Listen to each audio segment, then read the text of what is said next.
righty. Hello, everybody. It's time. The day I look forward to every week. The beginning of the week when I get to live stream and have some fun with you guys. So, what have we got? We've got Lexi.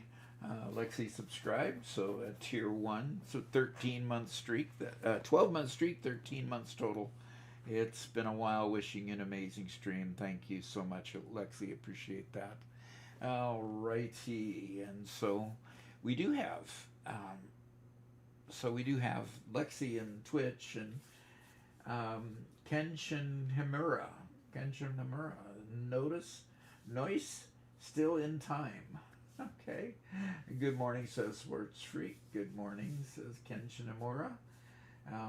Well, it's 3 p.m. for him now, and Stofree says that. And like Western Europe. Yep, Western Europe. Yep.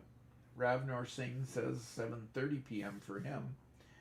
A little bit farther east. Okay. Alrighty, and Sports Freak says good afternoon to you. Good evening for you. Laugh out loud. Okay. Alrighty, we're just comparing time zones here, and then McLovin says, what's up, Doc? Well, right now I'm just getting everything set up to have a great live stream. If we're at a different hour than what you're used to, that's probably the reason why. Aha. Yeah, shouldn't stream start at 4 p.m., not 3? Yeah, if you don't celebrate, or should I say celebrate? Nobody celebrates. Nobody celebrates daylight savings time. Everybody wants it gone, but it'll never go away. For some reason, it just won't go away. I think we ought to stay perpetually on daylight savings time, if you want my opinion. But I don't care what. Just stay the same, right? Just stay the same. It's just the number. Nobody cares what number it is. Just don't change the number. Oh, wouldn't it be nice if the whole world were just on a universal time? That's what I've been saying. So that would be nice. That would be nice. Except that'd mess up everybody saying AM is for the morning and PM is for the afternoon. Uh-oh. What do we do then? All right. So. What percent of people do you think know what AM and PM stand for, and that actually has any context for anything? Okay. Oh boy. It's anti and post meridian, by the way, because that makes sense. In other words, after the middle and before the middle. Yeah. Yep. That's what it is. Okay. I want Satisfactory. There we go. Now I'm opening Satisfactory. And somebody wants me to redeem Hydrate too. Yeah, Drew Peacock also just subscribed. Thank you very much. Yeah, thank you for sending your Prime account or your Prime subscription our way. I appreciate that. And here's my Butterfinger.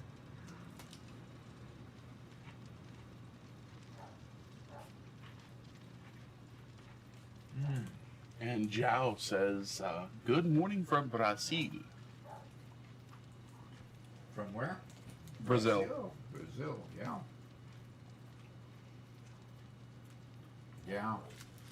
We end up spelling it up here with a Z. So, all right, let's go to the server. And see what's happening on Doc's Fashionable Factory.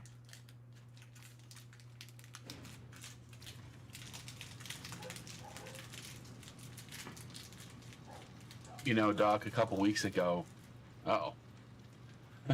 with all the roosters behind us, people are wondering. Well, now that it's springtime, we also have a whole bunch of birds all the time, and now we have a couple of dogs. Yeah, it's becoming a very noisy place. Yeah, Spencer's dogs came down to visit. So Zach subscribed at tier 1. 7 months on a 7-month streak. Yeah, yes. Now, Robert. Yes, sir. Why would it be telling me that it is missing all these server mods? 14 loaded. It didn't take for some reason. Interesting. I don't know. So I will try to tell. And Because see, CPU. that's what I show loaded for Steam.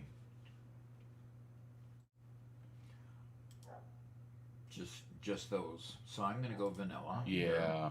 Well. Then I'm going to go back to this one. And we got a debug error that comes up. Oh, fun. Okay. Well, close it. And I thought the server was using a whole bunch of mods.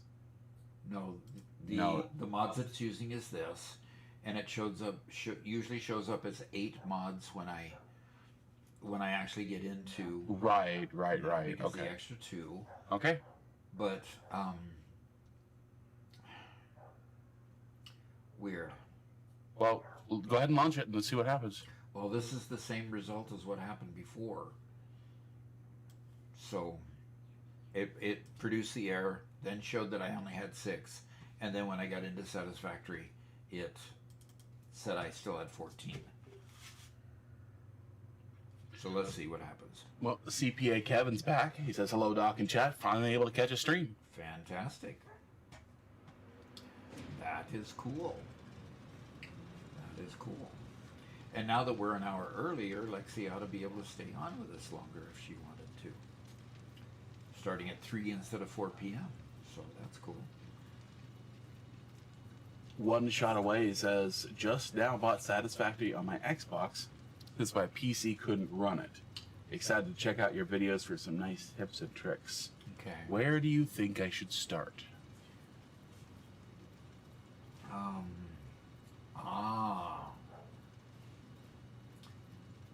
Where do I think you should start? Grassy Fields, if you just bought your Xbox and just bought Satisfactory.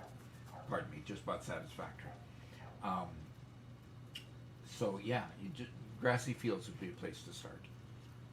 First time. Now, Robert, I want to show you something. Okay? Yes, sir. Remember I went to vanilla and it did not error out. Sure. And then I went back to this and it errored out. Notice that I have no mods loaded. Fun. Okay, which means you need to exit again. Mm-hmm. Somehow get the mods to load, change back to vanilla and back again. Yeah. Yeah. So that's basically what's happening here, is that it just, wait till it, and so... Actually, instead of doing that, can you just click mods off, mods on at the top? Okay, let's go mods off, and something went wrong. Gather logs, failed to get platform, failed to validate installation, failed reading factory game EGS.exe. Epic Games, EGS, Epic Games. So interesting. Yeah, why is it going looking for the Epic Games version of the install when you're on Steam? Exactly, when I'm on Steam here. So if I turn mods off, and then let's try turning mods on, and I get the same error. Can you close and restart Mod Manager? Sure, we can try that. Overdriver RJ says, hey Doc, just started playing this game and your advice is incredible. Thank you. You're very, very welcome. That looks good. Yeah, it did. Okay, so default still leaves that there. For some reason, default is... Okay, let's try it. Let's go back to Satisfactory here and... DeMonkey is here, says, what's up? And he didn't get blocked. Yay. Good. And Kevin says, thanks for the recent video on the detailed look at fuel versus nuclear power. I really enjoyed it, and I'm about to start my adventure into nuclear power once I do a few more side projects. Fantastic. My current world that I'm working on, and it went in, Robert, so so far it Success. says 8 loaded. Okay. Okay. So it was just Mod Manager being sideways for some reason. So I'm going to go to Server Manager and get that server and connecting. It's been lost, but it found. Okay. So there's been 310 hours on this one so far from the various people that have played it so far. and see if we have some folks. And we have 14 viewers, but gosh, YouTube is shellacking Twitch today. I mean, 28 to 14. Oof. Oof, oof. Okay, why is it so green inside my hub? Oh, you already know why. Come on now. But where is the extra light coming from? From outside? Okay. Oh, we have a miscellaneous pump just down here.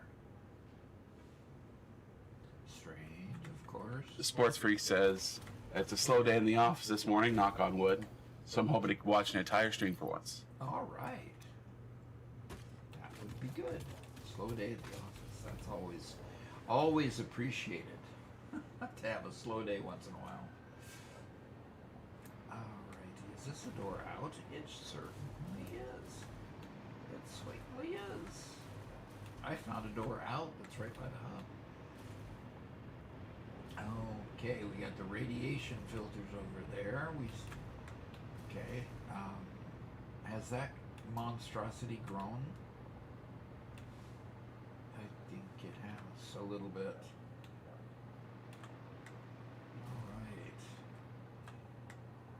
This is just craziness. Oh, look what he did here.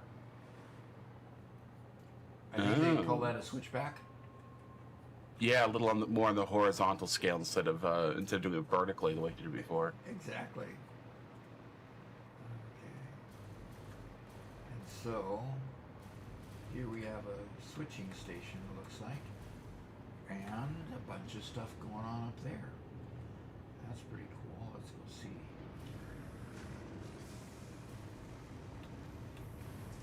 All these are doing what? They are making copper sheet. Interesting. Alternate recipe, steamed copper. Okay. So got a bunch of copper sheet going on here. And good way to get rid of some copper sheet here. I have in my inventory. You're welcome, by the way, DeMonkey. I worked at it. What did he say? He says that was a nice was.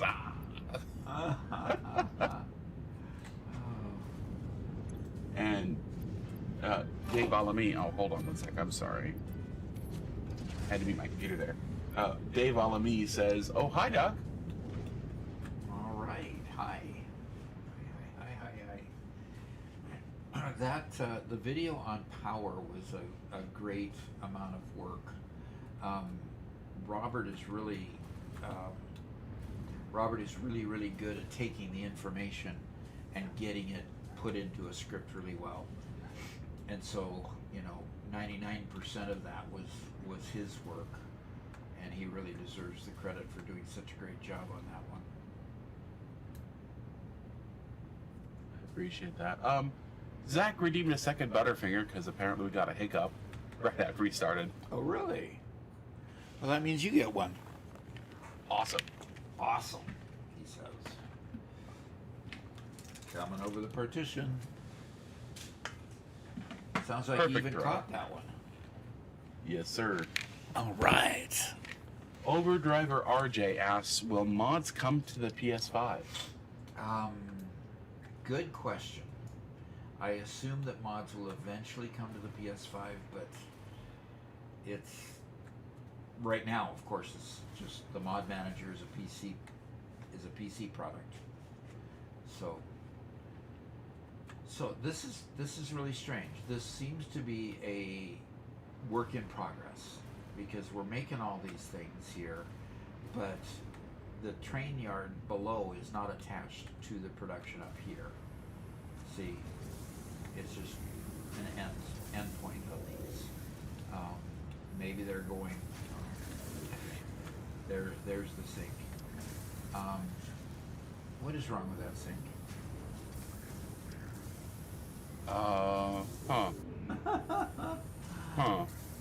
There's nothing at all wrong with it, Mega Meaty Bacon Man will say.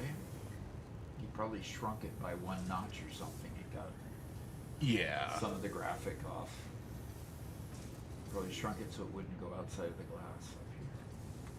Nice work, whoever made this. And so basically what's happening is a lot of this is being sunk. Pirat says, hi from Turkey. Ooh, toy. That's cool. Turkey. That is... well, I can't go down.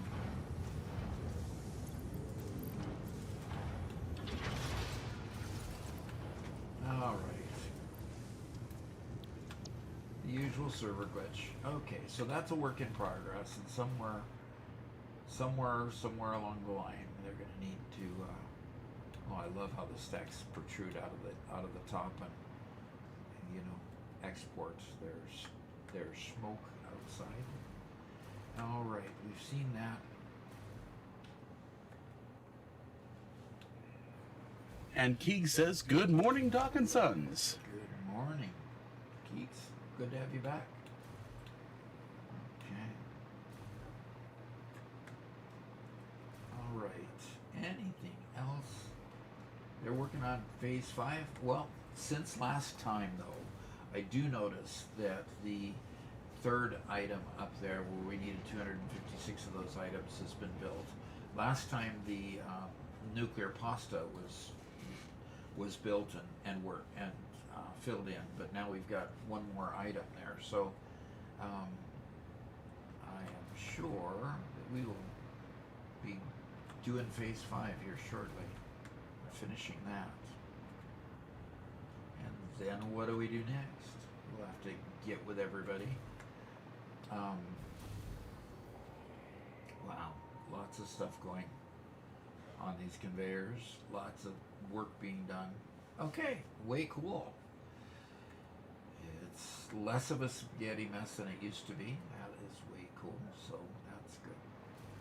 And we've got a building over here that I don't think have I examined this building over here? I don't recall it. So. Yeah, I don't either. Oh yeah, we've seen this building before. It was just off in the wilderness before, but everything else has kind of grown up to it now. So it looks like they're making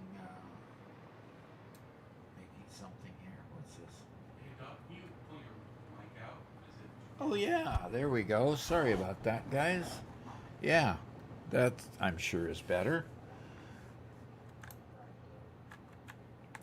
Okay, we've got smokeless powder here. Do we have an alternate recipe here? Oh, making rifle ammo? Okay, smokeless powder is coming into there to make rifle ammo.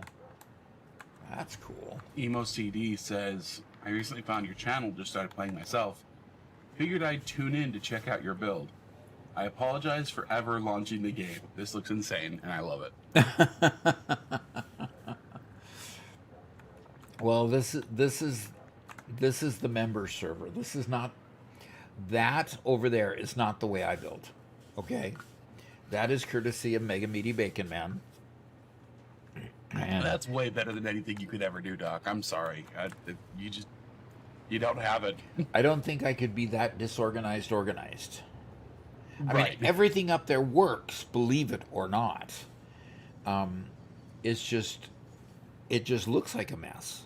But there's actual production going on and putting product into the world. So what's awesome about it is simply the fact that it works, which is very, very crazy. Yes, we've been to this factory before. It was just in the wilderness. What's happening with these? Oops, missed a few. Ask Achroma in Discord. Direct message, probably. And somebody put okay down here. Oh, so we have somebody communicating. First time chat from Magnus saying, and they say I have a chaos concept of building. Yep. And then you've got all these conveyors that are bringing product from down here in this massive lift conveyor system. Some going up, some going down, as you see, and transferring product from the upper factory up there, which is mostly, it's based at the core on coal and steel, and then various other products have been added to it. That's why some products come up there and some products come back down. So it's pretty cool what's going on there. Very industrial is the way I would have to put this. Is this whole thing is just very industrial. So, Oh, we have an interesting comment from Aduramon. uh-huh. He says, I can't understand how to do the train. I've done the game multiple times, but without using the trains. Oh, wow. Trains are a big, big tool. Especially if you get a bit frustrated with,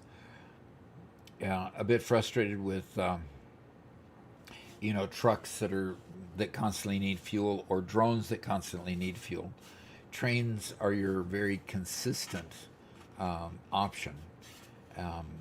So if you wanna put something specific in there as to what your struggle is with trains, we can address that issue if you'd like. All right. Well, we do have a train coming in. Probably to this. Okay. Oh, it's going to go over here. Where is it going to go? Is it going to run in? No, it is going to come around there. Boy, that really fooled me. So this is an active train line here. Oh, with a tankers on the backside. Okay. All right. IMOCDS, is the constant flying a mod, or is it some sort of creative mode or option? No, this one is not a mod. This is just the hover pack. So if we look here, I have a hover pack here, and as long as I stay in a place where there's electrical power poles, I can hover as high as the power poles will let me hover. So you see down in the bottom left-hand corner, you see kind of this wheel that's turning. That's showing me how much power I have to my hover pack. The higher I go and the farther I get away from the power, the less that white line shows. And so I'm getting power from this train line up here, as well as other things around. And that's an alien power augmenter, so I'm pretty close to power there too. So the higher I go up, of course, the less and less that white line goes, and shows that eventually I'll have to stop. I can't get any higher than this because I'm too far away from power. So yeah, it's a hover pack. And Abdurrahman just donated 11 Turkish liras. Alrighty. Thank you very much. Thank you.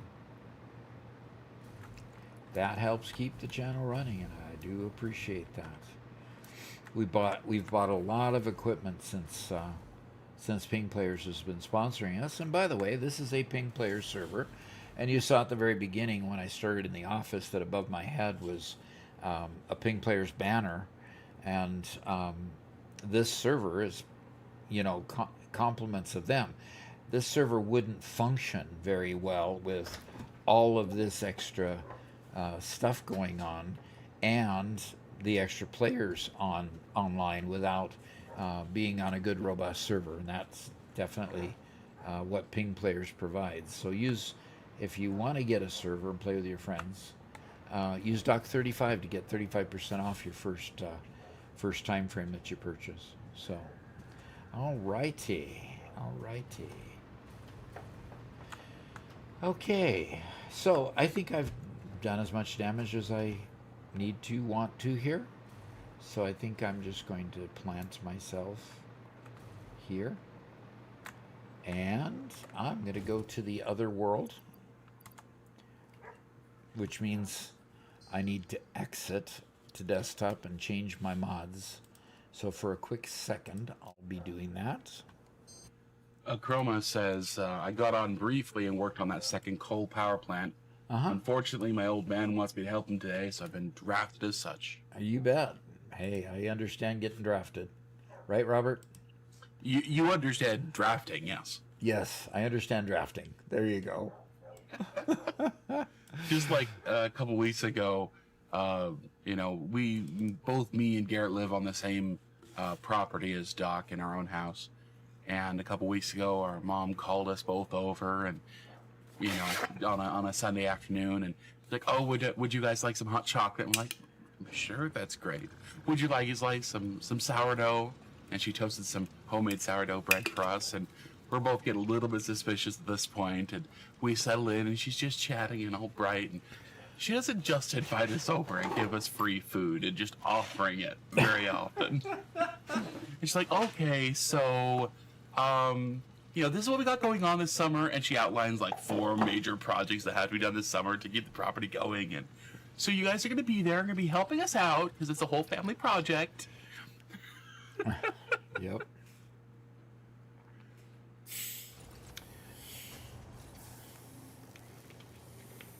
It was really, really tasty sourdough bread, though. I'll betcha. It was good. Uh-oh. Trains have collided. I don't have multiple trains. Do I? Did I go create multiple trains and forget about it and didn't put any blocking?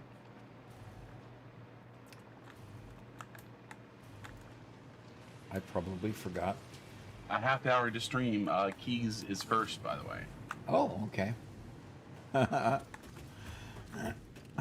Crowley says, at least you two got bribed. Yep. Hot chocolate and homemade bread.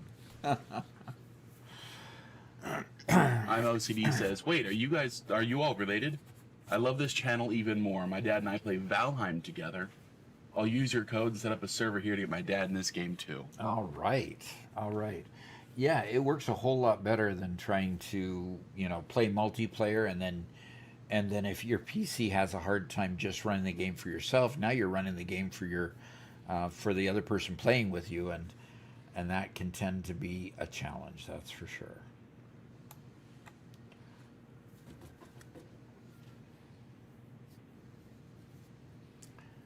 Yep, and yeah, I have Robert has been my editor forever, even before we started the gaming channel. He's been my editor ever since we. Let's see, just a second here. There's where I want to go. He's been my editor ever since we were doing videos for my Lindenwood University class, and so. It's been significant that we've worked together for a long time, and then when we started the gaming thing, he just had fun making fun of me is really what it came down to. Because I'm a neophyte when I play games. That's not wrong. That's not wrong, huh? Yeah, a lot of the early of Doc playing the game early was him making mistakes, and I had a lot of fun with them. Yep. Okay, I've got to find out where trains have collided.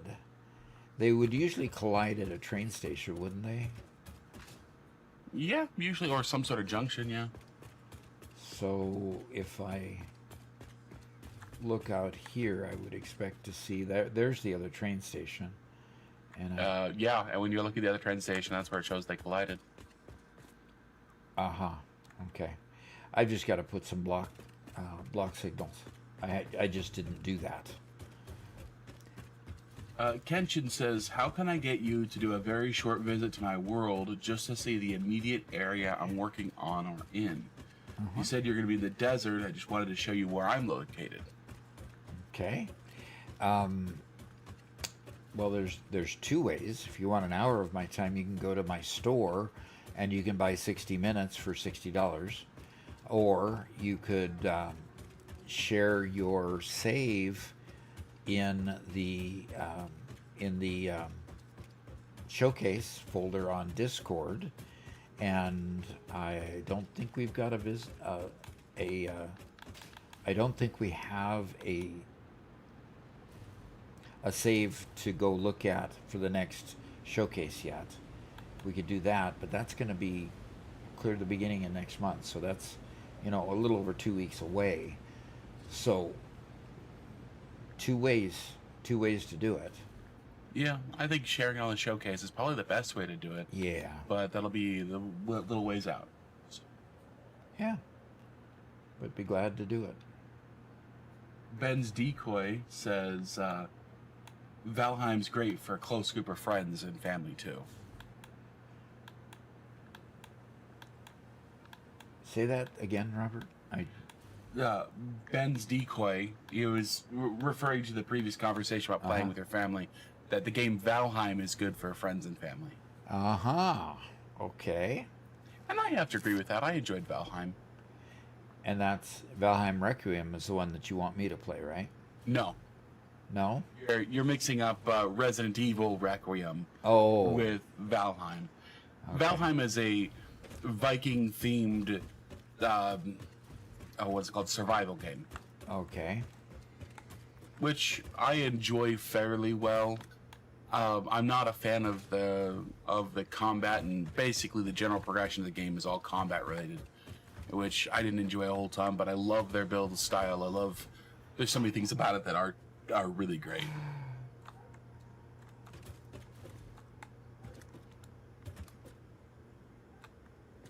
Okay. Now let's see if we can get this one moving again. Oops. That's not going to help. I got to go to the locomotive to do it. And Q, let's start it on the self-driving again. And very good. And Keys asks, has any of us played Kingdom Come Deliverance?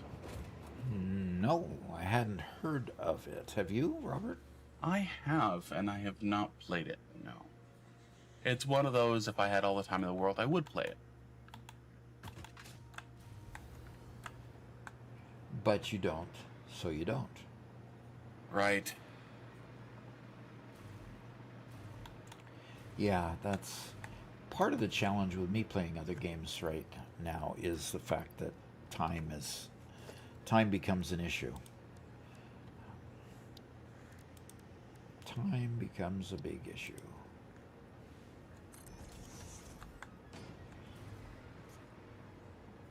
And Chinko references the game called Enshrined, which I don't think I've played before. Okay. I have played Enshrouded, which is a lot of fun and has similar building mechanics to Valheim, and I think it's even more accessible of a game than Valheim. So it was fun. Okay. Keeg says that Kingdom Come is an amazingly historically accurate RPG set in Bohemia around 1400. Interesting.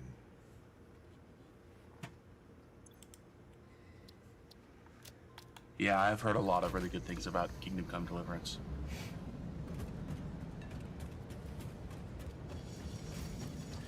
Andrew says, I saw you live and wanted to stop in and say thanks for all the helpful tips. Very good, thank you. And Ice Gamer says, hi Doc, I just bought the game. Better start watching your videos from the beginning. Yeah. Yep, that would be good. The early tips starting at 1 or so. And the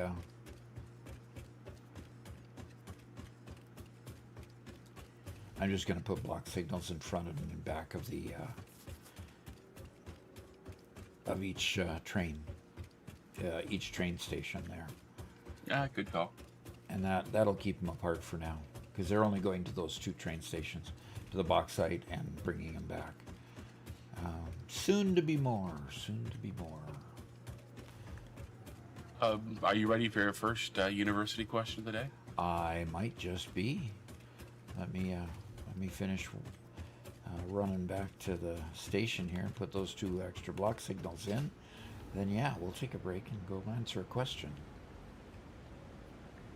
Bacon says, Robert doesn't have time for other games. He's too busy on Minecraft.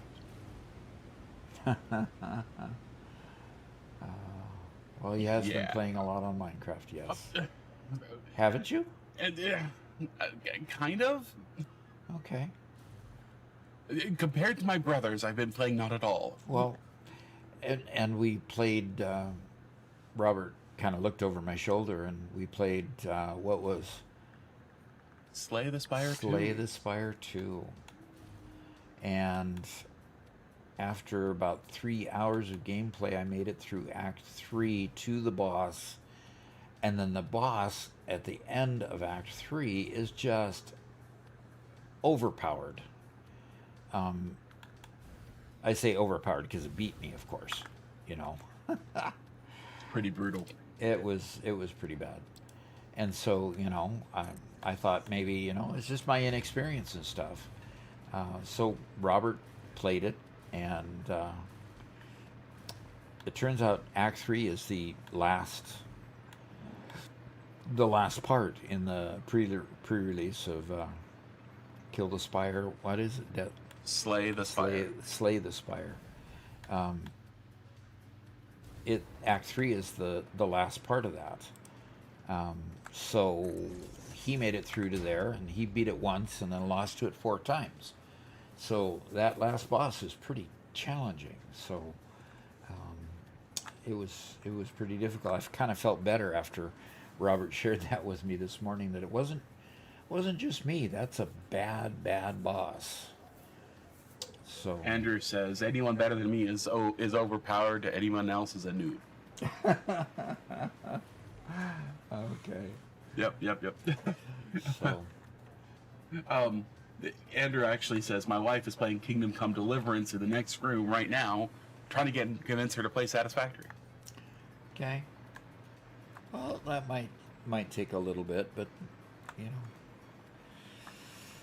Okay, It's nice to have fun playing with people. So we have 52 viewers in YouTube and 20. Boy, Twitch is still getting a shellacking from YouTube. 28 viewers in Twitch and 52 in YouTube. So that's pretty cool. Yeah, let's go to my office and answer a question from Kira Unyielding. I just unlocked the train. I hear the fluid transport is not worth it with the trains. Is this true?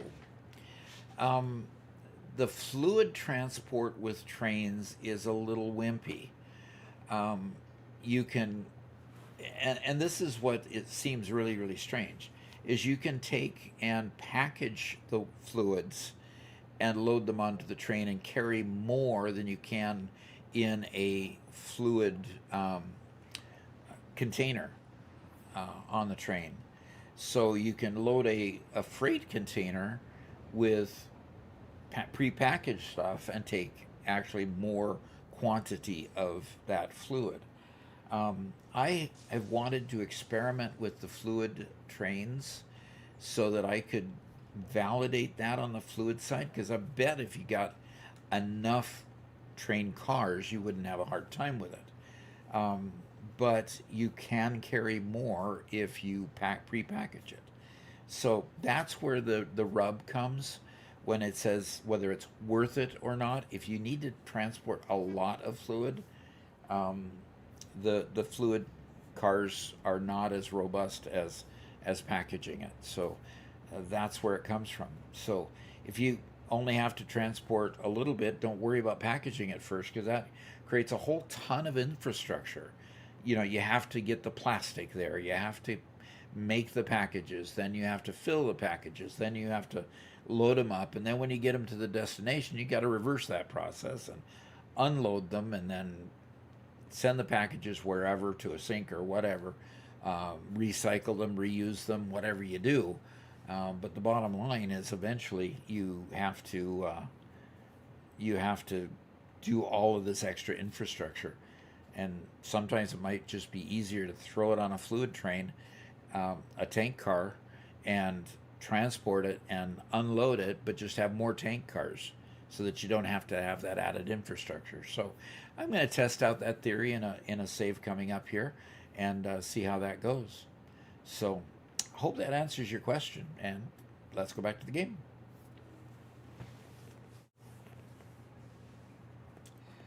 I got my hair cut this morning, so there's a little bit of itchies going down my my neck. So itchy. Here, Unyielding actually gives another good point. Says you might also just bring the resources to the fluid instead. Yep, exactly. Yeah. So, like if you're trying to transport oil, just take the refineries to the oil, and do whatever you're going to do, and then transport the plastic or transport the rubber or put your turn it into fuel and make your power plants just right there too. So, yeah, that's another way to look at it too.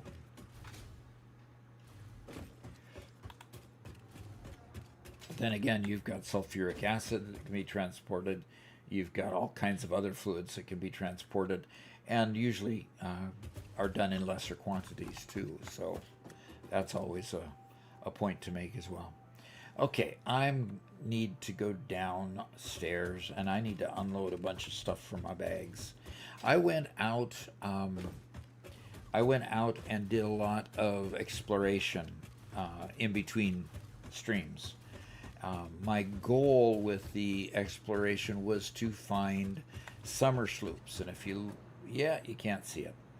I'll show you in a little while why I was looking for summer sloops, because I had a power problem, and my power grid shut off during my attempt to get phase 4 completed. Notice the last item on phase 4, if you look at the upper right corner, is I've got 88 of the nuclear pasta out of the 100 that I need. Well, production is really quite slow at this point, because I just don't have enough copper powder yet to keep it running well, because you need 30 copper powder for every nuclear pasta. So my copper powder is being produced very slowly at this point. So what I needed was power. Now, so let's look at this. Right now, my power needs are fairly low, but you can see that my power production line is below my max usage line. And I just, my max consumption line. So these two power lines right here are below this blue line up here. And I don't like that because it's so easy that your consumption can cross over this. But if this is over your max consumption line, then you don't have a problem. So Robert hopped on and helped me to build some fuel-based generators for a while. And we built those out and got some production up. And but you could see it didn't get me above there. So I went out searching for sloops, and as I searched for sloops, you'll see that I created some augmenters, alien power augmenters, and I got enough sloops for 2 of those. So those are sitting at the top floor up there. And so that got the power to the point that it is, but it's still not quite as good as it should be. So, all right. Well, let's go ahead and catch up with chat. Okay. And Tony Psionic says, "Oh man, you're alive. So glad to catch you play. Thanks for all the tips and tricks." You bet. Thank you for coming and saying so. Appreciate that. I'm OCD asks, which is better as far as supporting the channel? Donating through YouTube or Twitch? I don't think there's really a difference between the two. They take 60% of it either way. We are going to be working very hard to try to get an alternate method of payment, so that people can feel better about the money actually getting to me.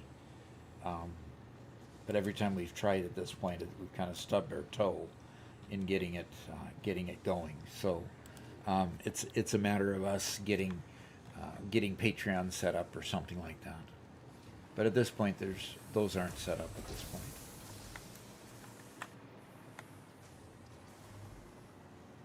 Okay. Oh. And Charisma Harris says, I've seen you can do a packaging way for fluids via train, kind of in a closed loop. Fill the packages in location A, empty at location B, send the empty containers back to be refilled, and start again. Absolutely. Absolutely.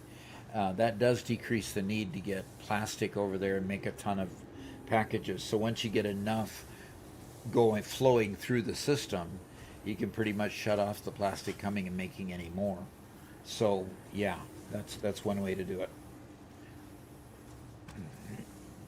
Unfortunately, you still do have the infrastructure of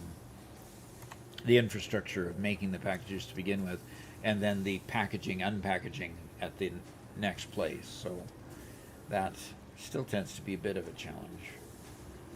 So I'm going to put these Mercer spheres in here.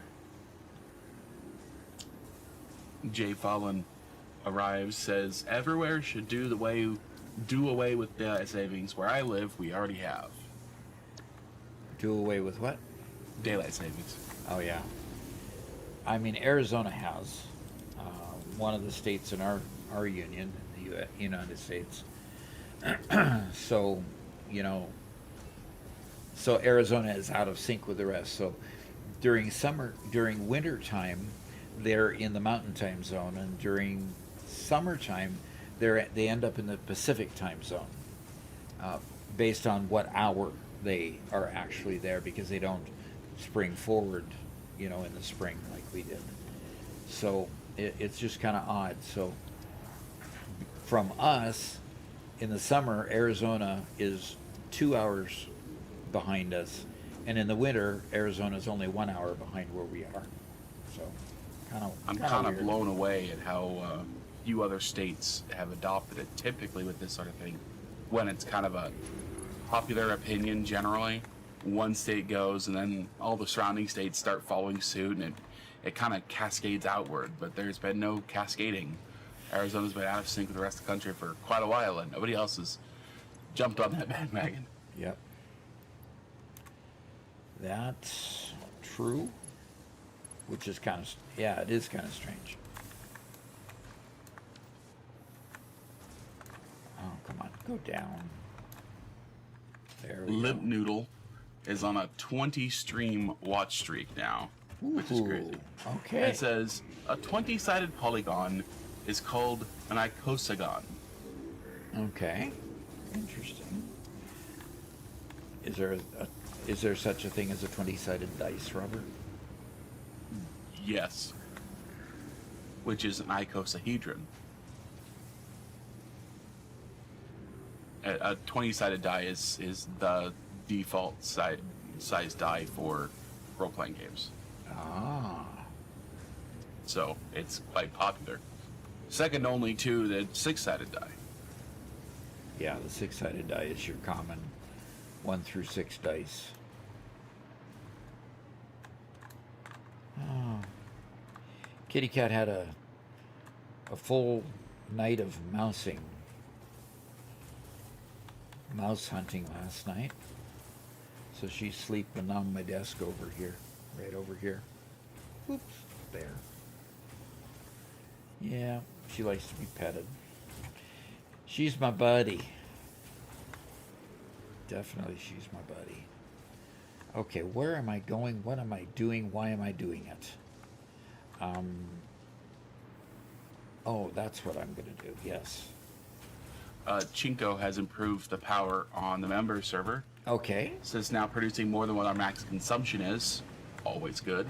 Always good, yes. Max consumption is 112K, and production's around 130. So Okay. it'll last a little while. Yep. Thank goodness. And first time chat from Melee Olio. Melee oil. Okay. Jinko notes that the 20-sided die is also popular for Magic the Gathering as well. Okay. Yep, you start with 20 life in the game, so you start with a 20-sided die. Easiest way to track things, unless you're playing a white deck.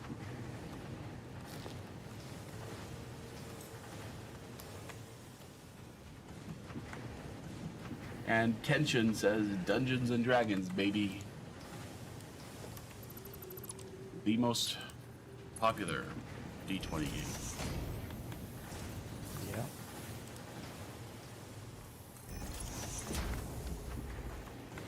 Yeah. Yep. That is an odd looking die, by the way. I have to say. Okay. Here, Unyielding says, my work is hybrid. I wish I could be playing Satisfactory at home while I wait for email responses. But I have my own office space, so I get to watch the stream while I wait for email responses. Okay. That is a good thing. And I did collect a little bit of mycelia, so I can make some more cloth. I haven't made synthetic cloth yet. That's one thing I should make, is synthetic cloth. I'm at 94 for completing objective 4, 95 now out of 100.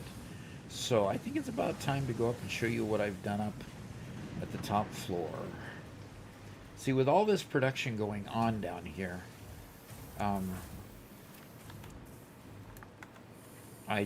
my power need is much, much greater than what I'm being able to produce at this point. And frankly, I've got a huge coal power plant off to the side. I've got several small fuel-based generators generating power, and I'm still struggling to keep the lights on. So, all right, we're going up to the top floor, folks. Jay Paulin says, here in Saskatchewan, we stay on Central Standard Time year-round and don't change our clocks to daylight savings time. The province chose this approach decades ago to avoid the disruption of switching clocks twice a year. By not switching to daylight savings time in the summer, farmers avoid disrupting dairy operations and field work times, ensuring that schedules remain aligned with the sun. And oddly enough, you know, it was the farmers who basically said we need daylight savings time in the summer, so we've got more time to work in the evenings. Which, that you know, makes no logical sense. Exactly. Changing a number doesn't give you more time. Yes, sir. It really? It gives them more daylight at the end of the day. No, it doesn't. No, it doesn't. According to the clock, The it sun, does. yes, If you it changes a number. The sun does not change when you change daylight savings time. Okay, will you stop talking long enough to... Sometimes you win an argument because you don't leave room for anybody else to talk. Seems like a good strategy to me. If it works, if it works. Yeah. Well, back in the day. So here we have, you know, 2 alien power augmenters up here. And so the whole point of them was to add 500 megawatts each, plus it added this layer here of 4,400 megawatts. 4,500 megawatts, okay? And you can see that the power fluctuation is caused by the particle accelerators, basically turning on and off. So if we get, let's see if I can, I need a power pole. Kenshin responded to the D20 comment. Especially when I brought up, somebody brought up Magic the Gathering using it as well. He says, I hate control decks. White decks and blue decks and combo blue and white are cancer to me. Which I'm sure that makes a lot of sense to you, Doc, right? No, it actually doesn't. In Magic the Gathering, different colors tend to have certain abilities. And blue and white are especially known for control, meaning they like to meddle with the other player and prevent the other player from doing things and removing the other player's abilities and telling them they can't cast spells. And so controlling the battlefield as opposed to putting out big monsters and fighting. Okay. Interesting. So they can be very frustrating to play against. I'll betcha. Okay. All right. Well, as soon as we get 4 more nuclear pasta, we will then be able to complete our next phase. Oh, come on. Why can't you remember that last time I zooped you?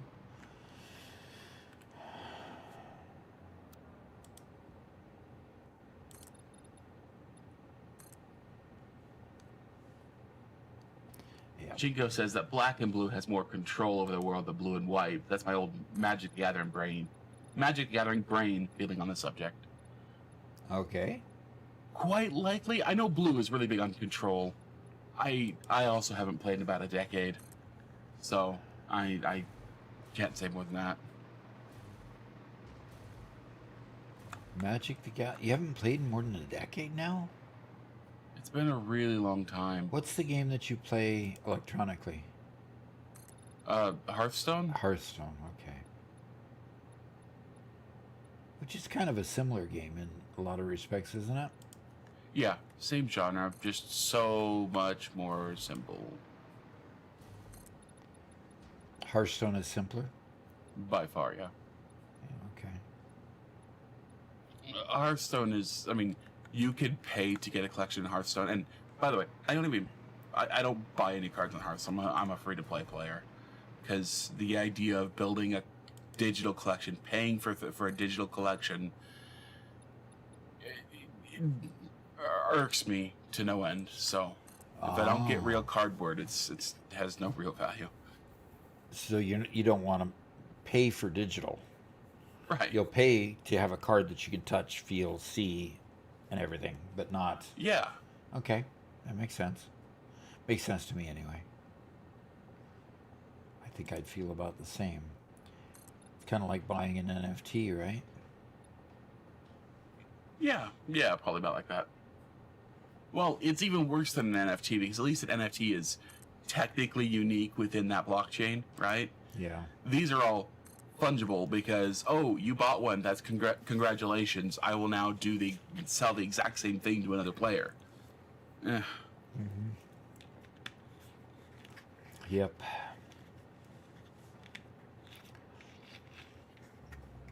Dominic Santiago asks, was that a mod zooping height and length at the same time? Yes, it is. It's a mod called Infinite Zoop. So there are 3 infinites: Infinite Zoop, Infinite Nudge, and Infinite Elevators. And each one of them allows you to just do more than the game allows you to do. Like, for example, in vanilla Satisfactory, you can only zoop one direction and you can zoop out 10.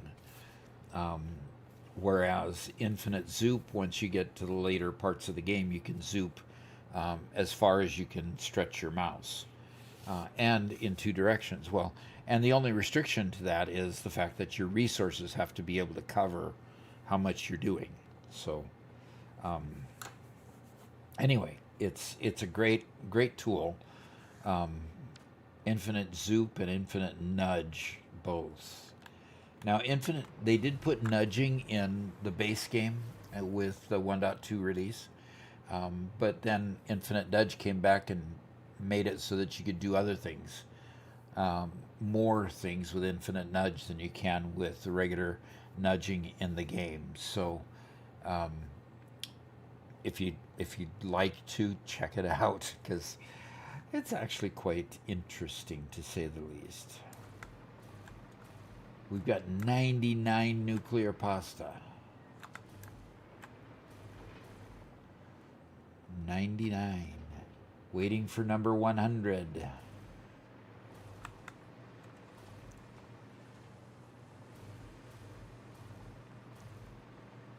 I'm OCD says, my biggest self-limitation in this game is analysis paralysis. And spending so much time trying to optimize that I end up not doing anything at all. Yep. There's definitely a balance between optimizing to the point where you never make progress and optimizing to the point of getting something accomplished. I optimized just as much as I needed to complete phase 4, my 3 particle accelerators are not running full time because they're not getting enough copper powder, because I don't have enough copper ingots going to the copper powder line, even though I built it with the ability to do a whole lot more than it does. So it's simply a matter of, optimize to get a certain task accomplished, but don't optimize forever just to have that level of perfection at every level. Because no matter what you do, you're going to send your lines into an imbalance at some point.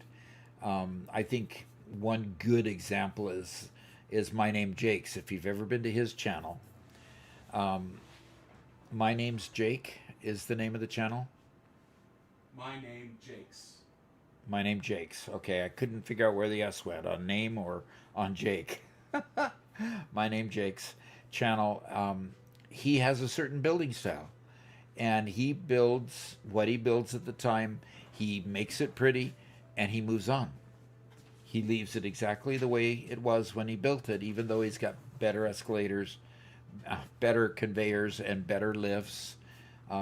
We have liftoff here, folks. Even though he has better stuff, he builds pretty, and he likes it, and he moves on. And the next factory he builds, or the next item he builds, will be using the latest architecture, the latest tools. But he doesn't care to go back and perfect things. And I have heard this before. That was a joke.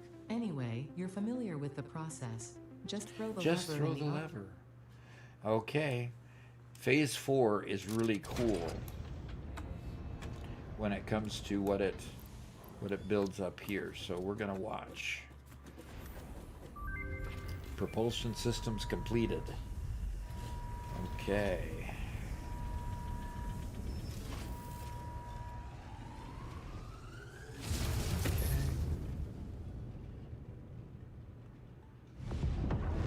Now we're going to put the propulsion systems. Phase 4 of project assembly completed. If style was measured in my performance reports, yours would be something special.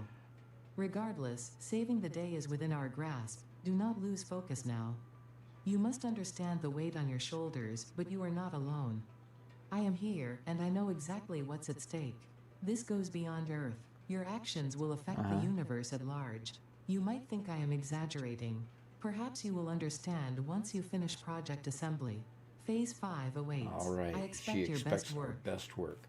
So when we look at propulsion systems, basically we're looking at these engines that were put on here, and the engines there, and then the basic infrastructure for the engines across the center there.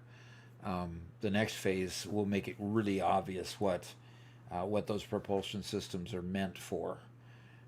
So I'm not going to let that out of the bag right now. I need to return to the hub and get the next milestones up there, because I don't have all of the recipes yet to meet those objectives. Those recipes come when you do the milestones in tier 9. So I'm going to run to the elevator here.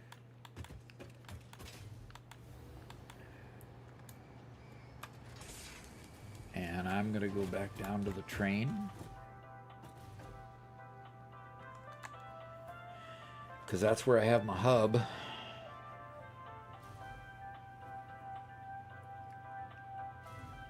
So you can kind of see how far up I am coming on down.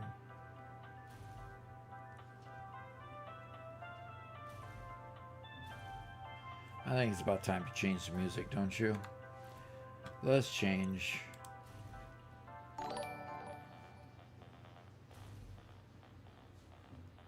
I'm OCD, just donated $10 through Super Chat. All right. Says, thank you both for answering all my questions. It's the least I can do for bugging you with all my nonsense. I enjoy both. I appreciate the contribution, and I enjoy answering questions. So thank you. That is very nice of you. Thank you much. Kira responded to the conversation about, buying digital products Uh-huh. and says, "You will never own anything digital. AI and cloud will continue to make this true. Thank you for not supporting that nonsense."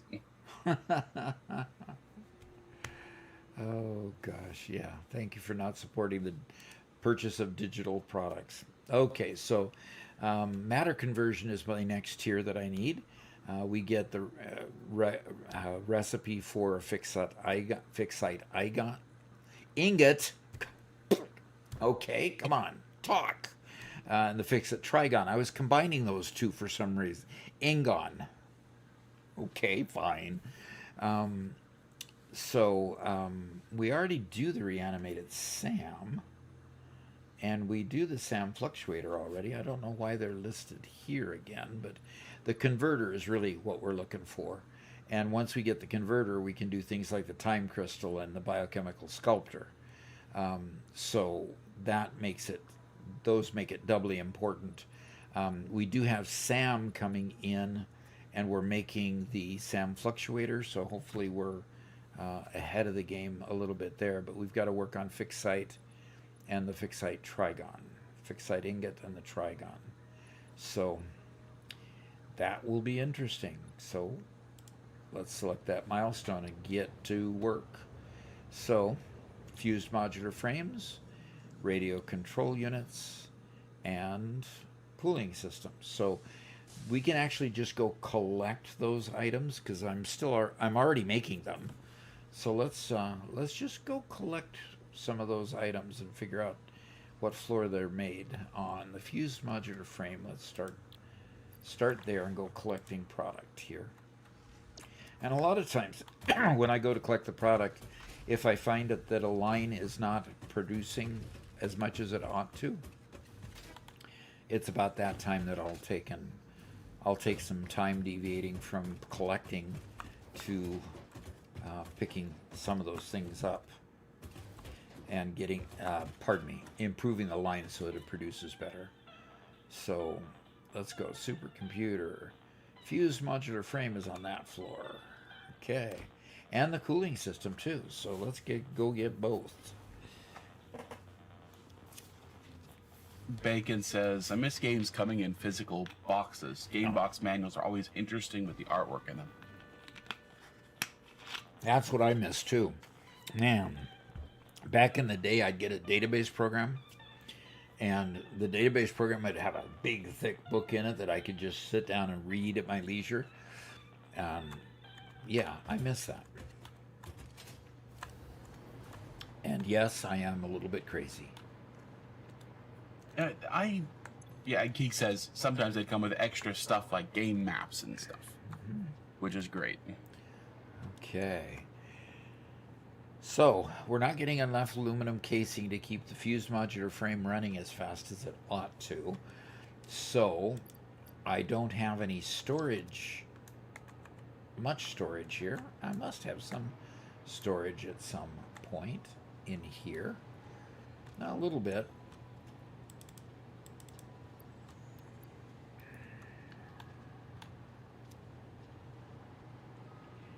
Okay.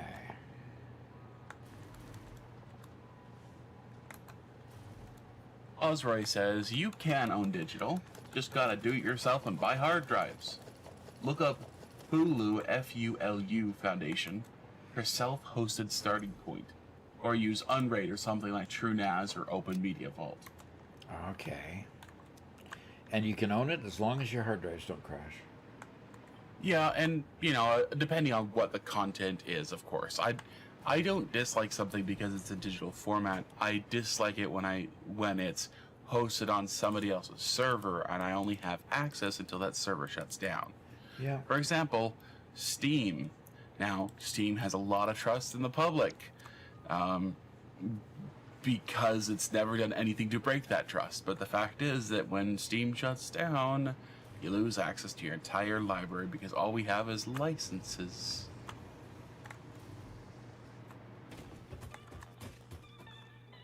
Yep. And that's been a fear enough that there have been lawsuits concerning that already. So yeah. All right, I'm going after the radio control units. Cloaking Coyote says, "Good Lord, Doc. I always like watching your videos for motivation. I'm still struggling getting prepped for Phase 4. All right. Yeah, I just finished Phase 4 just a moment ago. So that's pretty cool. All right, is these that are making the radio control units? Okie dokie. Well, I have some computers here. Guess what? And Andrew Eccles is showing up. Hello, hello, dude. Says, "Love the insanely massive elevator." Yeah. I have to say, Andrew, you took my dad to a monster truck rally. Uh-huh. And I'm jealous. I hope you guys had a ton of fun.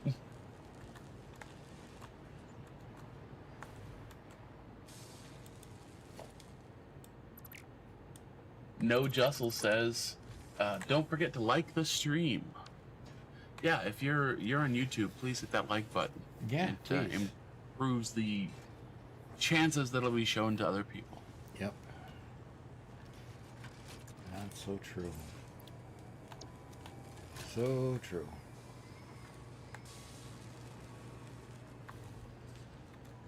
I need to check something. Radio control unit. Can I hand make these? Yeah, I can make it a crafting bench. If I had computers, but I don't. Crystal oscillators I have. I'm OCD says, "I miss midnight releases at GameStop. Man, I'm getting old." Yep.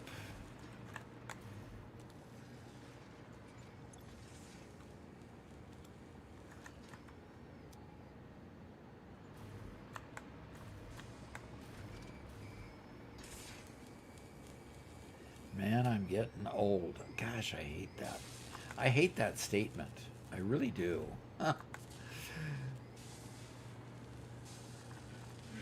Andrew says, "I did, and yes, we did have fun. It was very loud. Thank goodness I remembered to bring earplugs." Yeah. The thing you didn't remember, though, is to bring two. That's crazy. Yeah. Okay. All right. Osroy says, "Completely agree. For games, you're up a creek when a Steam dies. Out of curiosity, is Doc particular about data storage? 3-2-1 backups, perhaps? Not sure if you all store backups of the videos and streams." We try to. We keep running out of hard drive space and going and buying more hard drives. So Someday we'll actually get a good, not always on connection storage for it. yep. Unfortunately, I had a hard drive crash very early on in the channel's life. So the first 6 episodes on the channel, we lost all the files for it. So we do have the downloaded from YouTube version of it, but those 6 episodes otherwise just don't have anything else. So I've long wanted to put it together, the movie version, a compilation of this of Doc's first world in Satisfactory, but without being able to open up the original files, pull out the music, and fix all the little things that go wrong with, like, his camera always being in a different spot and that kind of stuff. I feel like I can't really put together that whole compilation, unfortunately. Yeah, exactly. Okay. Oh, I just wish we could go a little bit faster. 2.5 per minute, and that gives me maybe 10 per minute if all 4 of them. Well, it looks like all 5 of them. If all of them were going at once would be nice. Ruben Jr. asks, "Doc, you mentioned you read database books. Are you a software developer?"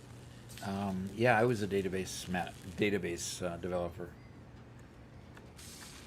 and I develop data warehouses and data management systems for finance in at Boeing, and so my expertise was in databases. And yes, I would read these tech database books to know the art of the possible. Basically, a lot of times what you had to do is, if you knew it was possible, you knew you could then go find it in a book. And so I would read the book so that I would know what could be done,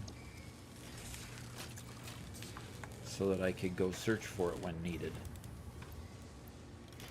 The fun part about that is that means that every time I wanted to learn something new, Doc would go online and immediately buy me a book on the subject.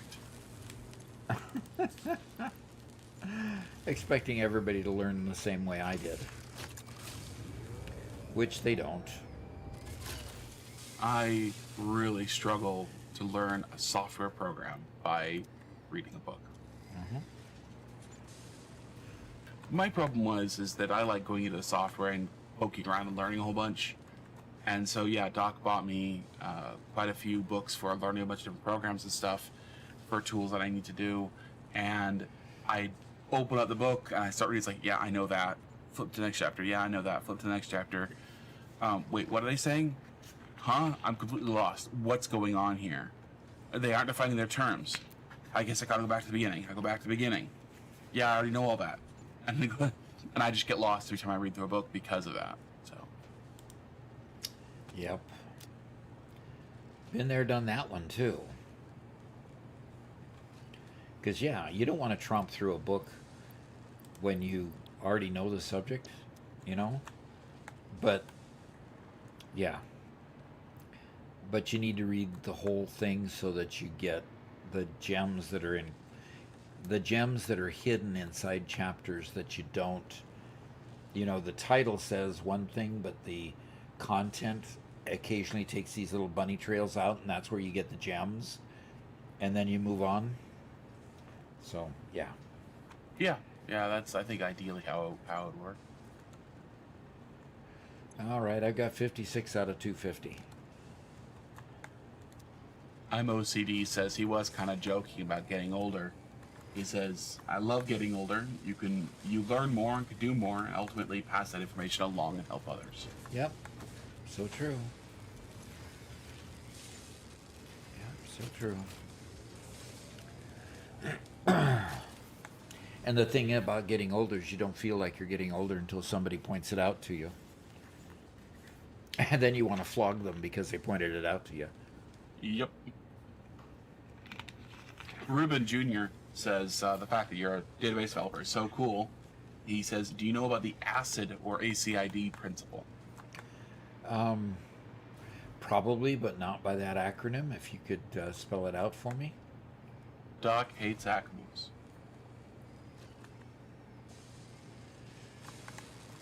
Don't like acronyms. I'm OCD says, Robert, you should consider a NAS running something like RAID 5 if you aren't already, to avoid losing your data. It stripes the data and distributes parity across all the drives. That would help in the scenario you just mentioned about a drive failing. Yep.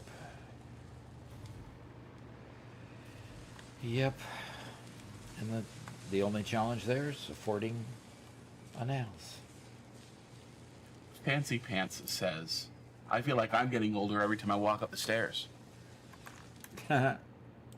With his fancy pants. Yeah. Yep, I woke up this morning and I was just, the bones were creaking. Bacon says, I'm very much a visual learner. Show me how to do something and I'm good. Reading walls of text is pain.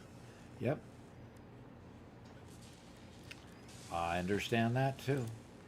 And part of the way that I came to understand that, because I just assume everybody learned the same way as I did, for a long time.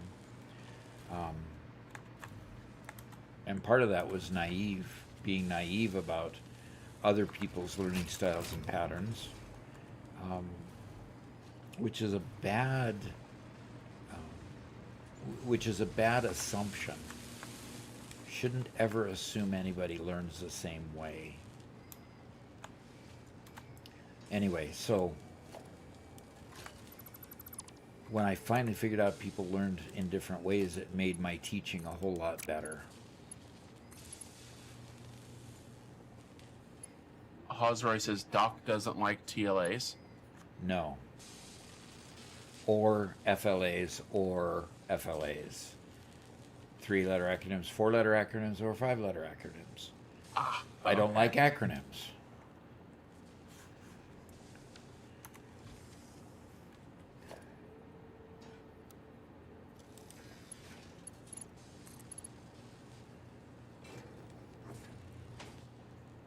Ruben Jr. says ACID is an acronym representing principles for developing relational database management systems. Okay. Atomicity, consistency, isolation, and durability. Was that an acronym created by Kimball or another database guru?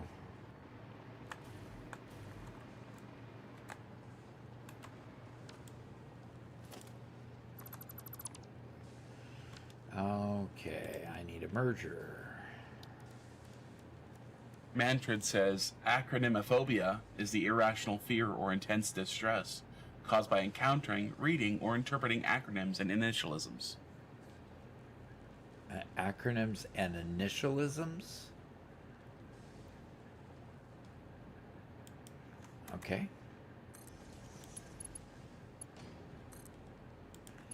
I don't know that I have a fear of acronyms.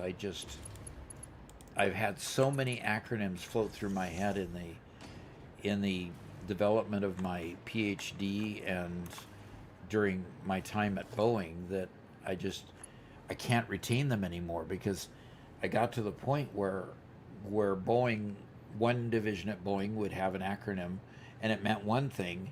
Then you'd go to another division at Boeing or another work group at Boeing, and they'd use that same acronym to mean something totally different.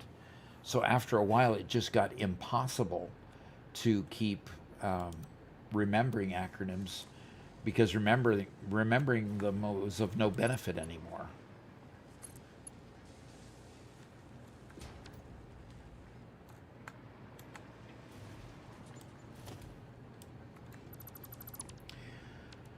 Okay.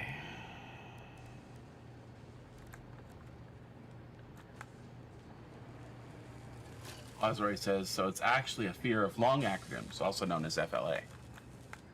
Fear of long Oh boy. Fear of long acronyms. That's too. And then you made it into an acronym. That's. Kira says it happened to them when they applied for my Qualis internship. They asked my acronym questions. I didn't know a thing. Still hired me though. Okay. Well, that's good that they still hired you.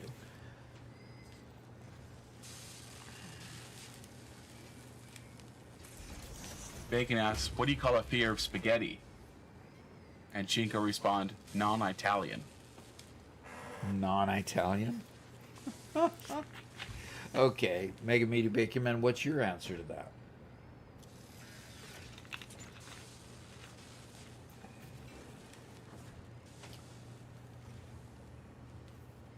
Ruben asks, is a fear of acronym something that comes with age? That might be the case, in the respect that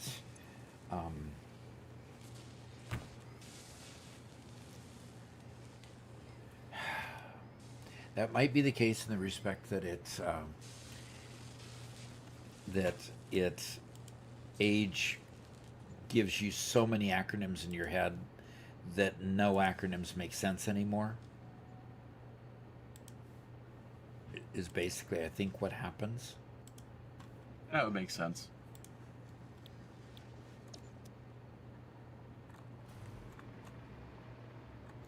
Kira says, during COVID, my APUSH teacher put the camera in front of me and would threaten to hit me with a bat unless someone got the answer right. I was the only kid in person at the time. That helped me learn. Ooh. Interesting. Yeah, very.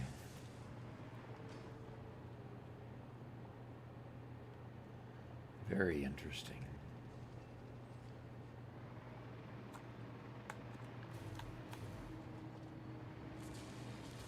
Bacon doesn't have an answer to the fear of spaghetti, but he's pretty sure the Satisfactory community might. Okay.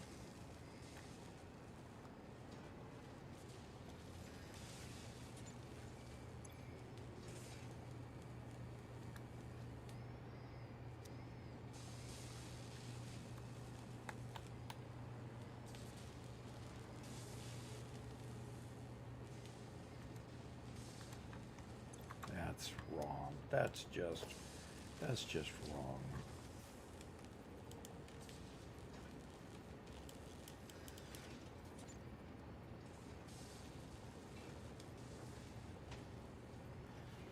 Invalid upgrade. Can't match all connections. Yes, you matched the connections just right.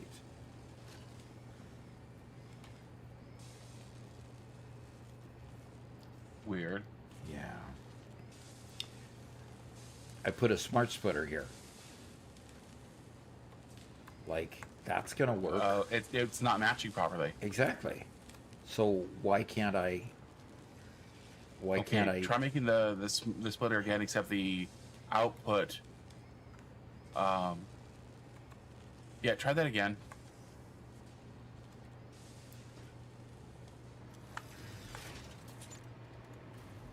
Andrew says, so what you're saying is that Doc wouldn't enjoy scuba diving.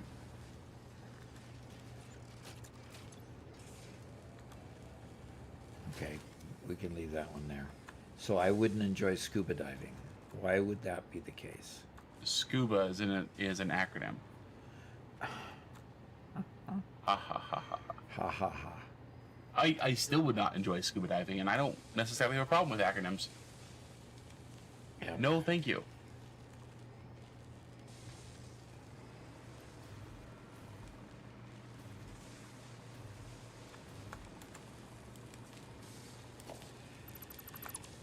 It's not that. I'm not thinking things through right. I'm OCD says, I taught myself to use Access and thought it was somewhat rudimentary. Then I watched a history video on DOS and felt much better. A history video on DOS. Okay. Adrastea says scuba diving is the best thing in the world. You And like yes, that? we've seen some of Adrastea's videos. On scuba diving? Yeah, of a particular fish. It was a while ago. I remember watching it and enjoying the video. Okay.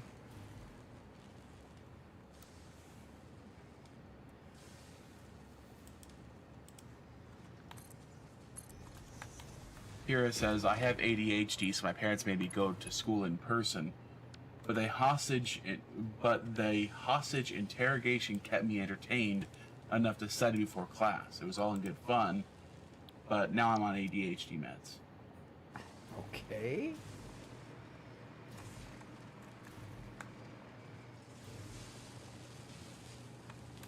And Bacon says, Doc hates DOS. The, disk operating system. Yes, because it's an acronym. See, now you're attributing me not liking acronyms to me not liking what the acronyms represent, and that's not necessarily the case either.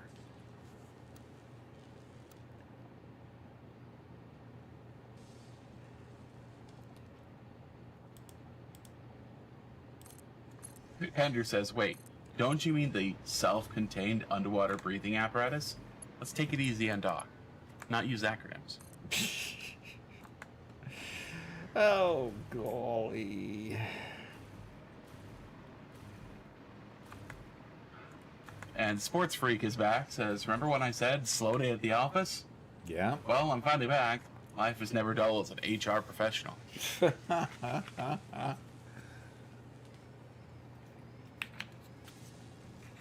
Yep, never dull.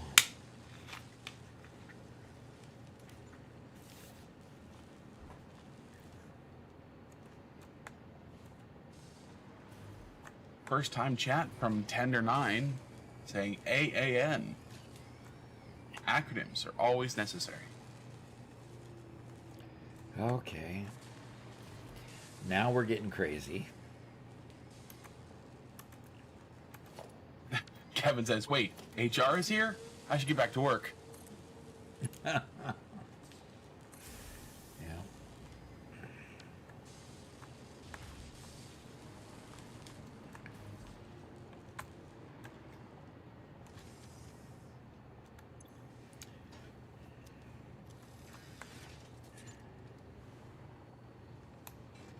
Address Data says, Doc, I need about 3,000 bone blocks on the member Minecraft server.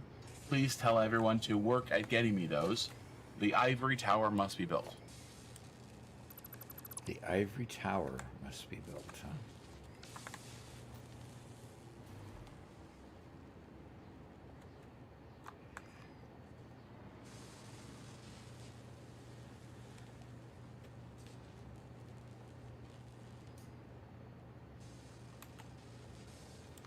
Yes, Address Data's video was a flamboyant cuttlefish.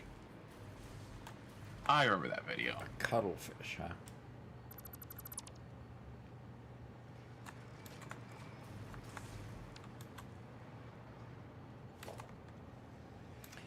I spent all that time wasting my time. Oops. Yeah. Chinko says, my HR is still wondering why I'm not at work, even though I told them several times that their own medical professionals are smarter at medical than my own medical professionals.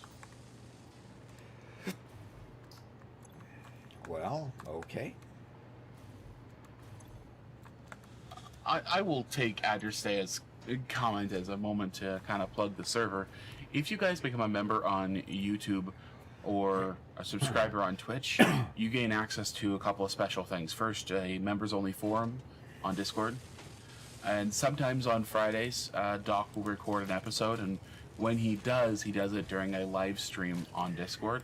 It's not every Friday, but whenever we do, we'll let you guys come and hang out with us for that day. Yep. And lastly, we have two servers for you.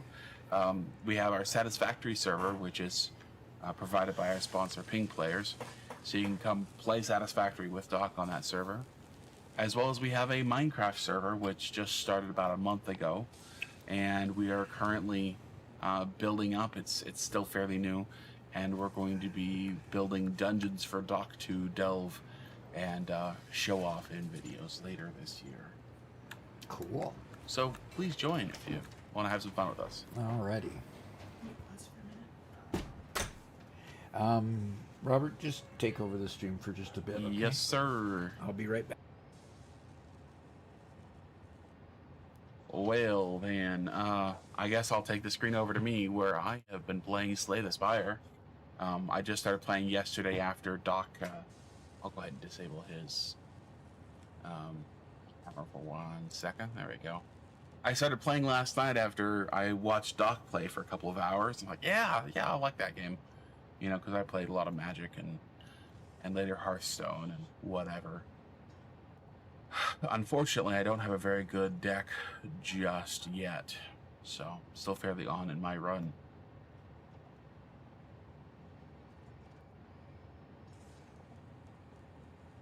Here asks, is this the new one? Yes, this is Slay the Spire 2.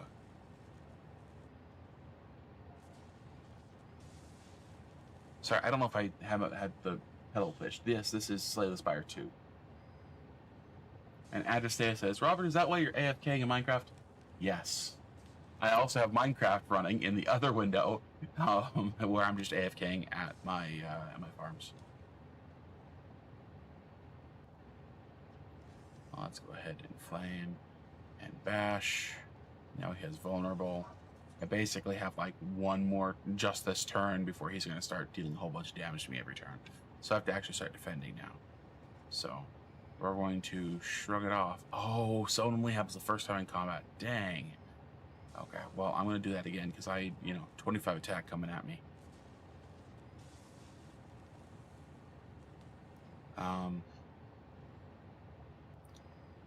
Gosh darn. It's always balancing how much block you want to do. I can never block enough. So I'm just going to apply more vulnerable.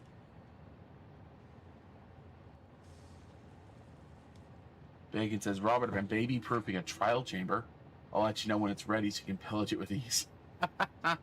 Well, thank you, Bacon. I could play my own trial chambers, though. I don't need it to be baby-proof. You back, Doc? Okay, Right. there you go, Doc. Okay. I'm gonna just have to wait a bit to get some more of these here radio control units. I don't quite have enough to. I mean, I need 60, 80, 84 more. So it's going to take a little bit because of my lack of being able to build computers fast enough. And frankly, I need to go see what I can do to increase that line. So I'm gonna go do this. See where my computers are being built. When you left, by the way, Sports Freak says Doc has a meeting with HR. He'll be a little while. Yeah. Yep.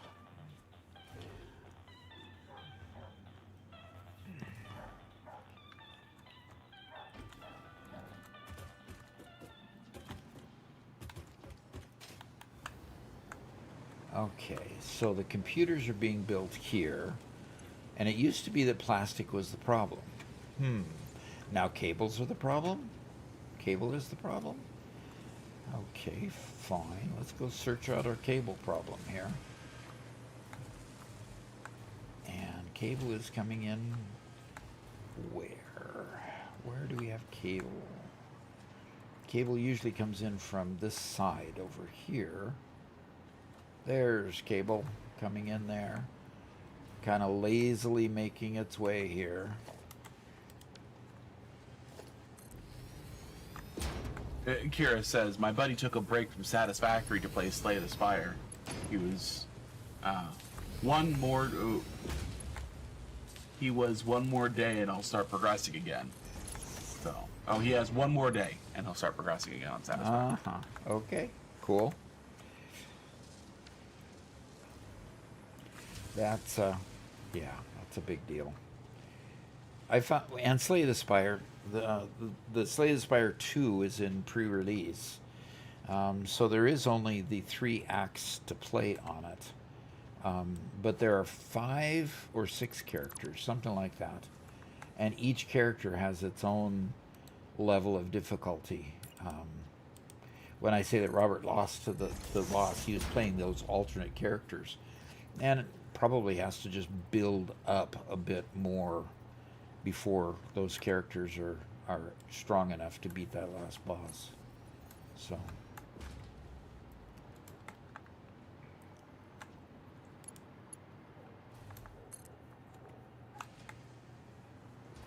yeah, it definitely takes learning what each deck wants, what each character wants to build, so you can make the right choices when selecting cards, so you can make sure you have the right synergies and stuff, which is fun. Yep.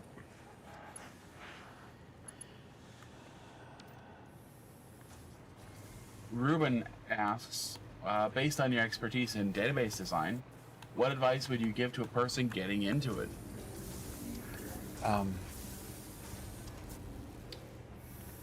Learn NoSQL. Data lakes started coming into the world as I was starting to leave Boeing. And data lakes, they basically throw data in kind of a blob and rather unorganized. Database management systems want to be usually relational databases or kind of dumbed down relational databases if you're going to put it in a data warehouse. But data lakes are something quite different, and NoSQL is a big deal in that side of ferreting out information. The reason, just to give you an idea, the reason why Google is so good at finding information is because they use data lake technology rather than relational database technology. They don't take the time to organize all of their data. They let the SQL engine or the NoSQL engine go find the data and retrieve it rather than organizing it all up front. So database management isn't all about relational databases anymore. It's about rather disorganized data and pulling information out of big data, they call it. And so make sure that you learn that side of the data management so that you can so that you can keep doing that kind of stuff as well. If that makes any sense. I hope it does. Why do I? Oh, okay. So this is, that one's getting 500, that one's getting 2. Good grief, I've only got enough wire to service 1. That's bizarre.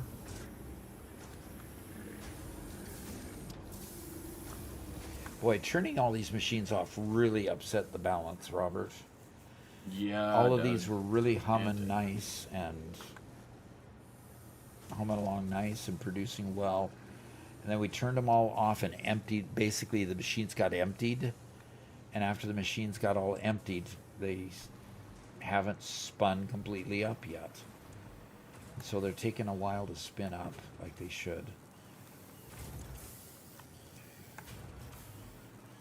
Yeah. At what point, what milestone do I get the next level of conveyors?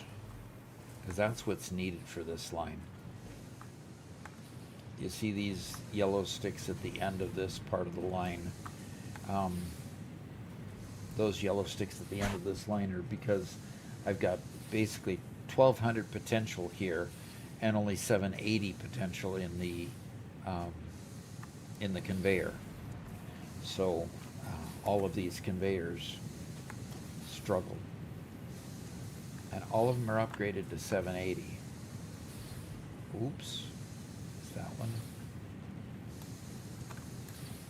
Ruben Jr. says, yeah, thanks for the advice on the database stuff. You bet.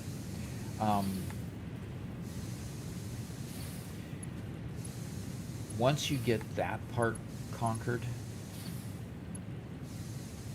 is this one not even connected to one of them? You've got to be kidding me, really? Okay.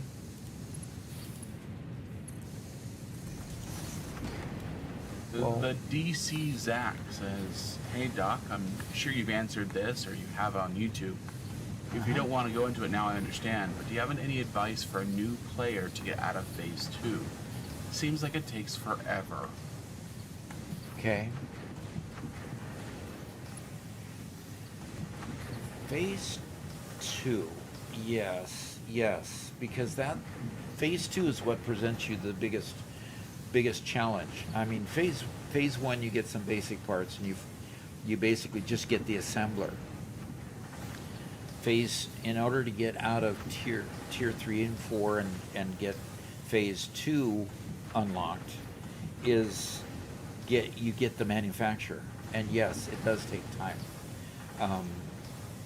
And it's not just that it takes time, it's that it also requires learning another new machine that is twice as big as the assembler. An assembler is easy to wrap your head around. There's 2 things go in, 1 thing comes out, you're good. The assembler, when you've got to create like the versatile framework, for example, that seems to be your biggest thing, where you've got to combine steel, I think it's steel beams, and then some other iron products and screws. I don't know exactly what the formula is for that, but you literally have to wrap your head around using a machine that's much bigger than what you had before. So what you've got, all you really need to concentrate on is, I have a machine that needs to make versatile framework. Okay, good. That machine needs to get 1, 2, 3, 4 products. Let's go look real quick here. Let's just use versatile framework as the example, because that's one of your Phase 2. Versatile framework's just done in an assembler. Tell me the other product that is needed for phase 2. If you could answer in the text chat there, we can look that up. Because there's one of them that requires a manufacturer. I didn't realize Versatile Framework only required 2 products. So when we get that, phase 2 is smart plating, versatile framework, and automated wiring. okay, let's check automated wiring then. That's probably the one you're looking at. Maybe. But that only requires an assembler as well. So you don't even have to have a manufacturer. So it's just a matter of assembling each one of these products, and you just have to make these 2. But see, your wire here requires cable and requires wire to cable and then into this product. The stator requires, just wire there. Stator requires another set of assemblers, and then if we click here, the steel pipe requires you to make the ingots. Just getting my drift here. You've got a lot of, and this requires making the copper ingots. This requires making steel ingots. Steel ingots require a refinery, a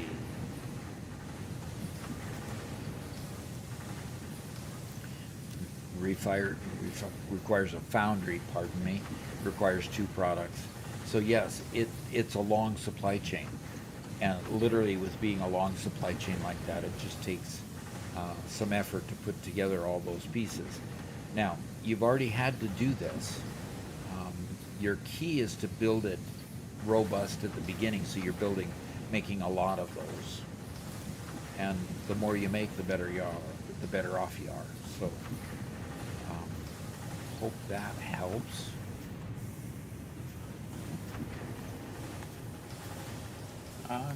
It looks like we do actually have a good Doc University question as well. Okay. Although I think that one could have been, but that's That one probably could have been, yeah. Looks like finding that missing piece of conveyor, and may have helped this tremendously. awesome. I sure hope so. DC Zach says, so phase 2 is just a lot of grinding. Does help, it is. thank you. Phase 3 gets even more complex, so learn all you can during phase 2 with assemblers, because then you'll definitely be thrown into using manufacturers for the next level. So. Okay, you ready for that next question? Sure. Okay, Razia YT says, hey, I have a question. I just started a new playthrough and not sure whether I should go for balanced or manifold setups for my starter factory, concrete, iron, copper production. For the starter factories, it really doesn't matter which you use. I always prefer to just do manifolds because I don't want to bother with balancing my inputs. The manifolds automatically balance the inputs eventually. And so as long as you put enough in the front end of that, you're going to get it to that last machine and all of them will run. So I tend to just do manifolds for everything. The balancers are there because some people prefer to see exactly the quantities going in that they want. Like if the machine's supposed to have 30, they want to balance it out so that each machine just gets that 30 and keeps humming along right from the very beginning. If that's the way you like to do it, then go ahead and do it that way. I just have a stated preference. I use manifolds. But there's a place for both. So really it's your decision. But know that, just know I have a preference for manifolds. And let's go back to the game. All right. Well, I do have a bit going in there now. And I've got a lot more green sticks over here now. Man, I can't believe after all this time of running that manifold, that I had uh, a missing piece of conveyor. That's just amazing to me. Yep. But it does explain why this was hitching. Because really, it should be flowing just like that. That's what I should see. And this one's flowing the same way. So I always kind of like to have a machine at the end that's a little bit starved, so I know I'm using up all the capacity of my my miners, the one up there and the one here. So, okay. All right, is that helping my production of cable up here? Because this first machine was 500 before. The second machine, yeah, it's still not getting a whole lot. Pat is I says, "Hi Doc, I'm happy to share that after 300 hours, I finished my first solo playthrough of the game." All right. That means you made it all the way through phase 5 and got to see what the space elevator did and the space station did at phase 5, which is way cool. Makes you feel a little bit abandoned, but it's way cool. Yeah. And we got another question for you. We do, huh? All right. A university question, huh? Sir. Okie dokie. All right. Daniel Gaming asks, I'm a little curious. Can I make sushi belt and convert to a train? Will it be easier in the long run? It'll be easier if you don't have to transport any one product and fill up your train with it. If you're just transferring small quantities of each product, yeah, make it into a sushi belt. Merge them all together, throw them into the one train, and then get a smart splitter on the other end to separate it out into wherever it needs to go. That works really, really well. It works really nice, as long as you don't need a full train of one product. Once you get to the point where you need a full train of one product, then putting a sushi belt on sushi type of mix up on multiple train stations, multiple freight platforms, and transporting it becomes a little onerous on the other end. But until you need a full freight train full, yeah, sushi belts work just fine. So it reduces the number of freight cars you have to have in your train and lets you be more efficient. So maybe you just have more trains going through if your sushi belt fills up a freight station before the train comes back, and you can just keep on keeping it moving. So hope that helps, and happy happy sushi belting. Let's go back to the game. Andrew says, "I just found out that my Casio I use for trig has both the least common multiple and greatest common factor. So that'll be useful when I start." Yep, it will. All righty. And TXC is here, says, "Morning Doc, morning everyone." Morning.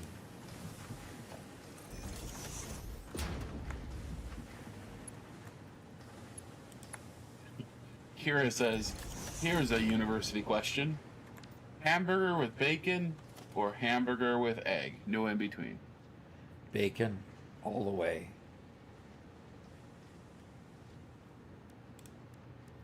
Yeah, I mean, egg on a hamburger, I don't think I've ever had it. No. I wouldn't be opposed to it. But, I mean, come on.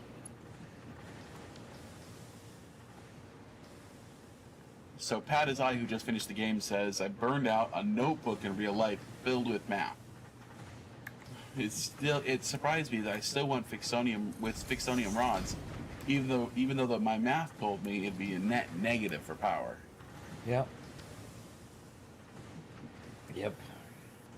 Sometimes you just have to do it sometimes, you know. Do it to experience the full range of all that nuclear does. Because in reality, in reality, in real life, you wouldn't have a sink just to throw your waste into. So it does make sense to experience it all the way through sometimes. Yeah, Pat says, I did it for the love of the game. There you go.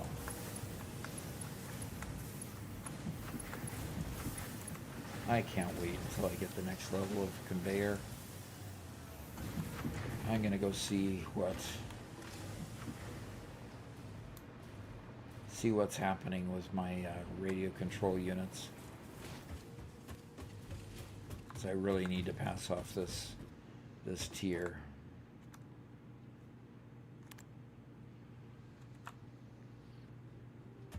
And Minecrafter Aaron says, good morning from Norway.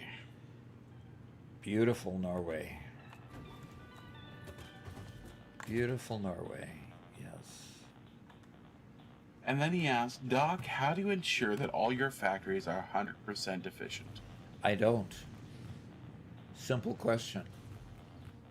And all you have to look at is one of my power poles to see.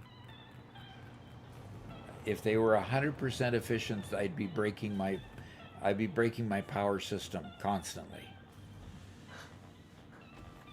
So let's go look at a pole and I'll show you what I mean. Here we go.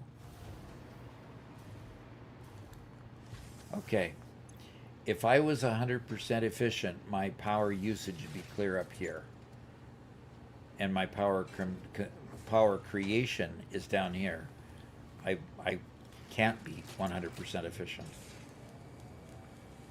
So, for some reason, all of your factories will shut down from one product or another not being fully supplied to a particular line, like this one right here where I'm not getting enough computers here. And so these will shut down and oscillate back and forth between running and being shut down.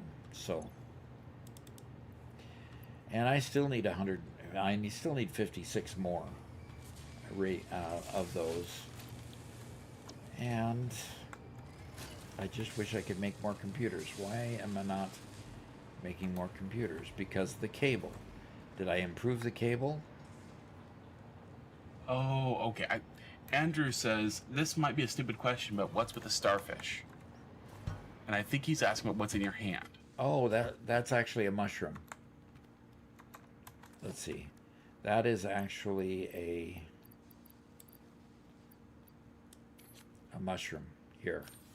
A bacon agaric. Tastes like bacon, acts like bacon, but isn't bacon.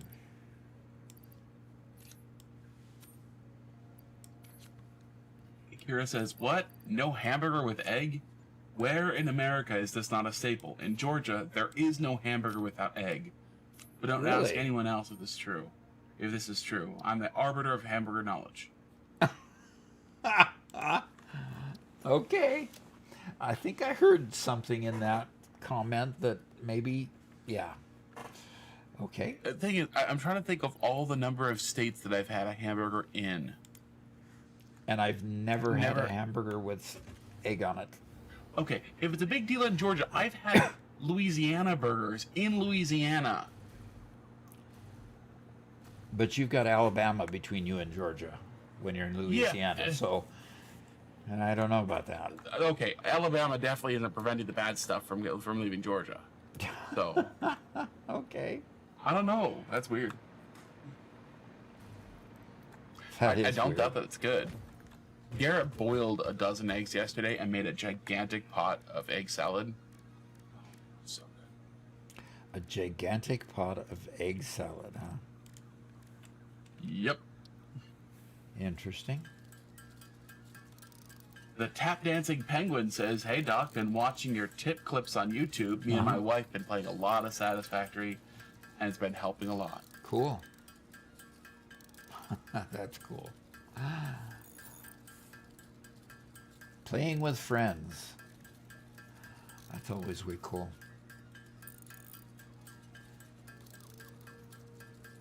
Doc, I'm going to send this one to the university. I think it's a marginal one, but I think you could say something All interesting right. on it. Well, we can tick our way through it. Chroma asks, how do you know when to store, let's say, motors, and when to send them further on to be made into something more advanced? Well, you send them on to make something more advanced when you need them to make something more advanced. The only reason you're producing any one product is so that it can be put in another component to go further on in the game. You don't just create something just to store it. So storage is really only there so that you've got a bulk already there, so that you can make sure that the new line gets a good flush of that product quickly. Otherwise, the storage really isn't there just to store it.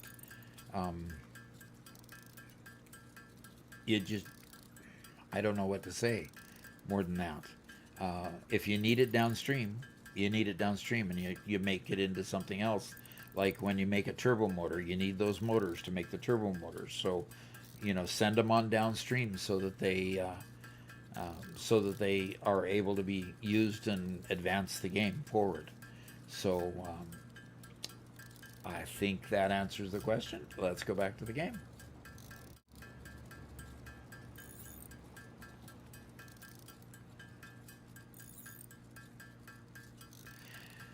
Interesting.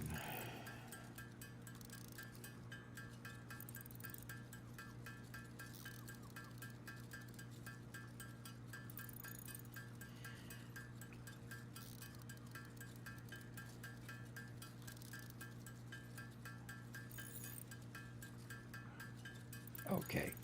Anyway, so I'm handcrafting some computers so that I can get the lines up and running faster, I hope. And that may or may not work. I don't know.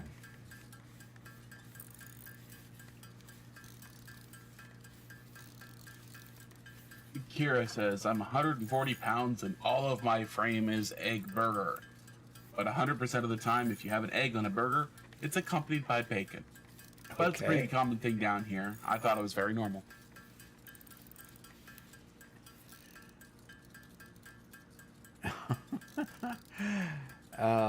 Patacy makes some interesting comments about having everything 100%. She says, well, it'll fry your brain doing the math. Don't ask me how I know. Yeah. Meaning she probably tried to do it and just, lost her mind doing it. Very true. Very true. Okay, well, shortly I'll have all the computers made up. The thing is, I've got the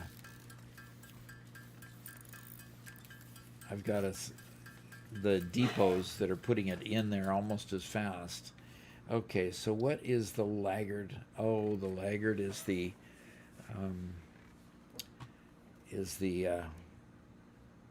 I need to figure out what's going on with my aluminum line, because the aluminum line is just not progressing. So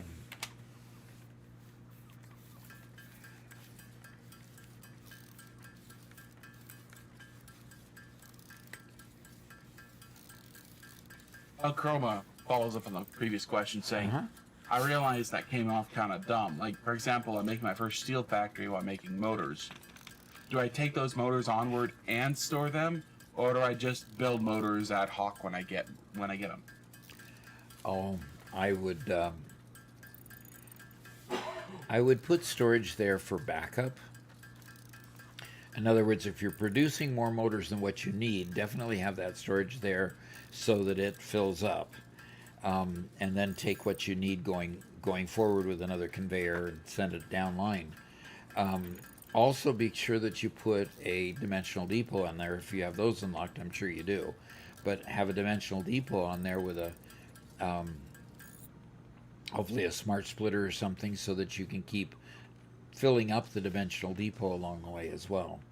So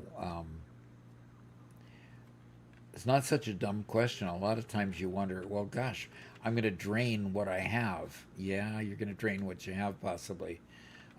It just means you have to come back and make your motor line longer so that you can produce more.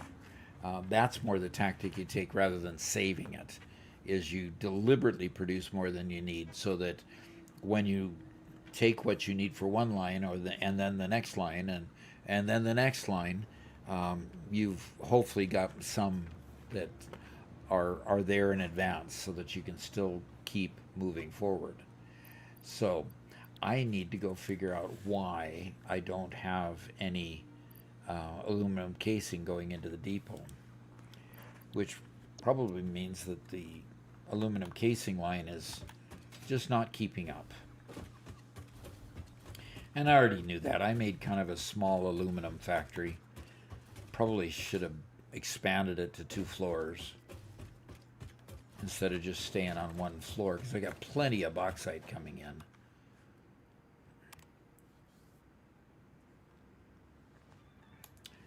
I should have doubled or tripled the amount of work being done. So let's go to the computers. Oh no, let's go see the aluminum line. That's right.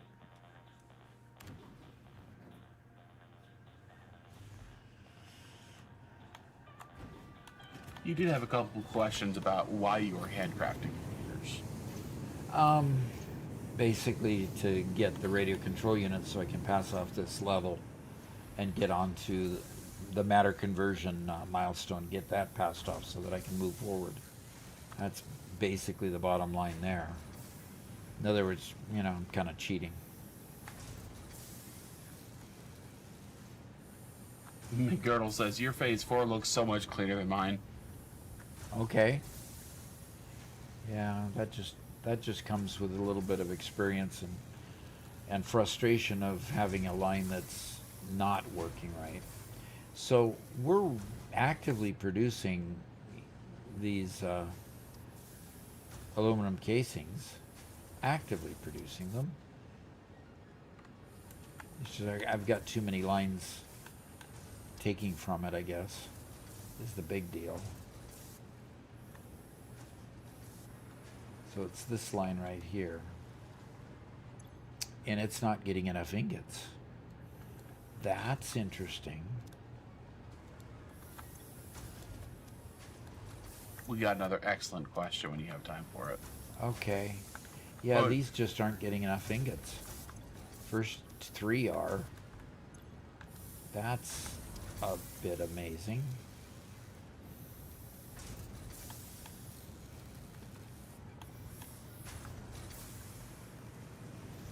Okay, Andrew's heading out. Alrighty, Andrew. Thanks for coming for a bit.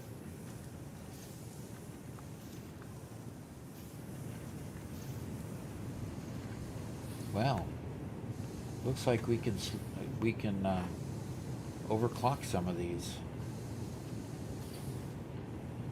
Definitely.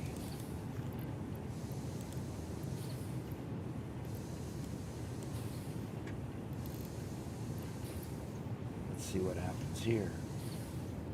Well, okay. Okay, Doc, can I Yep. send you to make a comment on this? Sure. All right, Kira Unyielding says, how long will I need screws in this game? I hate them. Rods are so annoying, and the ratios suck. Man, I said that deliberately because I feel the same sentiment you do. Screws are just the bane of everybody's existence because they're needed for so many things in so many places and in such high quantities. So the tactic you take there is, yes, you will need them forever because you'll need the components that they make them, but you can minimize the number of screws you have to use with alternate recipes.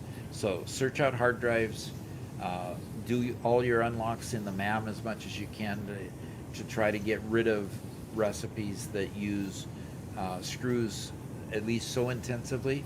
Sometimes you can decrease the number of screws, sometimes you can get rid of them altogether. One prime example is reinforced iron plates. reinforced iron plates. The main recipe takes screws.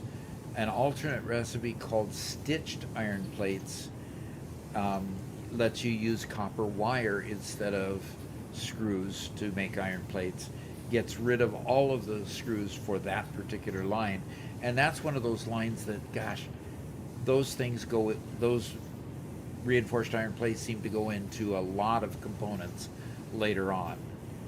So you'll use a lot of them. So you can get rid of screws in that recipe and keep the line moving. So I would suggest looking for alternate recipes that reduce that, and it'll ease your pain a bit. It won't take it totally away, because you can't get alternates that totally remove all of them, as far as I can tell. But hope that helps. And let's go back to the game. I hate screws. I can just see the name of that Q&A right now. Yes, sir. Okay, the questions are flowing now, so Oh dear. how about you just settle in? Just we'll settle get a in couple and more. we'll knock them out here, huh? Okay. Okay. McGriddle says, do you prefer load balancers or manifolds? I prefer manifolds. Load balancers are a lot of work to put together, and manifolds tend to be much simpler. You just run it there and let the splitters take care of filling the machines as the manifold fills up on down the line. I prefer that because I know they'll fill up eventually. It's a little bit slower than having a balancer right away, meaning that the machines at the end of the line take a while to fill up the beginning of the line before they get to the end of the line in good numbers. And since that's the case, a lot of people prefer to balance it going in. I just prefer not to take the time or the space involved with doing balancers, because I know manifolds eventually spin up and work just fine. And they tend to be a lot more extensible too, because once you get a balancer for, let's say, 8 machines, what happens when you need to add 2 more machines on the end? You've got to redo all your balancing mechanism there. And so I prefer to be able to just put a couple more machines at the end, extend the input and output lines, and I'm good. So I do prefer manifolds for that purpose. They tend to be much more flexible. And I hope that helps. Let's go back to the game. Okay, here's the next question. Okay. All right, Kira Unyielding comes back with another. She says, I assume she, wait, I just unlocked trains. When do I get hard drives? Have I completely missed something? Yes, you have. If you haven't figured out hard drives yet, then what you need to do is you need to go out exploring, and you'll see wrecked freighters. You know, the freighters that you use whenever you finish a milestone and you hit the red button to send product up. Those freighters are wrecked all over the map. And those wrecks, when you go to the main pod, you open it up and you grab the hard drive out of that main pod. And by getting the hard drive out of the main pod, it's totally a repository of alternate recipes. And each hard drive will give you a new alternate recipe. So that's what you've missed at this point. And so go exploring, finding slugs, finding summer sloops, and finding wrecks, and getting the stuff out of them by collecting the hard drives from those machines and the slugs and sloops, and it'll advance your game a lot faster. So I hope that helps. Okay. Okay. And we're finally starting to see a dip in the aluminum scrap. Kira says, I do have those. I just don't know what to do with them. Aha. Well, let me show you what to do with them. You go to the MAM. Okay, remember the molecular analysis machine by name. I'm going to throw one down here.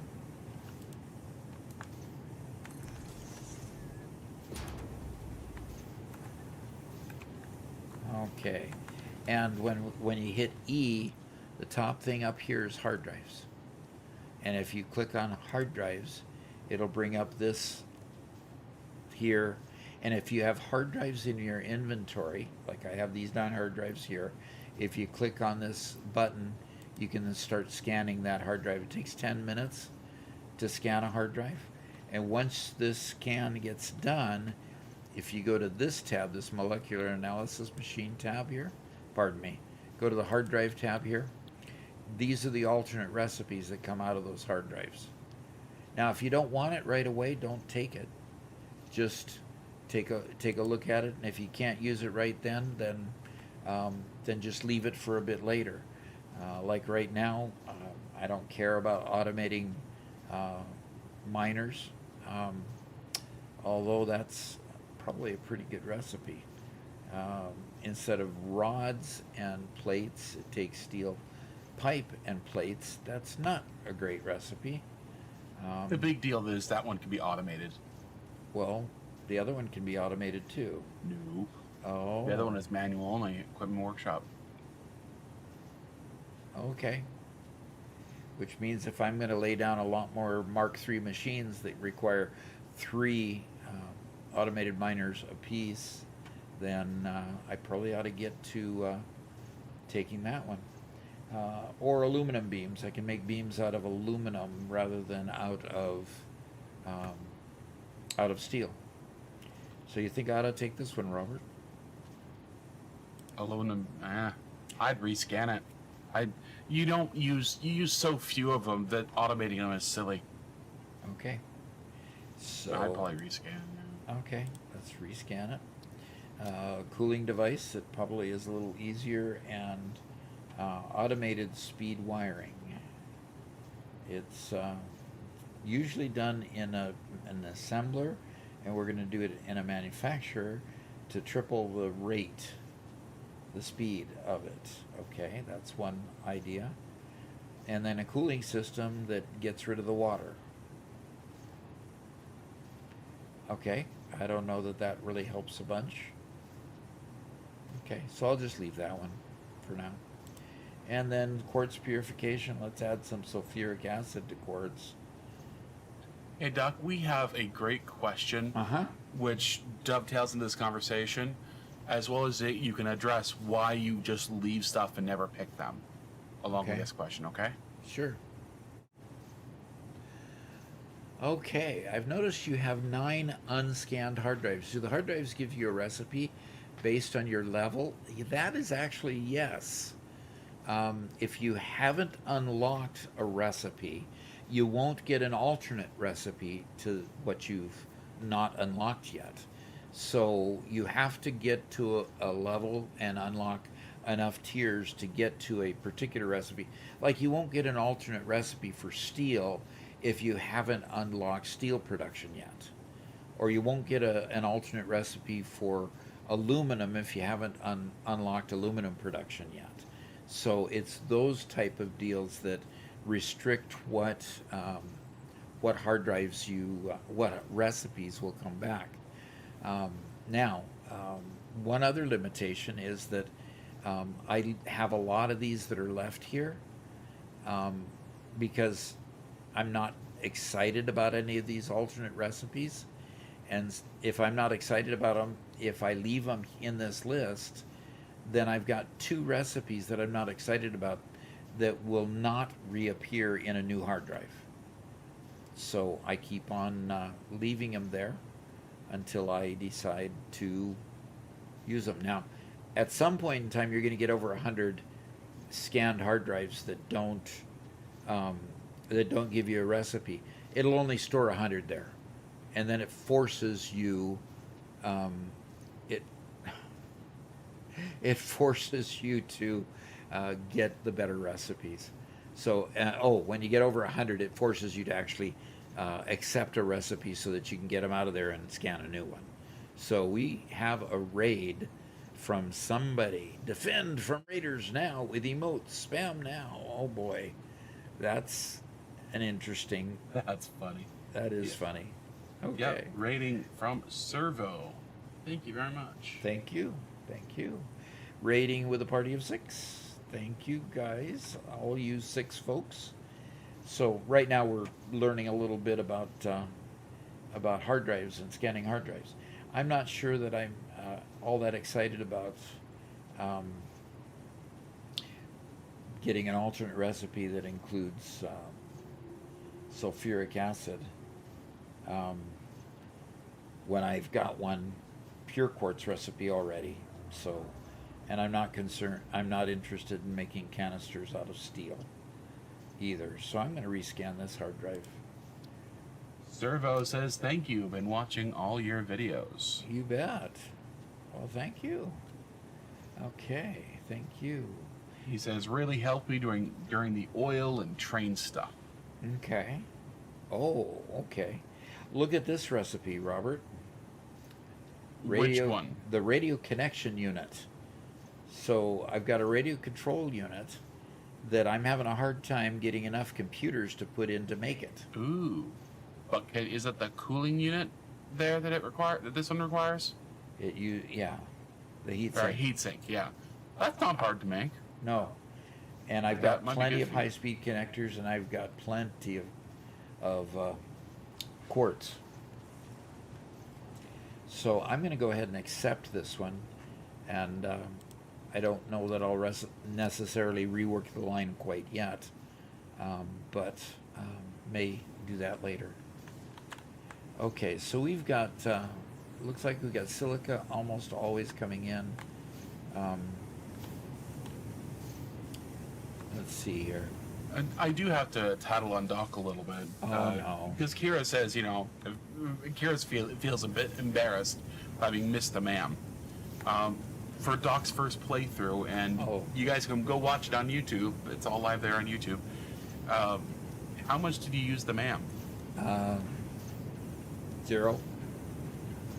I didn't know what a MAM was. I got all the way through tier 8, which in release 8, just before the 1.0 release, meant that I missed all the alt recipes. I missed all the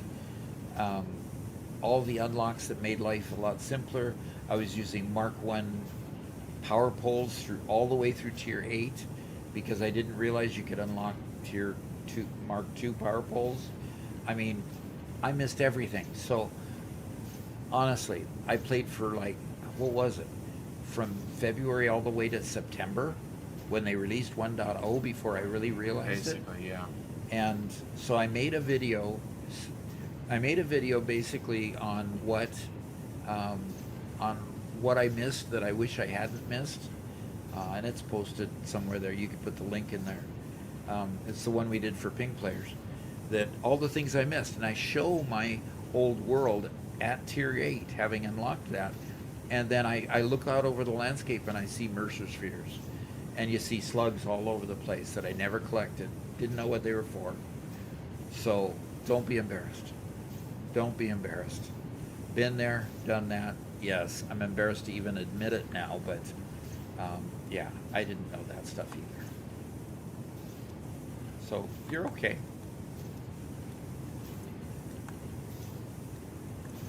Crooked Lip says, could you make a video on the best place to set up specific factories and which alternate recipes to use?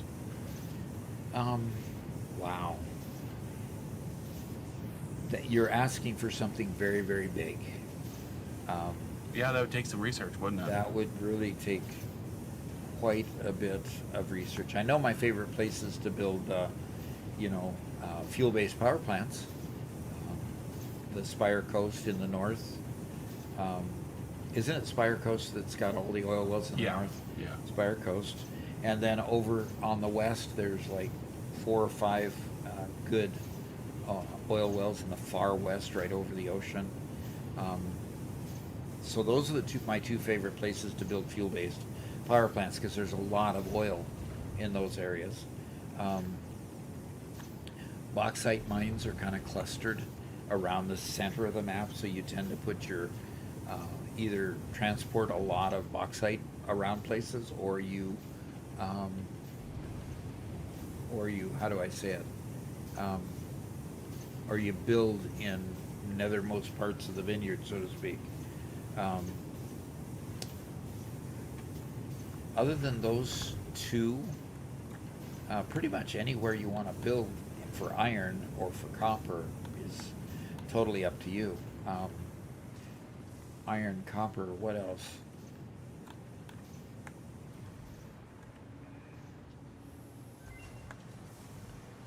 Okay, that's totally full. Interesting.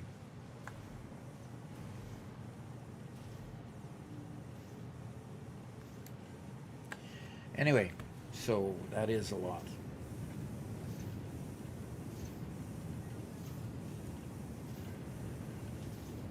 And Servo says, I found bauxite, but haven't unlocked the use for it yet. And haven't found Sam yet, I'm already on tier 6. Okay. Sam is hidden a lot of times in caves or up very high. So yeah. But I'm surprised that you're at tier 6 without having to unlock Sam fluctuators yet. So yeah, that's kind of interesting. It makes me ponder a little bit when you need to have Sam fluctuators in order to unlock. We've got a good flow of aluminum coming out of here. That's really, really good. Ribbon has a follow-up question, says, if I'm on tier 8, can I get a recipe for tier 3? Yes. Oh, yes. Definitely. So, if I look at the MAM here, and in fact, I'll illustrate here. Probably pretty easy to illustrate here. Oh, my hard drive finished scanning. So let's take a look at plutonium fuel unit. Now, here's an example. I could not get a plutonium alternate recipe for plutonium, basically plutonium rods, if I did not have nuclear already unlocked. Okay? And we've got the Caterium computer. Boy. Alternate recipe for that. And what are we substituting for? Plastic. Using rubber instead of plastic. And using cable. Not using cable, but using quick wire. Both of which I've got more plentifully than plastic and cable. I'd say that that's another good alternate, Robert. Don't you think? Both of them are. Both of them are good. Well, the question is, how soon are you going nuclear? Not too long from now, because I can't seem to get enough power out of the oil. We keep on adding more oil and more oil and more oil power plants, and I'm short on plastic and I'm short on power. That's because we haven't upgraded to turbo fuel at all. Well, yeah, we could upgrade the coal power plants to turbo, yes. Actually, no. We could find some more coal and upgrade those fuel power plants to turbo, yes. So which one should I take? It's up to you. Immediate need is Caterium, but I'm going to need plutonium fuel units. Yeah, to be soon. honest, Werner von Kerman says crystal computer's the best, in my opinion. And I've seen that that's really good. So I'd say go for the plutonium fuel rod and hope for the crystal computers at another point. Okay. One Metal Fist is here, by the way, on a 25 stream streak. Pretty cool. One Metal Fist says, I can suggest at least 3 alternate recipes that are really strong. Cheap silica uses limestone and raw quartz and gives you a lot of silica very efficiently. The iron alloy ingot made from iron and copper and produces a lot more iron ingots. Iron wire made from iron ingots, letting you produce a lot of wire without needing copper. These 3 recipes can really help boost production early and mid-game. Fantastic. Okay. Then One Metal Fist later says, and if you need cable, once you reach phase 3, unlock the coated cable alternate recipes. Uses wire and rubber and produces 100 cables per minute. Very efficient. Wow. Wow. Okay.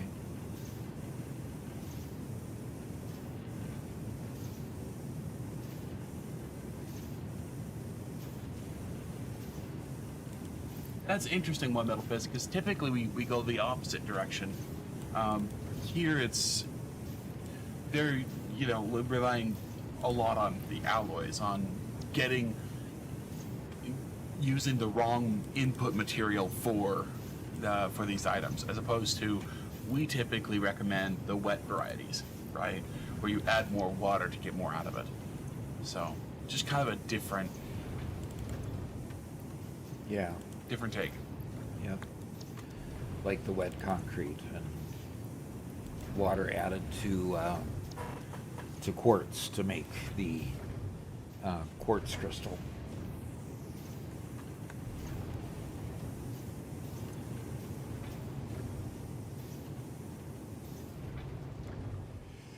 Okay, this is the end of the line for aluminum scrap.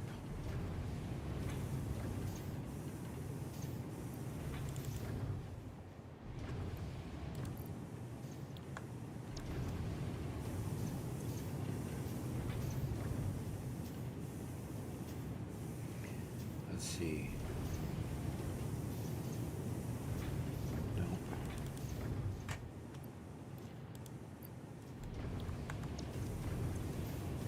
And this one. This one stays full of both. It's in the middle. So realistically, the middle one ought to be able to be fully overclocked.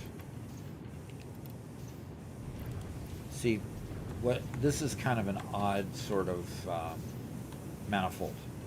It's 5 long, okay, and the silica comes in from this side, and the alumina,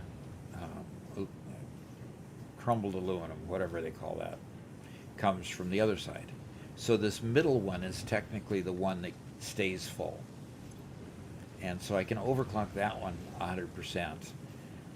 And this one's staying full with 2, and this one should be a little bit shy, but it's not, so it can stay overclocked.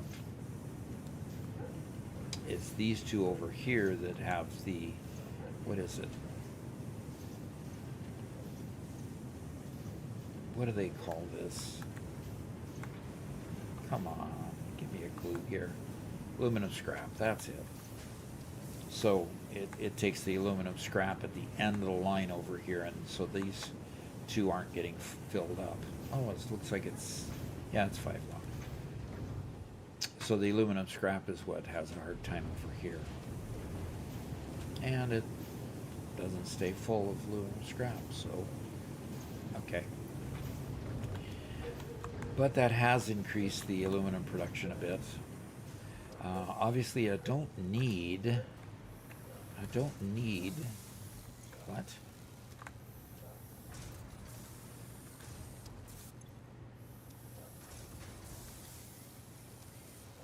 We do have a Interesting. question for Why? you from Scorn Noob Doc. Not Okay. Satisfactory related. So what are these missing? They're missing copper ingot again. Copper is starting to become my thorn in my side.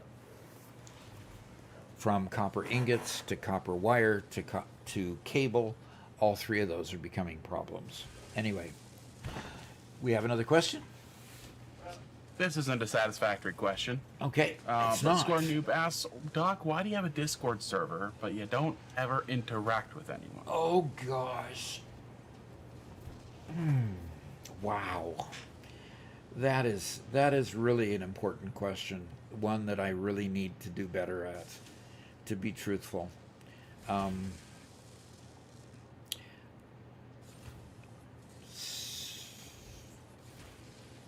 It's a good question that I don't have a good proper answer for, realistically. I need to do better. I need to communicate with people more. Simply because it is a gathering place, and it's been I've just never done social media. My Facebook presence is Zippo does nothing, and Discord really confuses me be totally truthful. It's become really successful for the channel, but you're right. I don't get on it much, and I should. So, and hopefully in the next couple of weeks I'll get on it some more, because I'm going to be in a situation where I'm not at home. In fact, I'll be headed up to.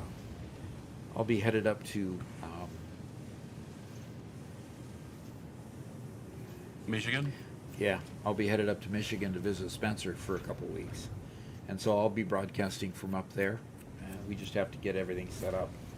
So I just need to call Spencer and talk to him about it and so forth. So Servo says I live on Discord, so I get it. Okay. It is a very, very different platform. So Doc was also brand new to Discord when he started this channel. And so, I kind of told him, hey, Doc, this is kind of standard what happens when you get a certain size on YouTube and people want to hang out and talk and whatnot. So let's make a Discord. And so I've been kind of running the Discord. I've got a moderator who's been helping out quite a bit, Caffeinated, if you've seen him. He's quite active on there. But at this point, it's more a place where we can help you guys get connected with the members, the extra member perks, as well as share screenshots and stuff like that for the monthly showcase. So. Okay. Good question. One to definitely make me think. Max, And we would improve. love for you to stretch. Oh, good. Then I will stretch for a moment.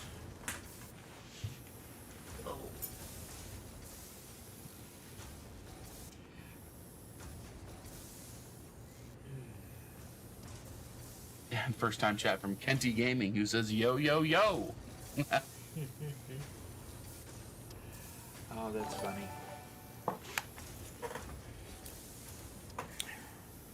Welcome to you, Kenty Gaming.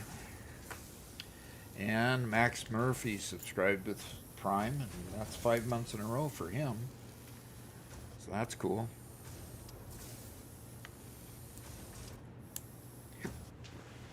Okay. Hello, old buddy. Well, who's talking about who being old here? Come on. No offense taken. I'm just teasing with you. And Scorn Noob, which I actually really like this comment, he says, a couple last days I'm trying to say to kickstart the server, specifically the voice chat, where I advise few people and respond to their questions to hop into this train and let's go. Also, happy International Men's Day. Happy Well, thank you very International much. Men's Day, huh? Okay, that's an interesting one.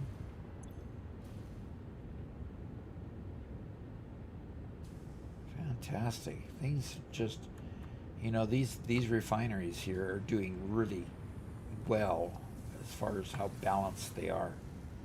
This one is just staying in the 20s and 30s, and it doesn't seem, well, it went idle. Interesting. And then it went all the way up to 50.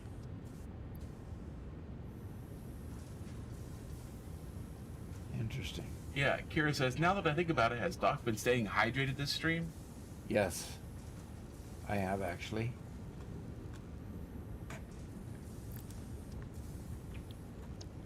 I have my drink right here, and I've been drinking it regular.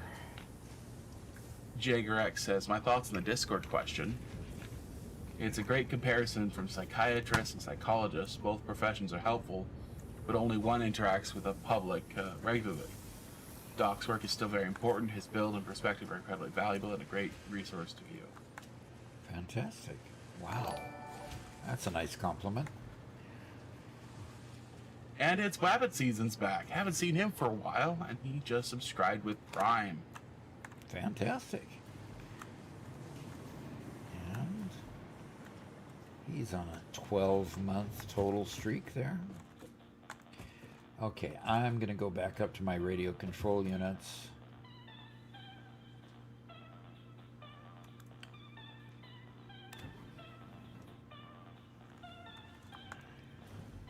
So Kira says, if you guys ever played Ark Survival PvP, this game is just as addictive to me.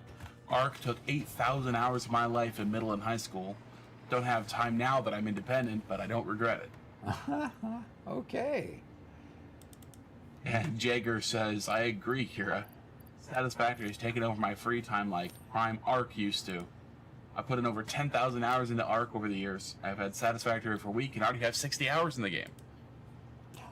Wow. Yeah, I think survival games in general take a lot of hours. And, you know, if it's the first big survival game you kind of get into, you really build a lot. You spend a lot of time in it.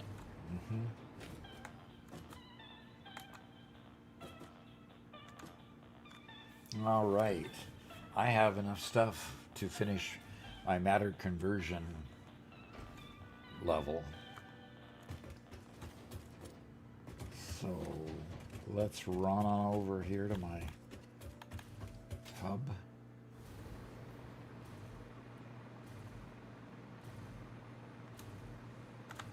And There have been a lot of people who really loved Ark. Garrett played a lot of Ark, too. He really appreciated it.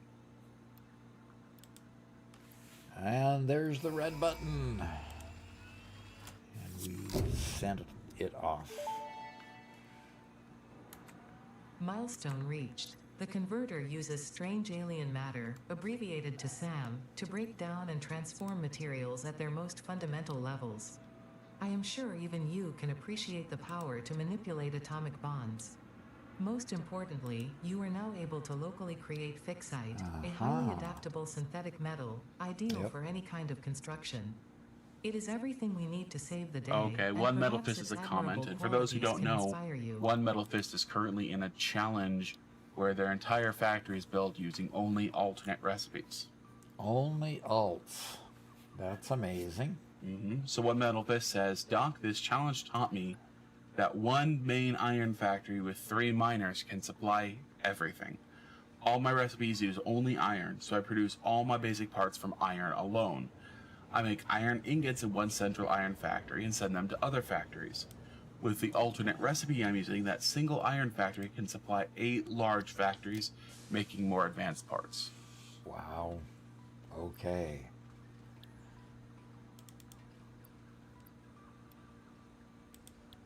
Wow. Okay, so what do I need to do? I know I'm not making time crystals yet, so I need to get a time crystals started. And I need to get Fix-It Trigons started. So I need to figure out how to make fixite. So let's start with time crystals. And the time crystals need diamonds. Diamonds need coal to make diamonds, and then into there. It's produced in a converter, and diamonds are produced in a particle accelerator. Okay, now I may not have a floor that can handle particle accelerators, so I might have to either break out a floor so that I have a taller floor, New factory! or Robert, What? a new factory? I don't know. They're so much bigger than everything else, and they just, They just I what? I'd take it to a new factory. To a totally new factory, huh?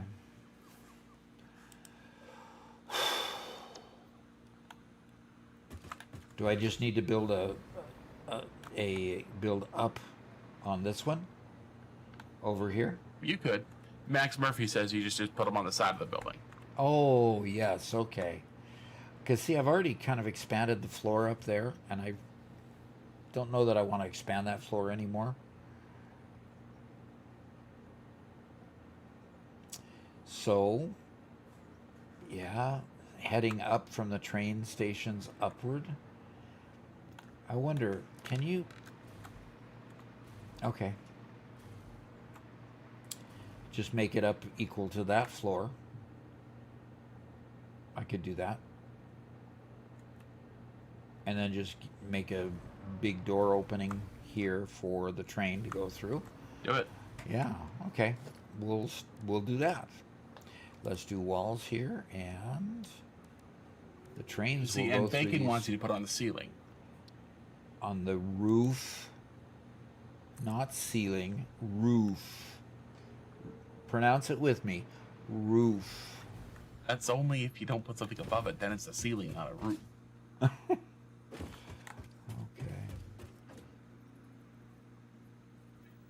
Metal Fist also says, Doc, I'm also trying a new experiment with fluid buffers. Large Okay. to small, large, small, large. Because the different heights and pressure, the small buffer stays full while the large one fills steadily, which helps reduce sloshing. I also discovered something strange. You can still get the turbo fuel alternate recipe from hard drives, even if you haven't unlocked the turbo fuel research yet. Ruh-roh. Oh, well, that's not supposed to happen.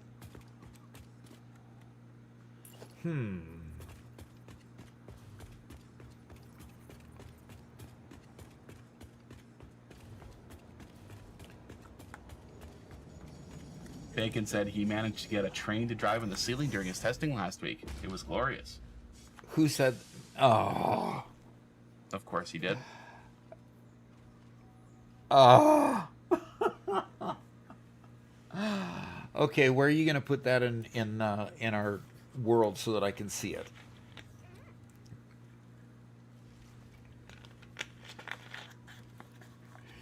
That's too funny.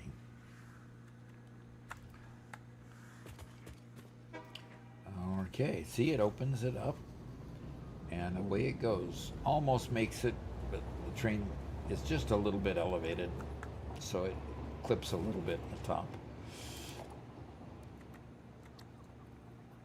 Okay. Yep, he says, let me finish my train video and I'll do a follow-up video explaining how to do everything. Okay. We've been waiting long time.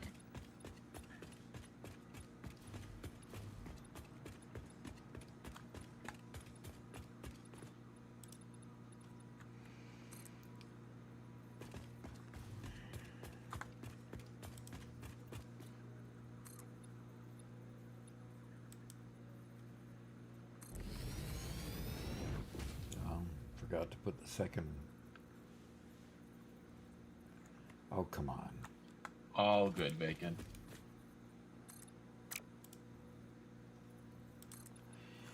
I did watch his video on duping. That was cool. Yep.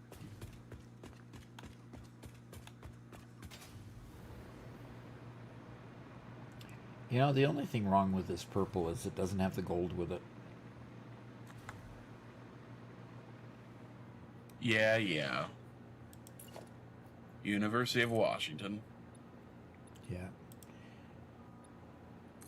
The university that changed my career.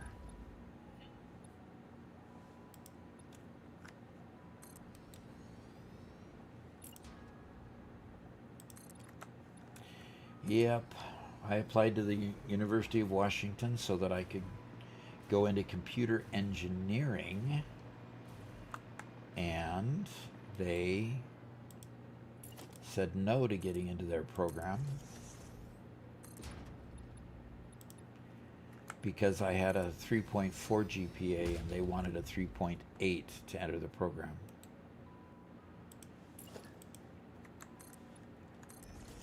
So I would have had to go improve certain grades, and I just didn't want to spend the time to do that.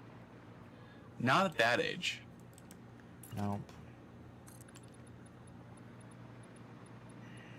What was your GPA when you were, although I know it doesn't really work anymore, but when you were working for your getting a master's and your doctorate? My master's was 3.91, and then my PhD was 3.93 or something like that. Because you oopsied and got an A minus. Yeah, got an A minus in something.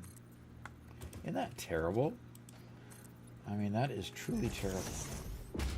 You know, it comes down to at some point you learn that your parents really aren't as good as what you thought they were. Okay. Okay.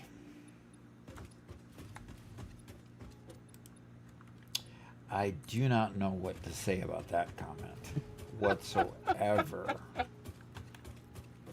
Score Noom says, am I the only one familiar with the hover pack configuration mod? Where you can set speeds for your hover pack? No, I'm not familiar with it. I am not familiar with it at all. Okay. And I want a door on the left side. Max Murphy says, Doc, do you need to knock some common sense into your kids? No, I've tried, and it just doesn't work, so I gave up. Oh, brother.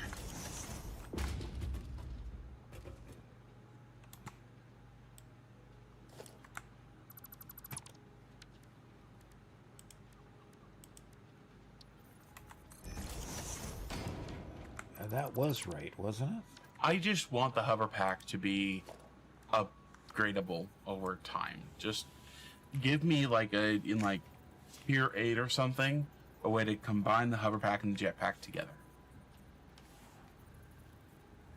Or make the hover pack go a little bit faster or something. Like simple stuff. Okay.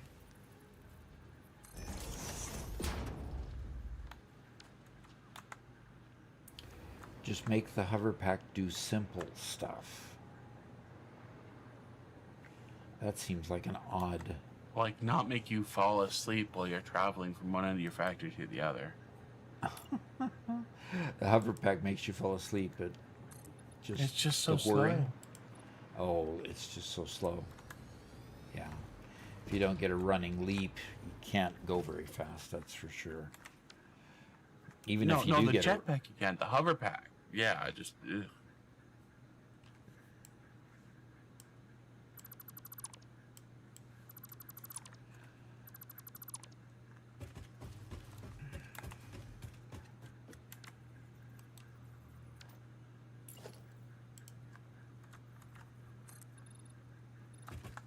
Alrighty. And a second wall up there. Now I can put glass around.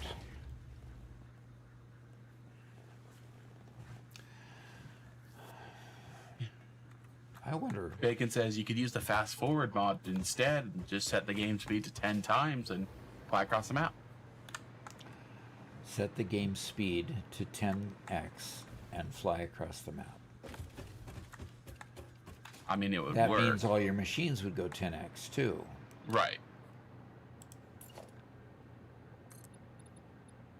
I don't know that that's really beneficial. I would wonder about that. H Solo says, new here and love the content. All right. Do you feel like you were really gradual and making mistakes a lot in the game for a while? Or did you take this game like a duck to water? I was really gradual. You know, Robert can contest the fact that I can attest to the fact that I had to learn what gaming was all about, as well as what I was doing in the game. So I cannot say that I was particularly good at the game to begin with. So yeah, it was more gradual. Yeah, I'd agree with that. It definitely was. I mean, you know, Doc talks a little bit about the games he's played in the past, but they really were quite a while ago. Basically, other than playing the odd mobile game, until Satisfactory, Doc hadn't played anything since a little bit of World of Warcraft back during Wrath of the Lich King, a little bit of Guild Wars 2 when it was first released, and oh gosh, what else? Like, everything else way older than that. Yeah. What was that civilization building game? Age of Empires? Yeah, Age of Empires. Yeah. We played a lot of that, but that was long. That was Age of Empires 2, the Age of Kings expansion. Oh, best game ever. Age of Kings. Age Solo says, I got an A minus during my master's program and got a 3.93 as a result. I feel your pain. Uh-huh. Yep. Yep, you work so hard to keep that GPA up, and then all of a suddenly you get a, one little stub toe where you get just barely below 3.7, I think was the percentage I had to hit for that. And yeah, you end up with a lesser grade.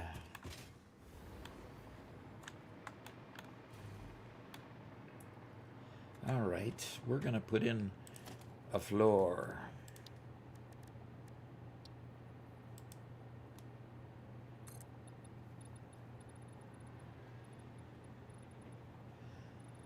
I'm going to have to move the hub. The freighter is back.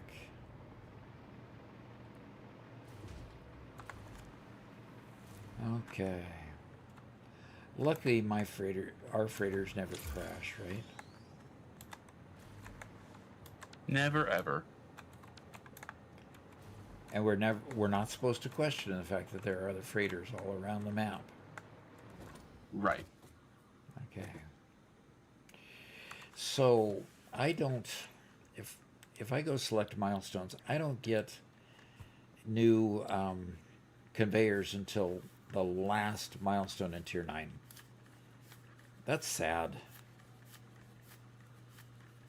And this is interesting. Oh, that's the Fixonium fuel run. Fixonium, whatever. Yeah, Fixonium there. But I don't get this Mark 6 conveyor until so late. That's frustrating. And don't get the portals until later on, too. Okay, so the ballistic warp drive comes here. The blueprinter comes there. The current one I'm working on is the AI expansion server. It comes there. And then this one gives me the... why do I get these again? Oh, because I unlocked them in the MAM, wasn't it? That's why you don't need them until now. Because you can unlock them in the MAM to do further unlocks, but you don't actually use them until clear at the end of the game. I get it. Okay. So, I'm doing quantum encoding. Okay. And I wonder why Phase 5 isn't showing up. Even though it shows up out here, it's not showing up here. Probably because it never does. Yeah. Okay. Good question, Doc. Good question. Keep it up. Should have taken that one to the university and had somebody answer it for me. Oh. Let somebody else jump in and fill in the spot. Right. Fill in for me. Answer question for Doc. Yep. That always. All right. So I've got the floor being built up here. I need to get power up there, so I'm going to... Where's the easiest power to get up to there? I wish they had floor holes for power, you know? It'd be so easy just to stick a floor connection up there.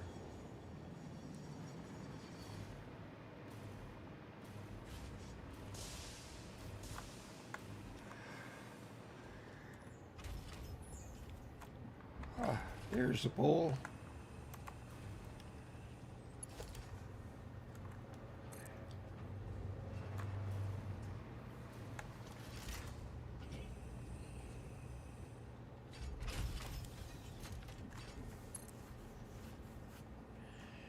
Okay.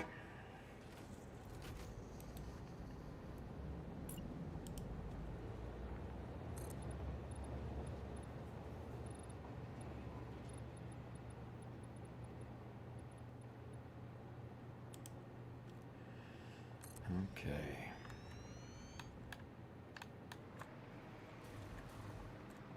Oh. Ooh, went out one too far. Oops.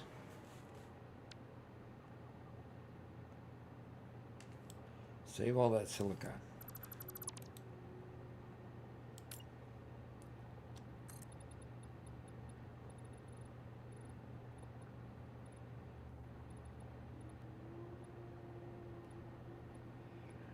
Oh my. Okay. We'll wait on that for a minute. Lexi says, so Doc, next week 1.2. How about next stream you try Satisfactory Plus for fun? You know, I watched somebody play Satisfactory Plus just to see what it was all about. It is a totally different game. Which, wow. I don't know. I just don't know. I think I'll play it personally for myself, but I don't think I'll play it on stream, I don't think. So. Age Solo says, you mentioned you were somewhat new to gaming. How did you take to the combat aspect of the game, especially the nightmare that is the stingers? I didn't.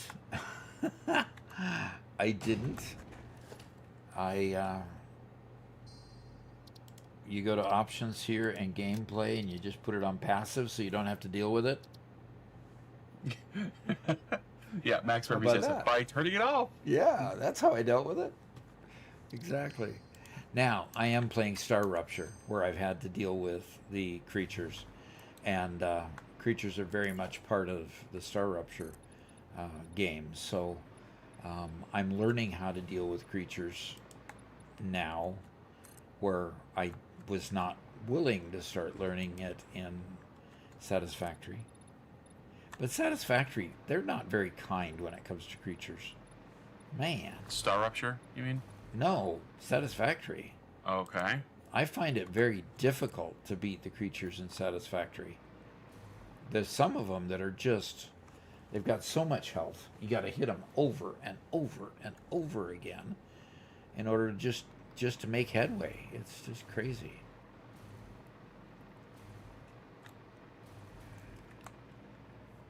So, anyway, I'll get better at that someday.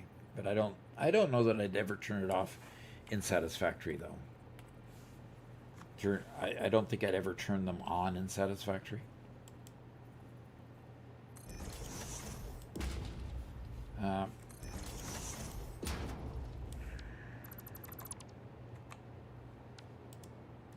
Forgot to hit H.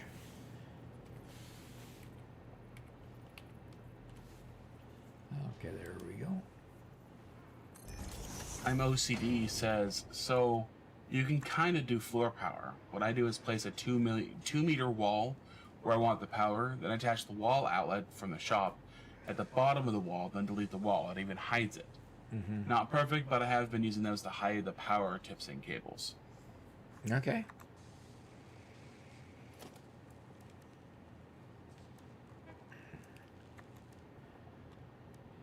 Well, Max Murphy redeemed scan a hard drive.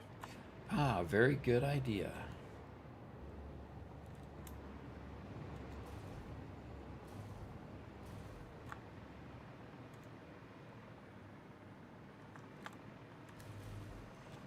Okay, there we go, and scan a hard drive.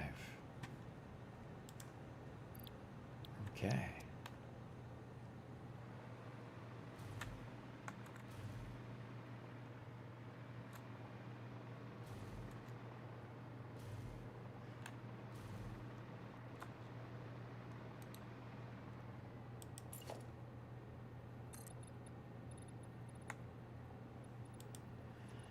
Only build just so much. The depots can't keep up.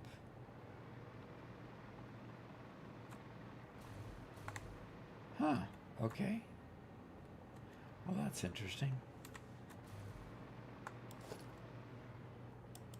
Yep, and I'm OCD mentions, the rebar gun makes combat super easy. Yes, the rebar gun. Until you unlock that rebar gun, though, boy, it is challenging. So, and then when you get the rebar gun with explosive, explosive rebar. That really is the best level, the best ammo to use at that point.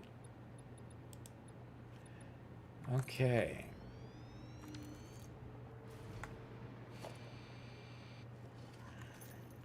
All right, let's start by making the time capsule thingies. Blank Space says, hello, I'm on my first ever playthrough of Satisfactory, and I'm enjoying it immensely. Hope you're having a good day. I am having a good day. We are planning a trip to Michigan, and that's kind of weighing on my mind right now, getting ready for that.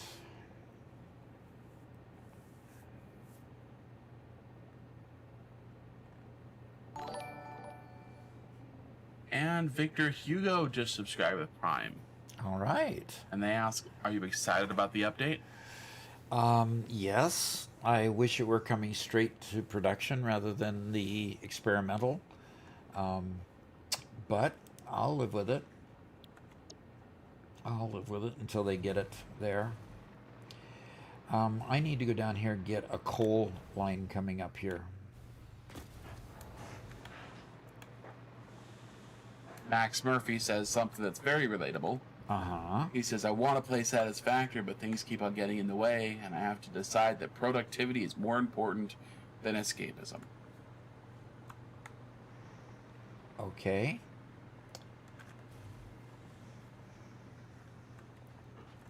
More productivity, less escapes. Yeah, gotta make sure your life's in order.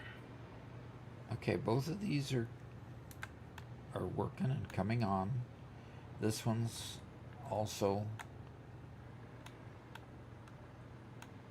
working full speed. I need to go find another coal node.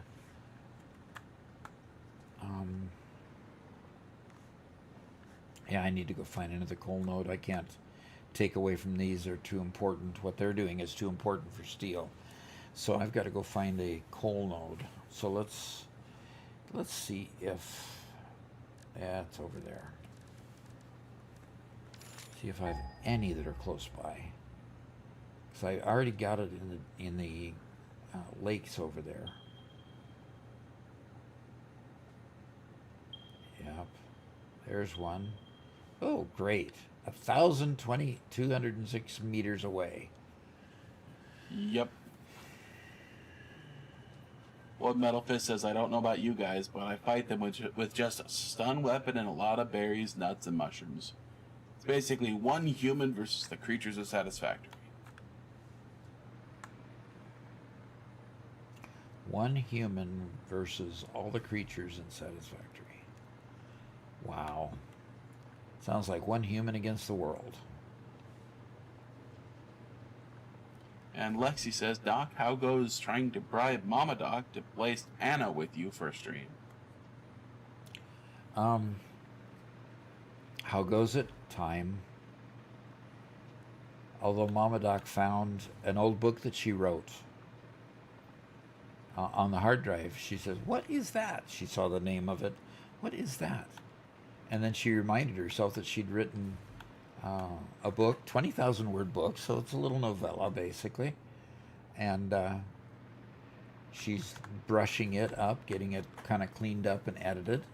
And then she's going to write a sequel to it, or another episode of it, because that would be more of an episodic sort of book going forward. I'm going to have to ask her about this, because the first time I'm hearing this. Oh, really? Oh, yeah. She's been buried in it. She went to bed late last night. She was so buried in it. She didn't even make dinner for me. She was so buried in it. I had to go work on making dinner. So, when did she write this originally? It's been a decade ago or so. I don't remember her writing anything a decade ago. Well, she's already self-published 2 books, but they're very niche. They were very niche books about our family in particular. And this one is just a straight out genealogy-related fiction book. This one is. The one that we're talking about that she found, yes. Isn't that cool? Is it about a kid who goes cross country and is found by like grandparents or something? I don't know the details of the story. You'd have to ask Mom. That sounds... Okay. Yeah, I'll have to ask her. Does that sound like something familiar or something? Yeah. I didn't know she'd actually written anything. I just thought she was just doing a whole bunch of planning. Okay. All right, I'm going to go see where this coal is now compared to where I'm at. Where I am. Max Murphy asks, who would win? 4 guys in clown masks or the entire population of Washington, D.C.? Well, is there a difference between those two? Only in quantity. Oh. Okay.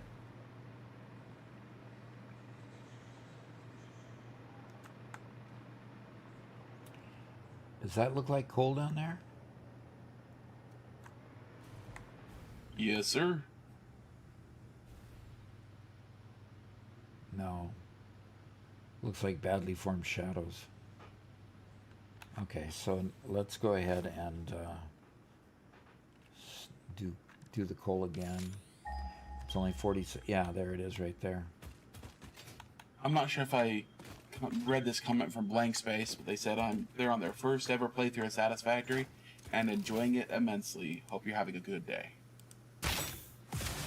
Yes, you did read that. Oh, okay.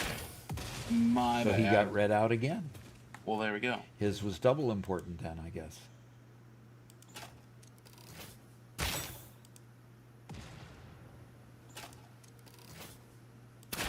Just gotta clean up the Macrack space. asks, have you ever tried Portal? I think you'd like it. I did like it for the short time that I played it. I need to go back to it. In fact, I made a video that was just not completed. And you have that video, Robert? But Yeah, we just never finished it, so I'd never... all right, that cleans up almost all of it. Going along with, Doc being fairly new to games as well, means that the dexterity and understanding of those kinds of puzzles, he was able to figure out the puzzles, but then being able to execute the necessary movements in order to fix it sometimes became a struggle. So. Yep. Made it through several levels. I'm not sure exactly how far I made it, but did quite a bit.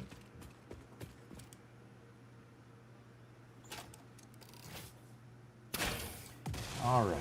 That should clean out all the poison fog, and I wouldn't have to keep spending filters.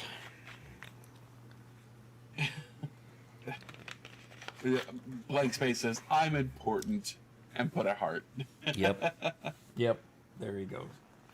And Max says, at some point we just need to tie Doc down with a rope and delete Satisfactory from his computer. Make him play other video games. You better put out that video game that I just did yesterday. No, Quick. Max Murphy, Doc played Slay the Spire 2 yesterday. And I did almost as well as Robert, in spite of. You did great. Yeah.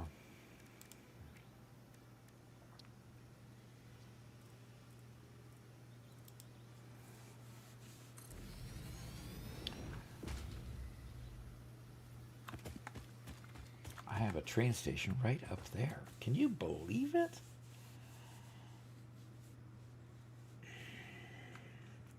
I'm fighting hives again this morning, Robert.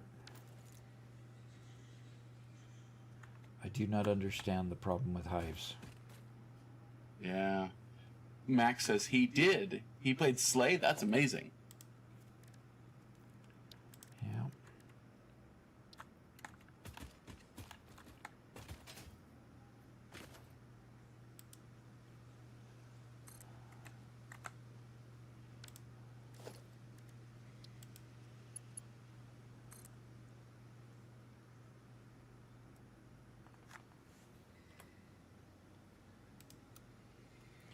Man, there's a lot of bamboo around here.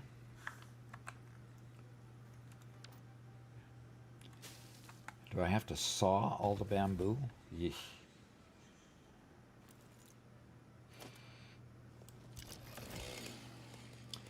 I guess I'll clear the way here. I just want to get to where I can see and get to that lift. There it is. Okay. There's the lift. And I'll bring down a pole here in a moment.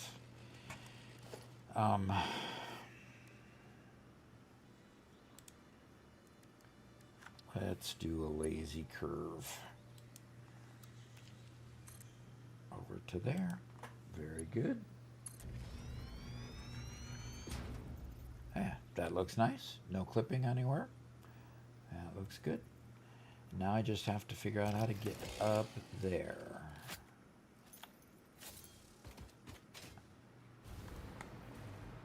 Well, that wasn't as hard as I thought it was going to be. I keep on dying, Doc. Keep on losing. Ouch. What are you playing games while you're trying to manage the channel? I mean, Yeah, I'm playing Slay the Spire. oh man, I got you addicted to that already? So, Doc gets the game yesterday, and he plays a little bit on his own, his first playthrough, and then I kind of sit in and watch. And, of course, I go from just watching Doc to cheering him on to, unfortunately, commenting, which I really shouldn't do. And Doc turns to me, he's like, you really enjoy this kind of game, don't you? I'm like, yeah, this is a good game. So... Yeah, it was kind of like, why don't you go play it over there instead of playing over my shoulder? I just want you to enjoy my games, Doc. I Yeah. want to share. Yeah, and he did. So he had fun yesterday too. Yeah. We had fun together with that. And Brevery says, came across your channel last week and you convinced me to get the game. Now I'm absorbed and can't escape the factory. Oh gosh, I just hope you don't blame me for that. I'm sure they blame you and are thankful. Blaming and thankful in the same breath. Okay, that works. Ruben asks, Doc, are you afraid of the spiders in the Red Forest? They're so annoying to deal with. I'm not a bit afraid of them. Because I go to here and I go to here and I tell them to be my friends by being passive. So I can walk up and just kill them and take their remains. Isn't that terrible? And Zippy Flame says, I found you from one of your shorts. Wanted to say you're so helpful as a newer player. Yep.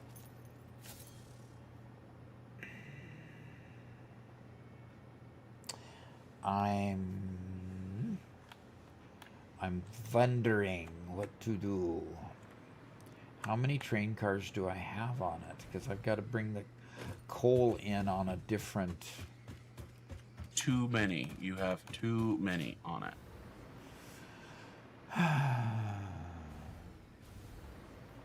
That's always the truth.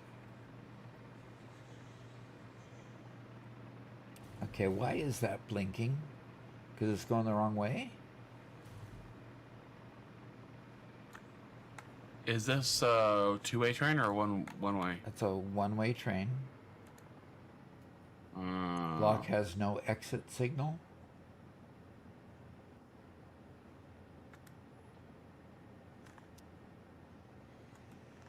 Okay, that's weird. I put 4 block signals on it. One at the beginning of this station and one down the road a little bit. And then one at the beginning of the next station and down the road a little bit. So Interesting. why would that one not have an exit station. Well, and Metal Fist says, I think the spiders are actually some of the easiest creatures in the game once you learn their pattern. They usually try to jump behind you, so you just wait for the jump, turn around, then hit them a couple times. They're much weaker than most of the other large creatures in the game. Okay.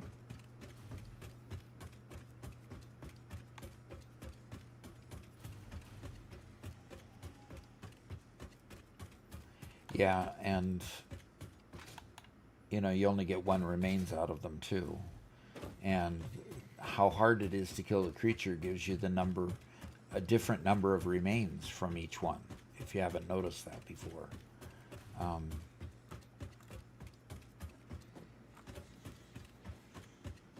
So I'm going to fill this in with,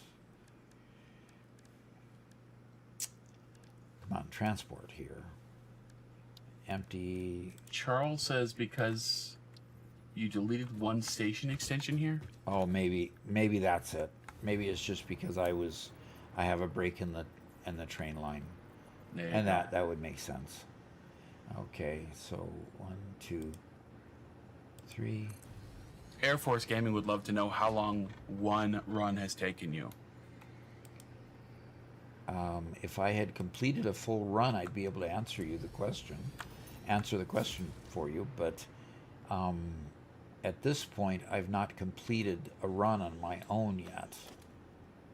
So this particular run here,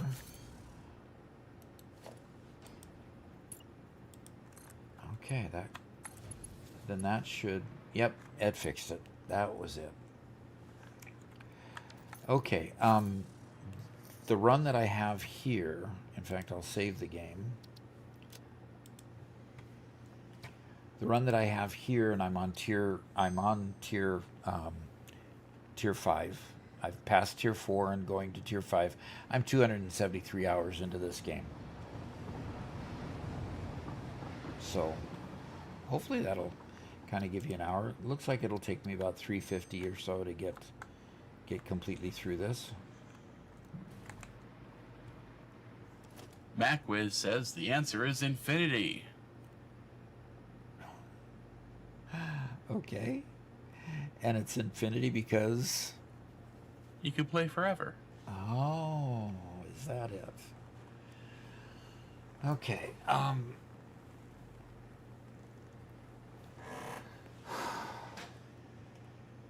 Okay, what I need is up here logistics. I need to put a conveyor top on that conveyor hole. One Metal Fist argues the big hogs are much harder to deal with. Even if you hit them, it's harder to dodge. Mm-hmm. When you try to escape, they throw rocks at you and can knock you out of the air. Some of them are even radioactive, which makes fighting them even more dangerous. Mm-hmm. Absolutely. Now, what's the disagreement? I don't think so. Yeah, I don't think there's a disagreement there. But because they're harder to kill, they give you more reward, is the point I was making. So I like getting the bigger rewards, so I'll keep on working on them. And I do hate the radioactive ones a lot, because they're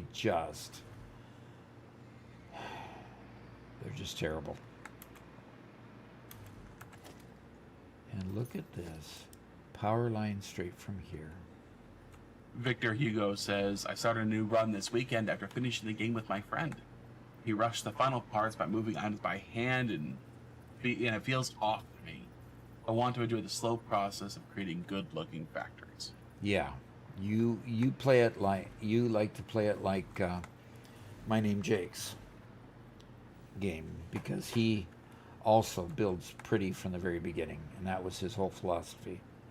So even though this power knob allows me to stay afloat, it doesn't allow me to attach a power pole to it, which I've done before, so I'm wondering why.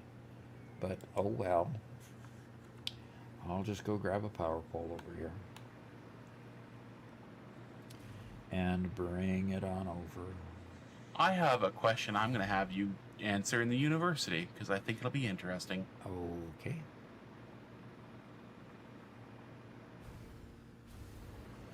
All right, go for it. Okay. J Manic? J Bay Manic? Not quite sure how to pronounce that. So my apologies.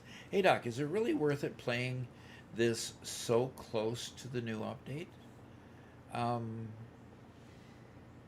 If you're not familiar with it, yes.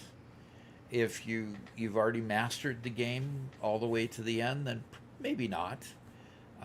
Waiting to the new update and get the new goodies might be a good thing to do. I always just like to play. I like to play so much that I like to that I just keep on playing and enjoy it. So I like building new worlds and building new ways and learning new things all the time. So I think playing it beforehand is just fun. If you want to experience other games until the new goodies come out, that's good too. So hope that helps, and we'll take it from there. Okay, let's send you directly to another question. Okay. Anthony Mirage says, oil is very far from my main base, but I've established an oil collection system. Is there a way to effectively travel the 1,000 meters between both? Besides fuel for vehicles, is oil worth it? Absolutely. Fuel is worth it for fuel generators to generate electricity. It is, and that's the big thing. And then you can make turbo fuel, of course, which is good for vehicles and good for vehicles, good for drones, good for your jetpack, all of those things. So oil is really a fundamental of the game. That once you get past coal power and go into oil power, it allows you to get to the end game having enough electricity to be able to make it. Whether you build if you build minimalistic, oil can take you all the way to the end game. If you are building robust factories along the way, similar to what I'm doing, where I'm not too concerned about getting through it really fast, but I try to build good strong factories along the way. If that's the way you're building, then you probably will have to go nuclear, even if you use oil. So oil is really fundamentally a need in the game. So if you're transporting the oil to somewhere else to do your refining and put your electrical generator somewhere else, more power to you. I generally will put the generators and plastic production and rubber production over where the oil is, rather than transporting the raw fuel, so that I can transport less. And it's easier to transport. It's usually easier to transport hard goods than it is fluids. So that's where I come from. So hope that helps, and let's go back to the game. All right. Well, I am to the point now of grabbing this power pole and getting me some power. Bieber asks, are you actually a doc? Yes, I am. About 2013, I got my PhD in Management of Information Systems Technology. So I was a database management person in real life at Boeing, and that PhD fit really well with what I was working on at Boeing. So. Okay, Doc. Well, I think I'm going to take a bit of a break. I'm going to try to keep it quick since I'm the only one here today. Okay. But you're in charge of chat. I'm in charge of the whole bigilla, huh? Yeah, and I'm going to leave you with a question from I'm OCD, who asks, interesting, is the new update fundamentally changing the game as it is today? Mm-hmm. Will all the current builds become irrelevant? Okay. To the second half of that question, will all current builds be irrelevant? No, not at all. If they do anything, they'll extend the game and get it. Just a second, let me make this a load platform. Yeah, it's a load platform already.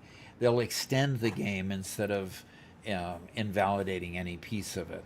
Um, they're they're expected to do fluids, and in doing fluids, they'll be. I would expect them to get the formulas better on the fluid pipes, the pipes that move fluid, because there's a lot of jankiness, weirdness that goes on with pipes. They're going to introduce a new fluid truck and a new fluid truck station so that you can move fluid on trucks. Um, Not on the tractors, but they've shown it on the trucks. And so you can move fluids there. Um, the I would expect them to do that. They've also kind of hinted at other things. One video hinted at them actually giving us roads to travel on, because right now we don't have roads. All we do is make platforms and cover them with asphalt and lines, but we build ad hoc roads for our trucks. The trucks were originally meant to just drive along the regular terrain, which is kind of odd, but that's okay. So we're hoping that what the one person saw in the video was that maybe they're going to give us actual roadways that have road signs and the ability to manage where the trucks go without us having to drive the truck to create this weird path. That maybe we'd only create the path if we weren't on a road, and that kind of thing. Just to put a truck station in one place, have a road in between, and tell the truck to go to that roadway, to go to that next truck station. Wouldn't that be nice? As it is now, we create a track and go to a train station, and we just tell it go to that next train station, and it'll figure out how to get there if we've got multiple train tracks that intersect and so forth. Kind of hoping for that. But no, it will not fundamentally change the game. It'll give us more tools to work with the game. It may give us another biome. It may give us more map to play on. You know, Coffee Stain usually surprises you a little bit with the things that they create in the new content. So we'll see. We'll see what they do, and we'll wait to be amazed and excited about it. So, all right, Doc, have you ever played with mods, or what is your thought on mods? Robert isn't here right now. That's kind of cool. The mods I'm playing with at this time is an extensive list. I specifically like Infinite Elevators, Infinite Nudge, and Infinite Zoop. They're created by all the same author. We have flex splines that allows us to create longer pipes and longer conveyors. Gateways extension, I can't remember exactly what that does, but I believe it gives a bunch of extra stairs and a bunch of extra items that you can use in the game. Modern railing extension allows me to have train stations that are actually 2 wide or 3 wide, which is really weird. Modular stations is kind of the add-on. These two play together to do that. Road spline tool has a bunch of different road tools that you can use. And Sky UI lets me have my nighttime stay smaller. So yes, Structural Solution gives us a bunch more things I can build with as well. So on and on and on. Do I like mods? Yes. Does Robert like mods? No. He doesn't like the overhead of managing the mods. And sometimes the overhead of managing the mods gets kind of onerous. But I deal with that. He doesn't deal with it quite so well. So I do know that there are various opinions on the subject of mods. And, that's everybody's liking or not liking. So that's just the way it works. So anyway, how am I flying? Monkey Magic asks. I have a hover pack on right now, and that is a normal in-game progression that you can get the hover pack. You unlock it during. I'm not sure where you unlock it. Do you unlock it in you make them in the equipment workshop. You can't make them in a manufacturer or anything.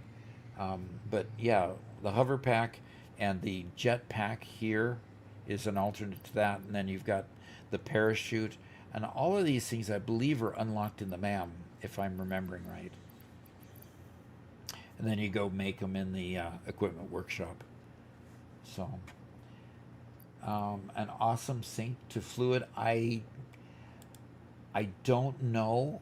That's one that hasn't been talked about a whole lot that I remember. But that would sure be nice that you could hook a pipe up to a sink and just, have sink fluid rather than having to package the fluid and sink the packaged fluid. That just never made sense to me, but oh well, I do hope they get a sink for fluid, although I haven't heard that specifically talked much. But with them saying that they're going to solve the fluid problem, I am really hoping that that's one of the solutions they give us. There's so many times when you want to just sink overflow fluid, and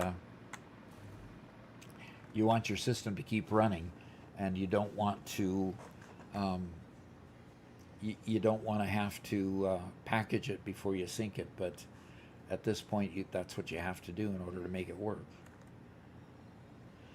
So I need to wait for a new train to come. They call this Bauxite 2.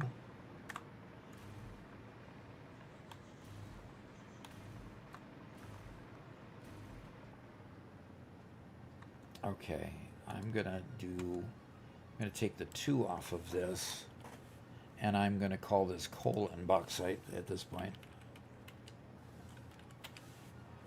Okay.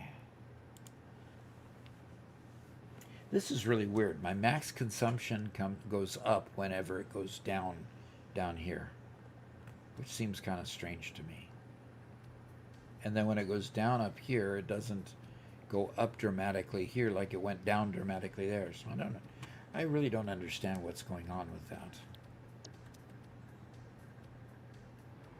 All right. The train is over here.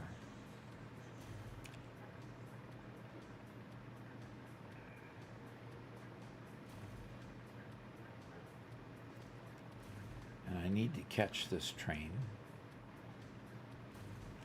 And I'd like to catch it before it leaves, so I can kind of keep it.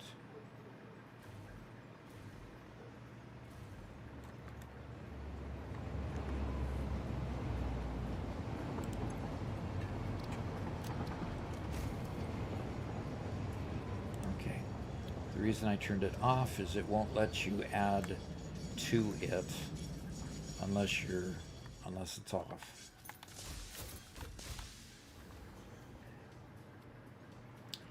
And I won't need to add a new freight car to it. There's a new freight car to it. And now I'm going to tell it to go and go to this other train station. So I'm going to edit the timetable, and I'm going to put coal and bauxite in between there.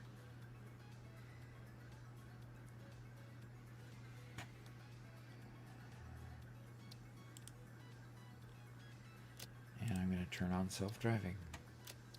Next station, coal and bauxite. Good. Good.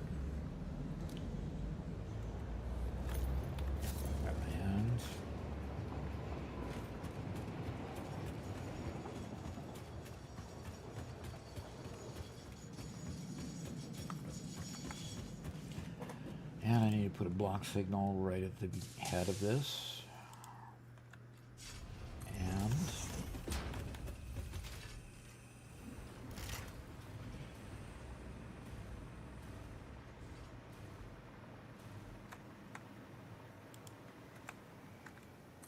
And right there.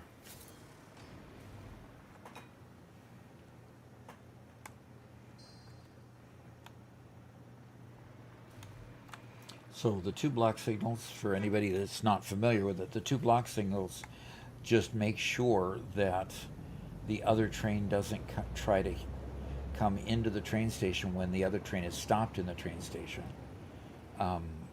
Just gives a little space of time for all of them to clear out before bringing them back into that station. Now, the one thing that's going to be important here is getting that next train, getting a fourth car on that. Then I've got to put a new freight platform on the other train down.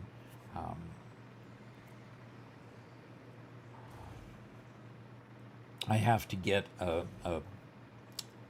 lift going from that to the floor up where I need the coal. So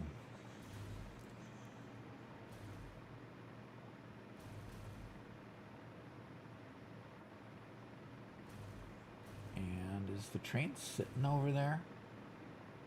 There it comes, yeah. That train is coming in, perfect timing.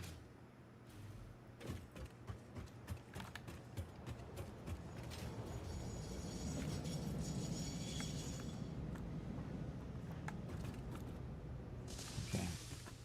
I'm gonna hop onto the train, and when it starts moving out, I'm gonna stop it, add the other train after I turn off the automated driving.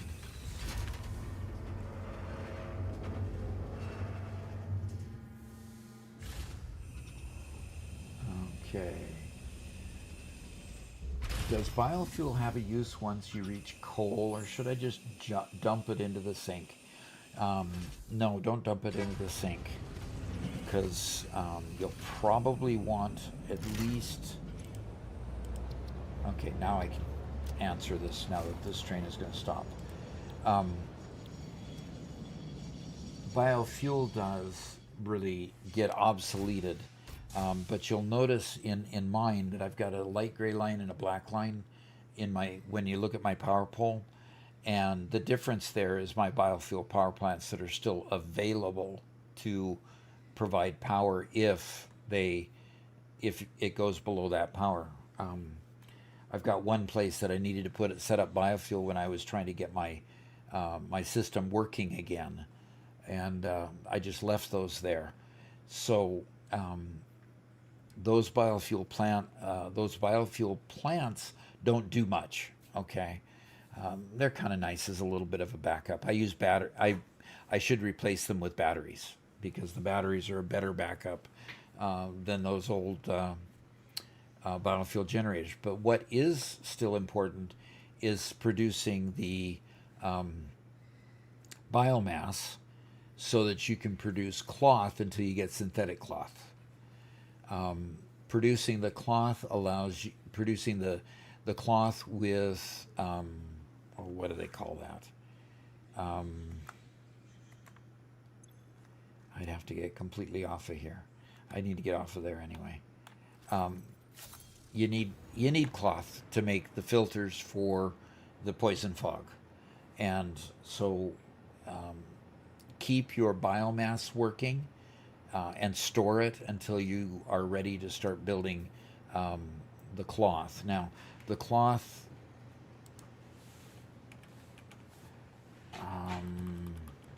fabric, there it is. The fabric requires mycelia and the biomass. So while the biofuel generators aren't really worth much, creating the biomass so that you can create fabric until you get synthetic fabric is important, because you'll want to make, parachutes and filters. You'll notice that the gas mask, to make the gas mask and to make filters, both require the cloth, the fabric. So keep that part of it, but you just kind of convert it to moving into something else instead of making solid biofuel. Now, understandably too, your saw also needs solid biofuel. So you want to keep making a bit of solid biofuel so you can cut down trees and stuff, because you'll occasionally want to do that even after you're not using the biofuel. And so does biofuel have a one? Okay.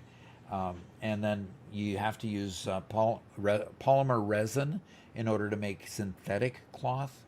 So that is the other alternate there. 1, 2, 3. This one already has a car. So I just need to change the timetable. So if you're making polymer resin from your oil, then you can start making cloth out of the polymer resin. Basically, you're making polyester cloth. That's where polymer comes from. So, or that's where polyester comes from, is from oil polymer. So let's edit the timetable here and put the coal and bauxite in the middle and save the changes. And turn on self-driving, and I'm just going to ride it. Hey, Doc. And Robert has made his way back. Yes, sir. How are we doing on chat? I've kept up pretty much with YouTube. I need to see parachutes. Just a small correction. Parachute is unlocked in the map, while jetpack and hoverpack are unlocked through phases. Good. Jetpack unlocks in phase. Okay, must mean tier 3, and hoverpack unlocks in tier 5. Good. Thank you. I get confused because you just unlock it once and you just use one, and you go make one. So it's kind of hard to remember which it unlocks to. So thanks for the correction. Max Murphy says, "Free me." Did you see the Satisfactory Subway Surfer? No, I didn't.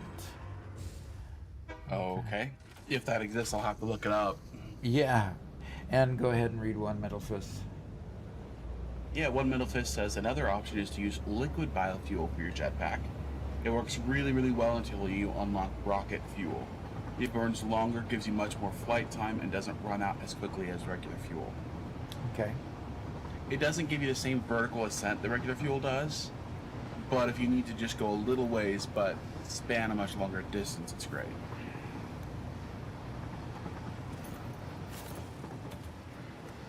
I got something to go retrieve over here.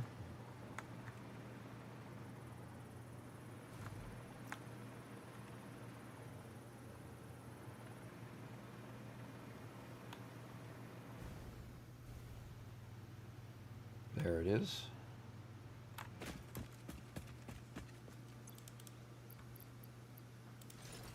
Now, that wreck is on top of that.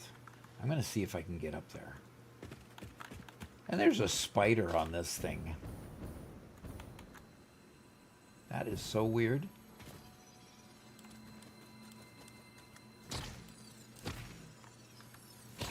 That is so weird that a spider would be on this. And there's another one. Just hanging around, but this one's the king spider. All right, run away, why don't ya? You're no fun.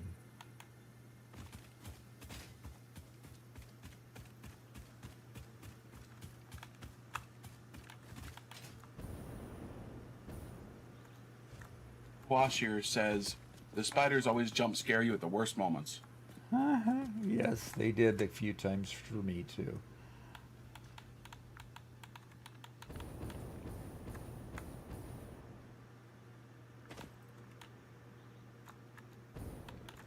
I forgot that I have rocket fuel. For a few moments anyway. I got all the way up here and there's not radiation. I half expected there to be a radiation node here sitting there, so that I couldn't stay here for very long. Coffee Stain Studios is kind of like that. They tend to do things that make you wish they hadn't. It's the way to say it, I guess. And it's operational, so I'm going to grab this hard drive. Robert gave me a good clue. You know when this handle is up here, you think that you got to follow this arrow to go down, and really all they want you to do is go left.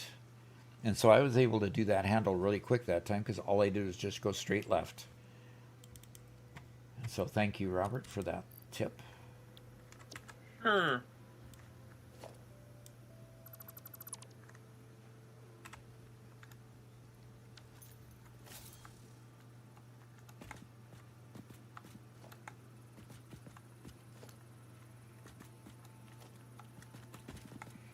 Okay.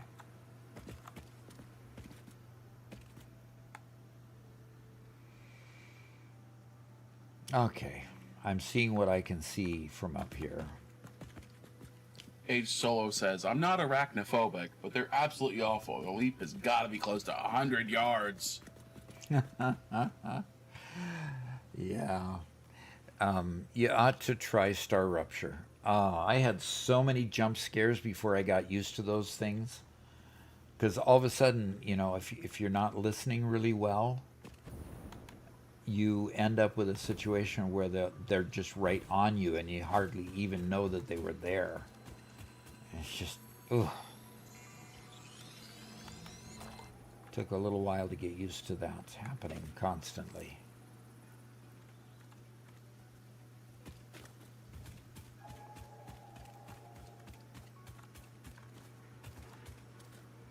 All right. I want weather back. Why do you want weather back? Because I want other people to experience what I did with the spiders. And get all scared because I leap out of the fog at you. Oh, is that what happened? Okay. And Robert does not have arachnophobia. Not generally. I don't want them leaping on me, but I don't, If we had spiders in real life that did that, that would be creepy. That would be There really are creepy. some jumping spiders, but yeah, not nearly as common.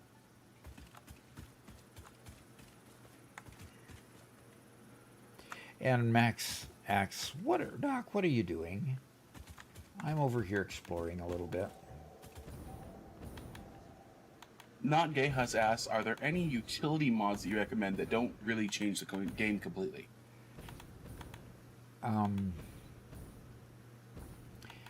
I like the infinites, the infinite nudge, infinite zoop, infinite elevator.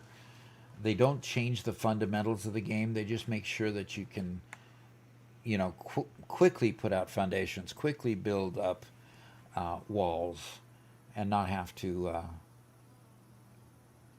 how do I say it? Just build single 10 long when you're zooping a foundation, just 10 long in one direction. It lets you build much faster. And really, when you conceptualize what you want to build, you just want to get on with it. Just do it, Is that a lone miner just sitting on that mine over there? Maybe.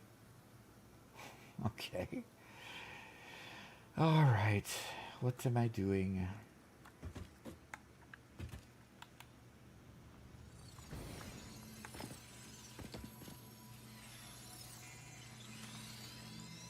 One Metal Fist said, but they said they're bringing the weather back, so nothing to worry about. Yep. Robert doesn't have anything to worry about now. I, for one, am very happy. Oh. Remember what you did over here with this wreck? It needed a certain amount of power, and you put down the biofuel power plants, and you got them running. But even though they were supposed to put out plenty for that wreck, it wouldn't. Yeah, is that one? That is that one, yes. Oh, come on now. So it ran out of turbo fuel and decided to flip over to solid biofuel when I've got regular fuel available.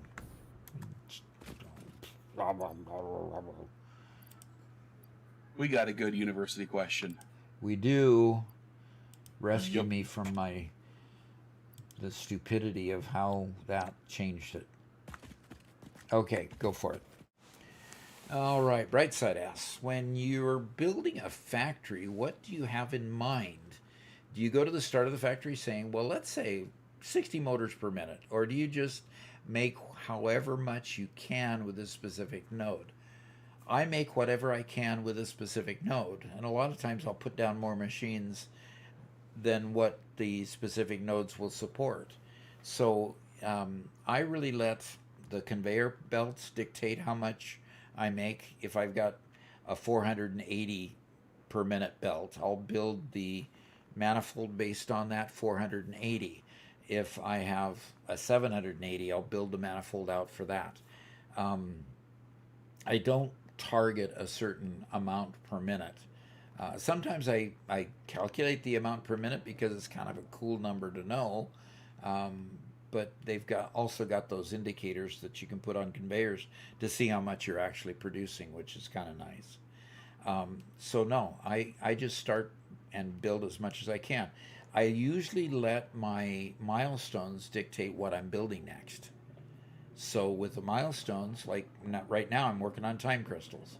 I need coal and that kind of thing. So I will work based on the milestones, and then when I put down a line for a particular thing that I need for that milestone, I will build it as much as the conveyor that I'm bringing in can build. So hope that helps, because that's kind of the way I frame things going forward. So hope that helps. Let's get back to the game.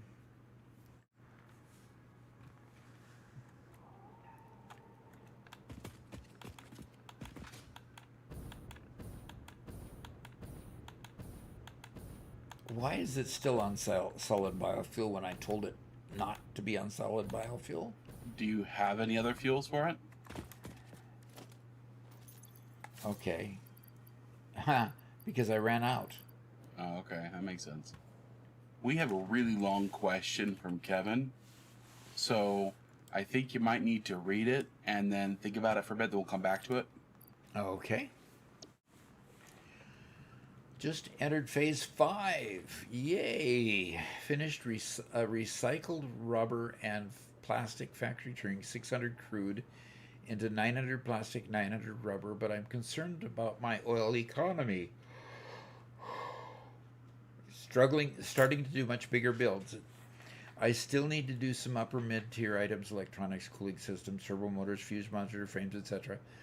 Any advice for where to start and how to handle? Currently, I have 40 gigawatts of headroom. Wow, okay, that's good.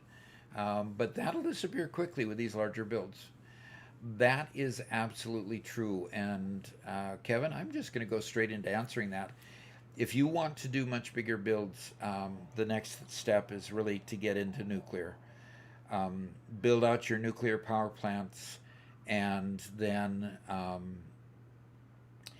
I would only go to that first level, because the law of diminishing returns basically is you take the waste, process the waste, you get a little less. You take that waste and process that waste to get fixed site, and you get even a little bit more, even less than that.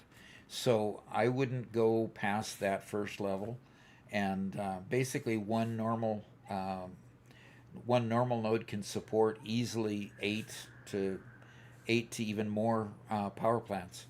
And once you get nuclear going, it'll give you a lot more headspace than that 40 gigawatts, and it'll keep you going well into the end game if you want to build those bigger builds later. So start looking into that, because yeah, your oil economy, when you need to make rubber and you need to make plastic, and then you also need to make, polymer for fabric, and you need your needs just keep growing for the oil products. And if you can disconnect that from having to power your whole factory, that can be beneficial. So I hope that helps, and let's go ahead and go back to the game. We got one more. Wow, we've been getting good questions today. There you go. Hey, Doc. In the case of a zombie apocalypse, ...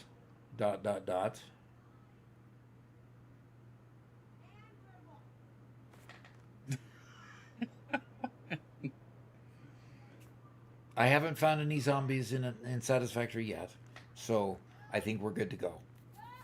Thank you.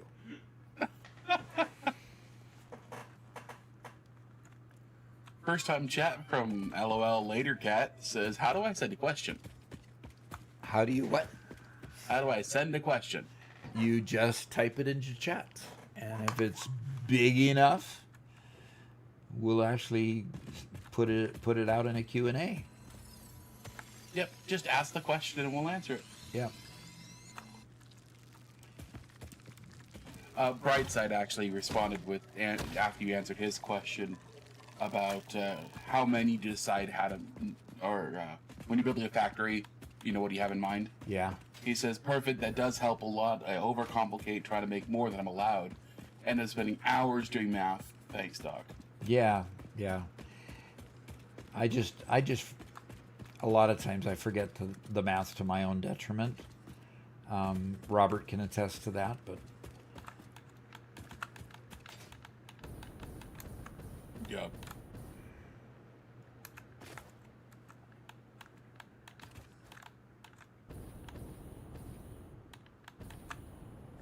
man, why is it being so difficult this time?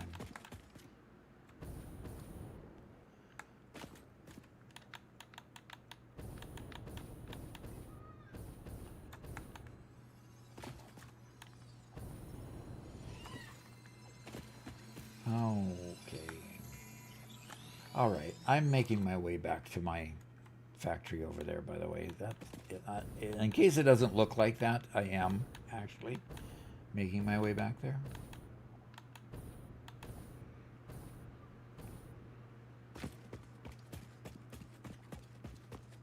Okay, so Later Cat says, Uh-huh. oh, not Later Cat, he says, I ate your cat is the guy's name. I apologize. I ate your cat is. Okay. He says, my friend and I have been playing the past couple days, and as of today, he crashes every time he joins my game. Would you know how to fix this? Are you playing on console?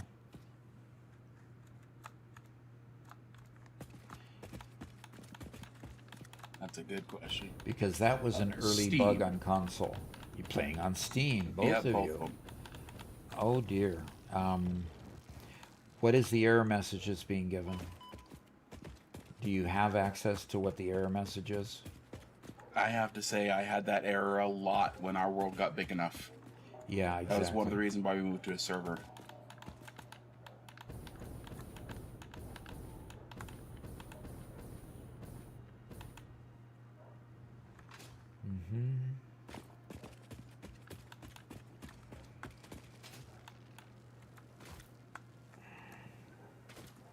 Let's see, do we have... We don't have... I haven't unlocked geothermal power yet. That's a MAM unlock, if I remember right.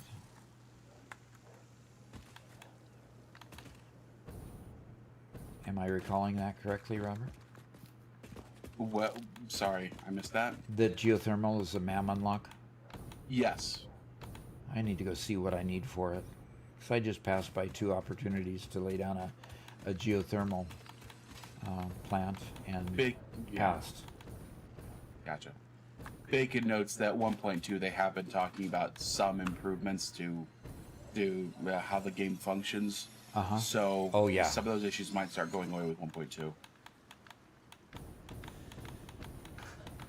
Yeah, they've been, well, for one, they also, in experimental right now, have a new version of the engine that drives this whole thing, the Unreal Engine. So they've been testing the game under the new version of Unreal. In addition to that, they're working on a lot of optimizations that should propel the game forward without and increase your ability to play the game. So yes, big saves are a difficulty for Satisfactory, and so they that might actually be what the problem is with your friend's save. Now, are you playing multiplayer? I assume that you're playing multiplayer, and if you're playing what? I'm gonna go check the dogs. Be right back. Check the what? Check on the dogs. Oh, okay. Robert's going to make sure that Sammy and Indy are behaving themselves. They're barking a bit, so maybe they're tangled up.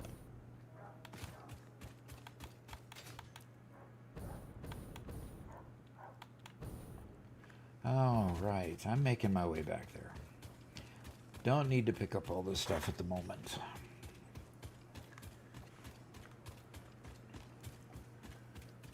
I need to check to see what geothermal is going to take to unlock.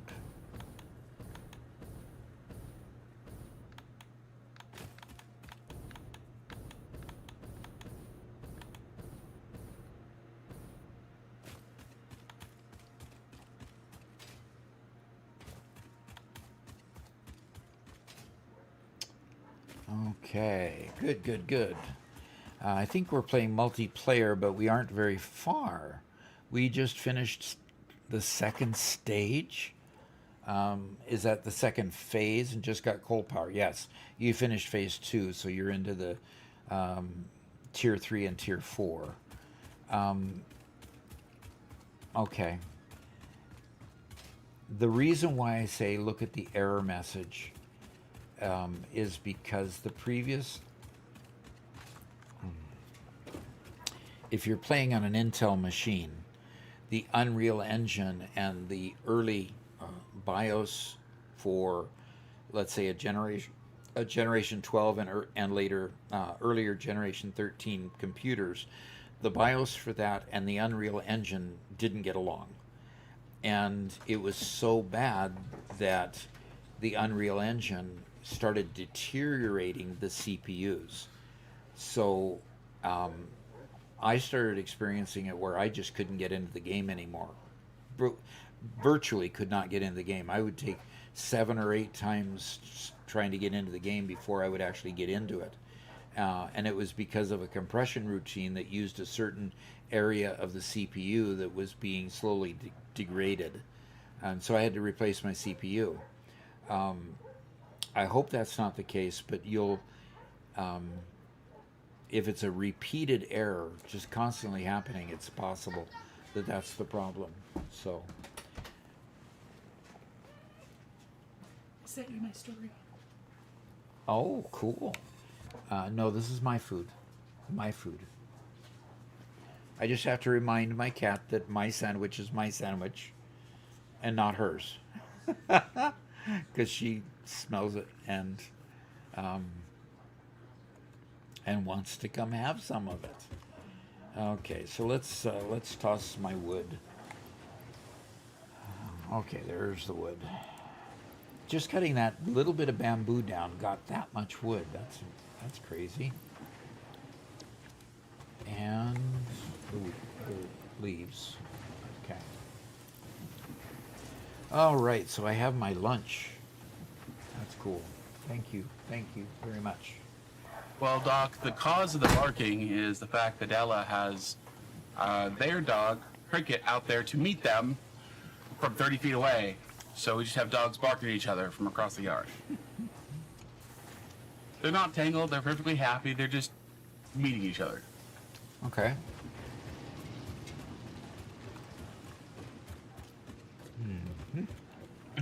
Washier says, "Our sandwich, comrade." Yeah. You wish. Oh, the cat does. And you know, I'll take a little bit of salami and give it to her. And Ugh. she likes the meat part. Ugh. You don't like salami? I don't like giving food to cats. But you like giving food to dogs.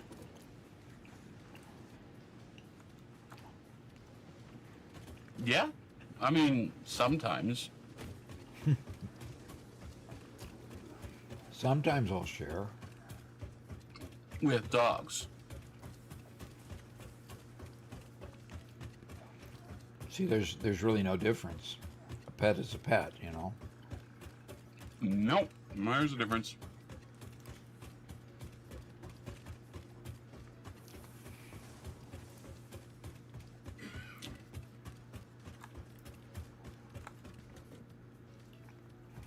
A pet is not a pet when a pet is not a favored pet.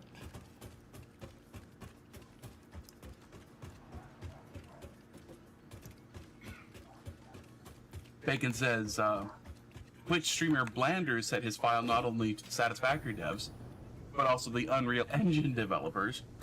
And it was like a 2 gigabyte or something ridiculous world. Oh, and it was failing, but when they got it, they said, "You got to be kidding!" Right? Sounds about right. Yeah. Oh, Max Murphy redeemed stretch. I need to do a stretch. Can I just do a stretch real quick because he redeemed it, Robert? Definitely, go do it. Thank you, Max. I needed my back to get unkinked.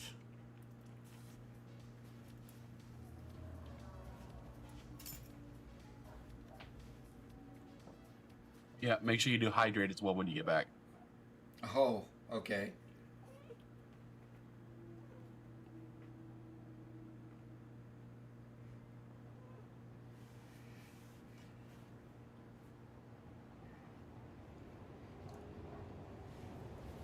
Alrighty.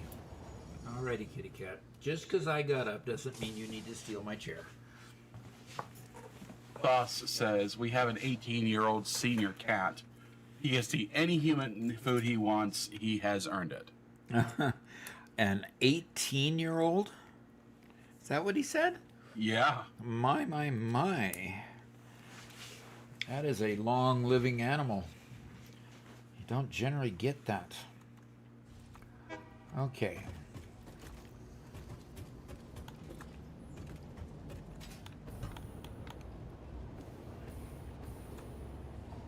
Julian asks, what specs are you running, Doc, if you don't mind me asking? What are my computer specs? I imagine so.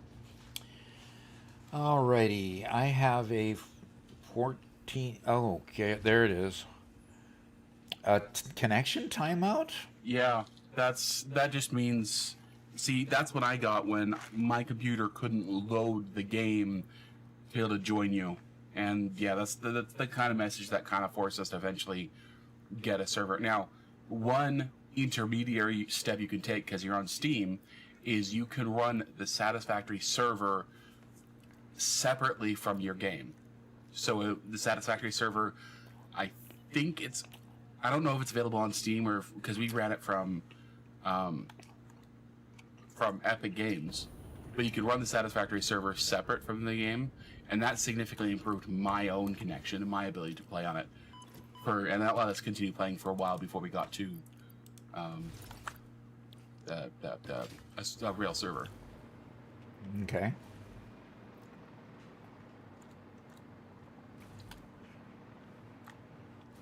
And having set up our own server really did help. But it wasn't near as stable or as strong as the Ping Player server that we've been working with now.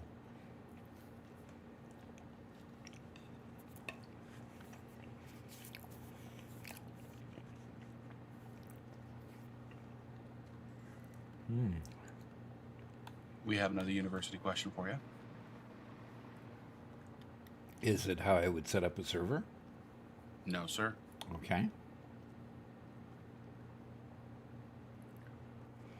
Okay, let's go.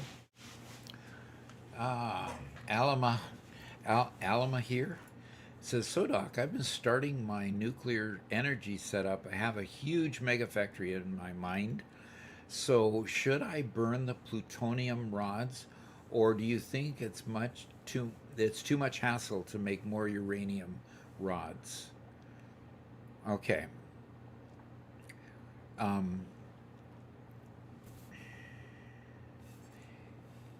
It is too much hassle, yes.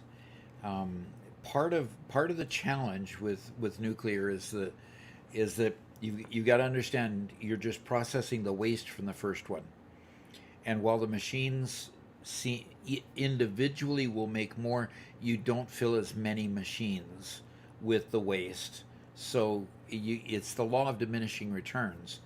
After you get done with the uranium and create the uranium waste, you create plutonium rods. It's just a whole lot better to sink the plutonium rods, because those plutonium rods give you a lot of points to get coupons, and then you can buy some very good things in the awesome shop, instead of creating the next stage where you have to process that waste and then build into the next and to the next level, which is the fixite fixonium rods. That's a lot of work to do that for not as much benefit. Okay, so what I would do is go get another uranium mine, bring another uranium mine, and start sinking and getting tons and tons of points, because a regular normal node will support at least 8 at least 8 power plants, and you've got several normal and impure nodes throughout the map. So that's basically where I would go from there, is to stop at the plutonium rods, sink those, and build more of the uranium power plants. And hopefully that'll help you along. So let's go back to the game. How big is my save file? He asks, how big is my save file?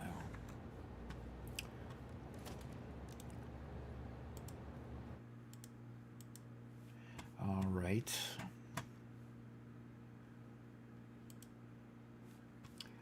Okay, let's go ahead and just go see how big my save file is.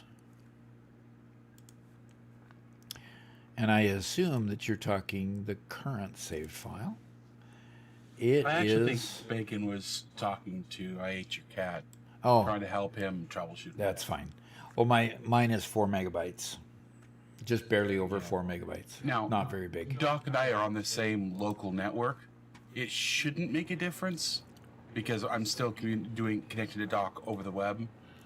But yeah, at 4 megabytes, I'm able to log into Doc's computer without any issues whatsoever. And we're also using Starlink, so at that level, you should have no problem. And Doc's way farther along the game than you guys are. So.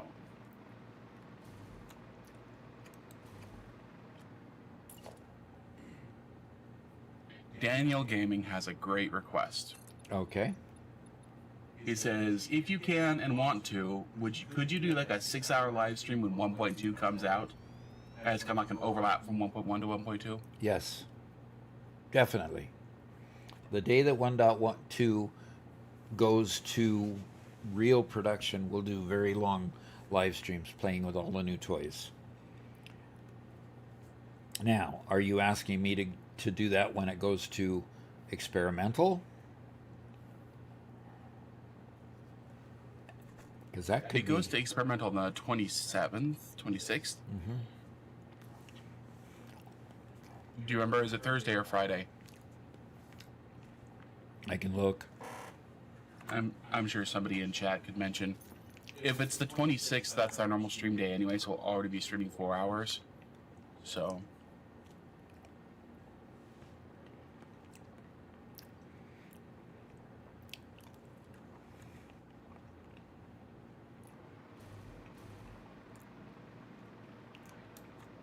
All right, let's get some coal coming up here.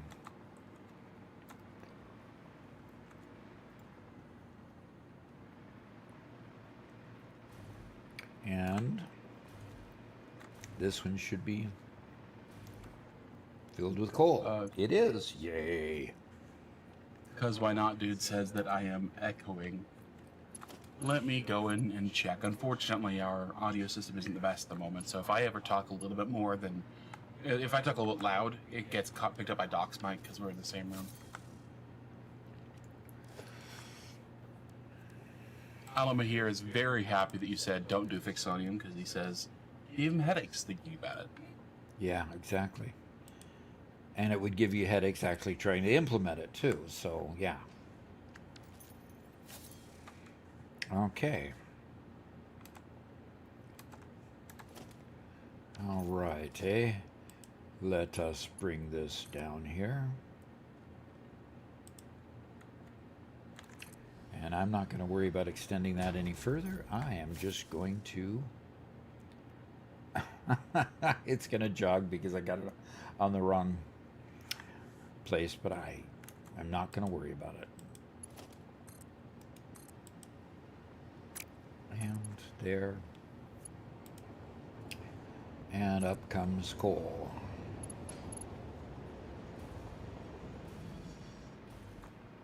Pyra says, now I'm happy. The experimental version comes out during my vacation time. Didn't plan it, but it makes me very happy. Uh-huh. Now, if you do... I don't know how to do experimental without losing your save. You basically have to start... I think you'd have to start over, maybe? Experimental has no mods. You play it plain vanilla. It doesn't have any server support. So, just kind of keep those things in mind. All right, I'm going to... We'll definitely have to be careful if we load any current saves to it and recognize that they may all break. Yep. And Gauthier Vieira says, "Hi there. In the off chance you read this comment, just wanted to send all my love and appreciation for your content." Oh, thank you.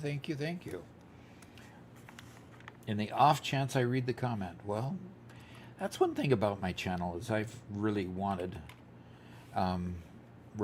to, correspond with people, while working with them. So,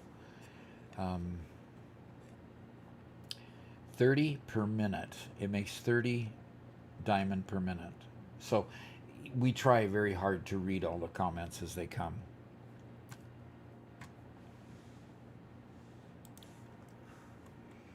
Gauthier says, "I'm on my 4th run now, each a little better than the last. More blueprinting, better organizing, the works. Thanks for this." You bet. That's cool. And that is the way things generally work, is you end up doing a little bit better all the time.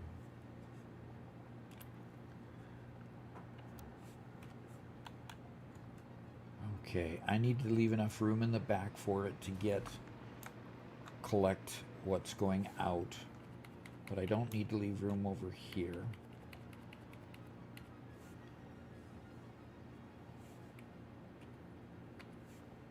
And okay, there we go.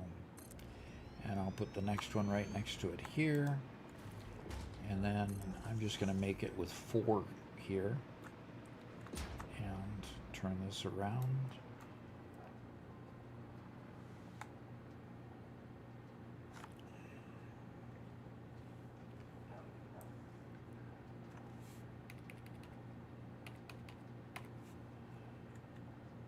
It's only going to be 1 input, and there's going to even that up like that, and then put the next one right there, and I am out of quickwire.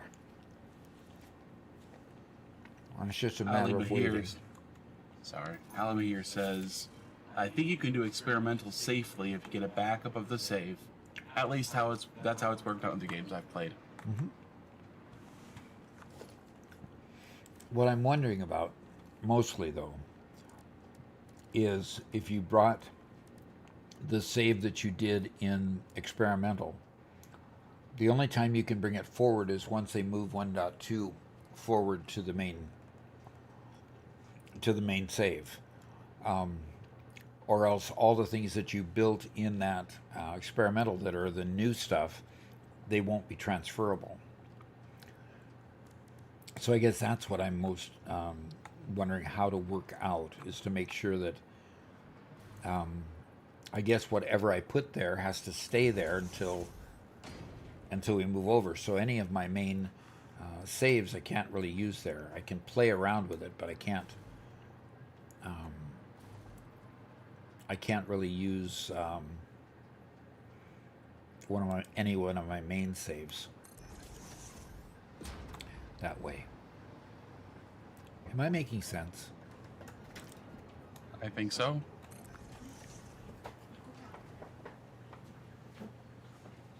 All right. We have our escape proofing stakes.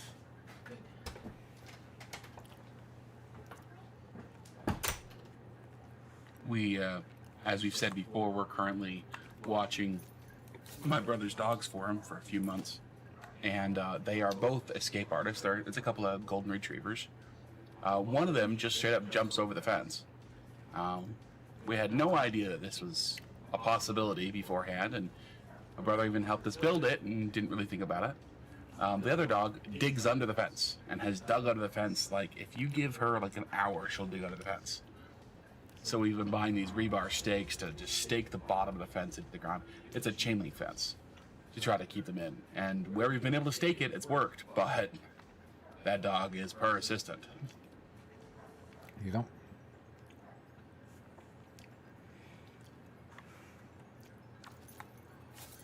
Yeah, persistent is probably an understatement. Yesterday, this same dog slipped their collar, or 2 days ago.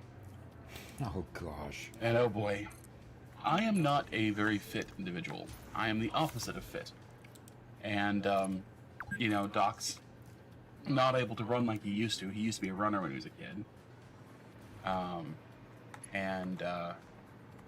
The dog gets out and runs up the road, because that's where we take her on a walk, so she kind of knows that space, runs up the road. And we live out in the middle of nowhere, and across the road is a cow farm. Big, huge pasture. Cow pasture, yeah. Cow pasture. Huge. And beautiful property. I love having it. It's large enough that the cows have enough space that doesn't smell like a cow pasture. Because I've seen some where there just isn't enough space. It just smells terrible.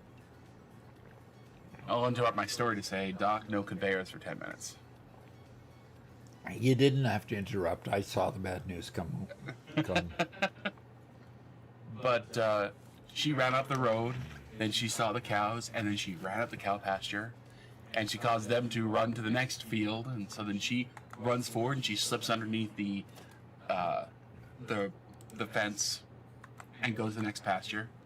And all the while I'm running after her, and I'm trying to circle around her to get between her and the cows, because if the cows decide to fight back, That wouldn't have been fun. no. And so I'm getting scared, because this is my brother's dog, and he would hate to lose a dog and whatever. And I got quite the workout running for a very long time. Finally, the owner of the property, who is a friendly friend, comes in on his little four-wheeler and, hey, you guys need some help? Yes, please. Will the dog come if called? No. Probably not. Okay. Okay, I'm slowly getting the quick wire in there, so I can't do conveyors, so... And how long is it that I can't do conveyors, Robert? 9 minutes. I think I might be able to survive that long.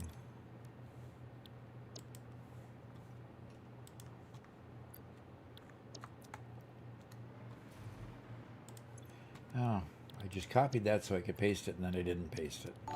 Okay, once I make the diamonds, what do I need to do for the rest of the time crystal? Okay, just diamonds into a converter to make time crystals. Okay.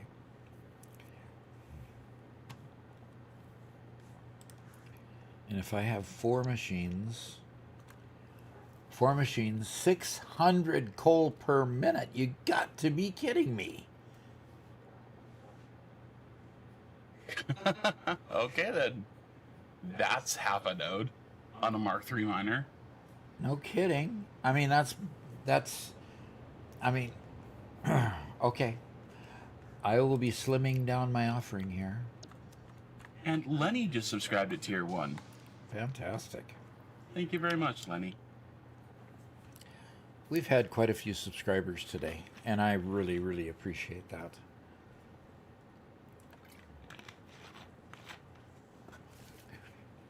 Adrestea says, Robert, you need to spend some daily quality time with each of them training.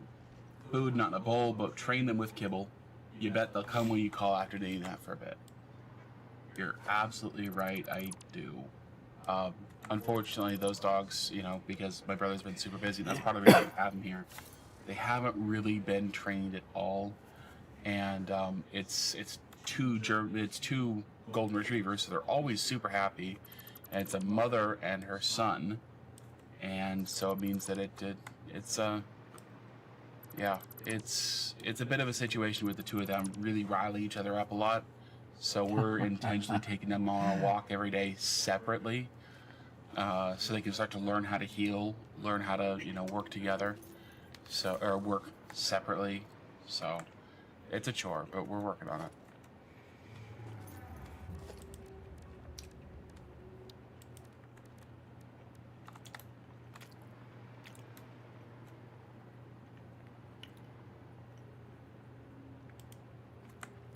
Yeah, you're absolutely right, Dad. They are still trainable. It's just there's issues we have to train through. That's all I was trying to illustrate. Yep. Okay, so this will only make 30 per minute. I know the amount I'm bringing is only 600 per minute because it was a normal coal mine. So until I bring another car of coal through, I really don't think I can increase. Wait a minute. I should be able to, shouldn't I? 600 coal per minute is how many stacks? Just 3 stacks? Is it a 200 stack? Yeah, I've got ideas. I need to make this such that I can put another machine over here, which I've left plenty of room for, and I'll build it going out that direction.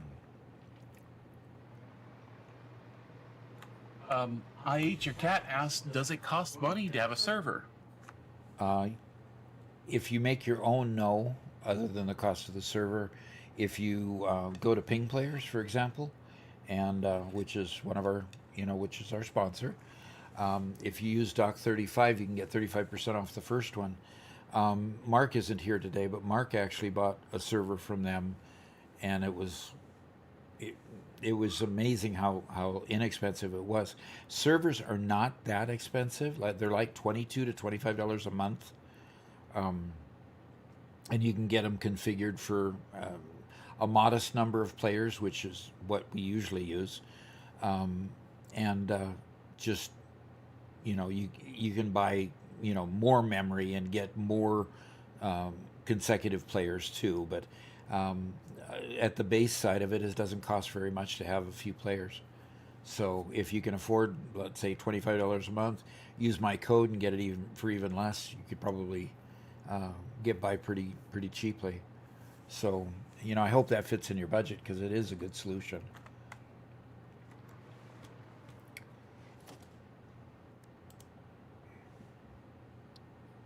And here says you can always do like a 10-inch concrete footer at the base of the fence, and that'd stop the digging. It sure would. It sure would. Okay, making a time crystal takes 12 diamonds per minute, which means the 30 per minute that comes from there will support 1 1/3, 1.5, 2.5 of the 2.5 of these. So I'm going to go ahead and put 2.5 there,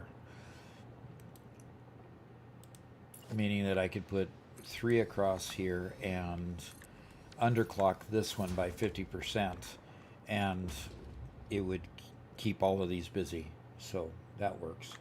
Now I only have to have the availability of conveyors to be able to make this work. My Life says, I love your videos, and I just recently got the game, so I'm learning a lot from you. Thank you. You betcha. That is really, really good. That's why they exist. I've been a teacher for so long, I can't resist putting out teaching type content. So, or been an instructor, however you want to say that. And this is going to be a merger coming out of here, because ultimately I want to create several more of these.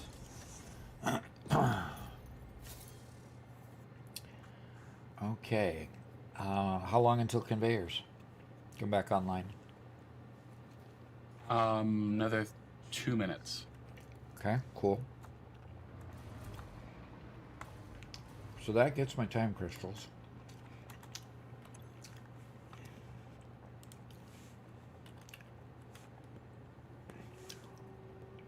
Okay.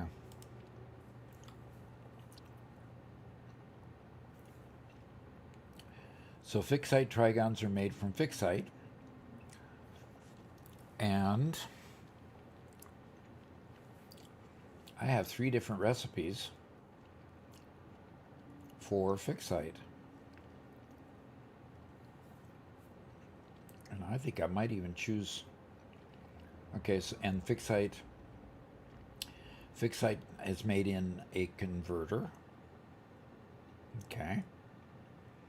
And the Fixite Triguns are made in a constructor. That's interesting. So converter to constructor. So let's start putting that line together. I want to build this out one more level. So how many blocks do I need to do that? 1, 2, 3, 4, 5 gets you to the center.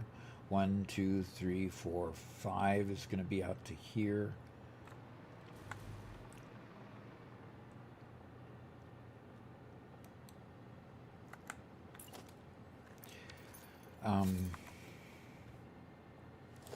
I don't have any of those yet. Okay.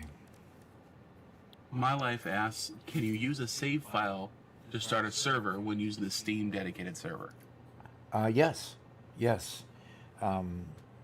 Basically, what you end up doing, I'm going to go here because I can show this without actually initiating it. When you have a server here, you have all of these here, and you go to Manage Saves, and under Manage Saves, you can upload any save you already have. So you can start from where you're at, you upload the save, and just continue where you're at. Really, really simple. Okay? In fact, if I click on it, I think you'll... Oh. You can do that on an active one. On an active one. Oh, come on. Will you stop it?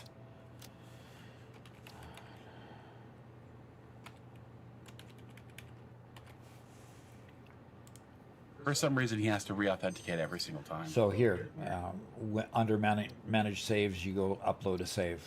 So I actually have Doc's Fashionable Factory is the one that we're actually working on here on this server. On this server, I actually put this save that I'm currently working on that server, although I'm not using it from that server at the moment. But all I have to do for any save that I want to put up there, you can see that we have several saves available that have been put up there at times. And a lot of times we'll put the save up there just because we're having trouble with multiplayer issues or such. And now, it's not that I'm a spendthrift. Ping Players actually gave us both of those servers to use for the channel so that we can keep things moving forward and do our events and so forth. So that's what we do here. And so, yeah, it's really easy to do. Really easy to do. Okay. I need to go down to the MAM. Address Dea says, I worked at a dog pension when I was 15 as a summer job. We had a German Shepherd that would every day jump the 8-foot fence. 8 foot? That was the first and last time I stayed there. The pension owner didn't want to risk the dog getting hurt. No kidding. Well, if it's a chain link, yeah, German Shepherds can climb fences. So, you know. Okay, we've got an alternate cloudy diamonds here that make 20 per minute instead of what? Instead of 30 per minute with just coal? I don't think so. That's just a different number of machines. I don't think the number of machines really matters. The question is the ratio. Yeah. Before it was 600 diamonds to what? 600 coal to 30 diamonds? I think. Yeah, exactly. That's 20 to 1. This is 12 to 1. Yeah. But it requires, what is that? Limestone. Concrete? Limestone? Yeah, limestone. So I'd have to add limestone to the regular coal. So over here, this alternate puts uranium and waste and, oh, come on. What is the normal recipe? Waste and silica. So it replaces actual uranium with the silica. That's nice. That's nice? It replaces silica with using more uranium? No, you're right. I'm sorry. I was reading the opposite. Yeah, I I said don't it think the I do that. opposite. Sorry. I would not get that. I'm going to rescan this. And we've got petroleum diamonds. So this is probably petroleum coke. Yeah. And an alternate for the turbo electric motor. Just gets rid of the cooling and puts rubber instead of the electromagnetic rods. And interesting. 1.875 per minute versus 2.812 per minute. No, I'll just leave that one to sit. Anybody want me to scan a hard drive? Anybody want me to scan a hard drive? Going once? Going twice? Nobody's redeeming it, so Yeah. you might as well wait for them. Probably nobody can hear me because it just appeared on my Twitch Yeah, just stream. Address Day would like to know how long is nearly there valid for her dinner delivery. Been like that for like 5 minutes. Then I would say at the beginning of that 5 minutes it wasn't nearly there. But now it might be. I got a scan from CPA Kevin. Good. There. Okay. Okay. I was going to check the MAM to see where in the world I unlock. What was it that I was going to unlock?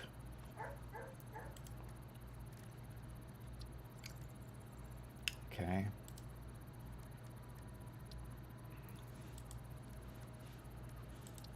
Alama here says, I love how you underclock machines. Unlike me, I always do compact overclock factories. Maybe that's why I need more energy. Okay.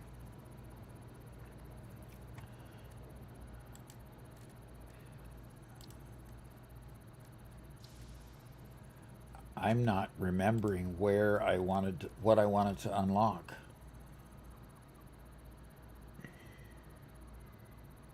Or something I didn't have that I wanted.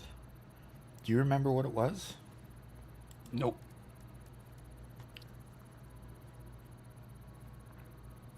There we go. TXC finally actually redeemed scan a hard drive. Okay. All right.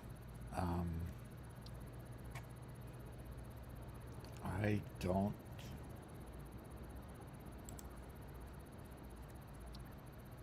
Quartz line, that's the radar tower. And I could go get the stuff to do radar tower. Okay, come on. So I'm not seeing what it is here anyway. Maybe I have to buy it in the awesome shop. Let's see what things. Management, I've pretty well got what I want there. Organization, I've purchased all those. Foundations, I've purchased all those. Walls are all purchased. Architecture, I just haven't purchased the extensions, gateway extensions.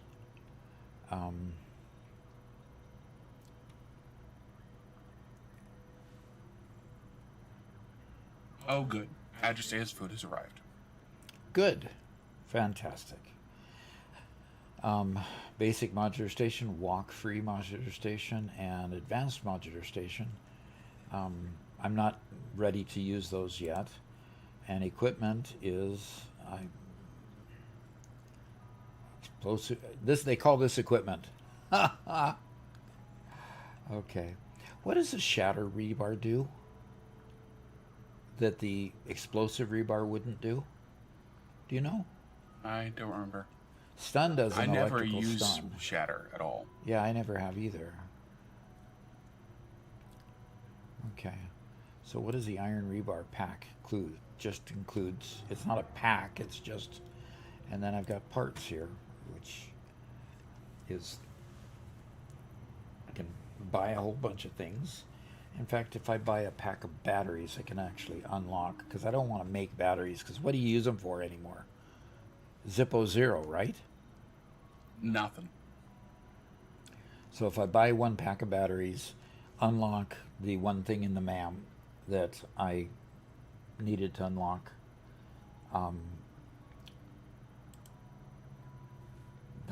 that'll take care of that. I hope it's a small.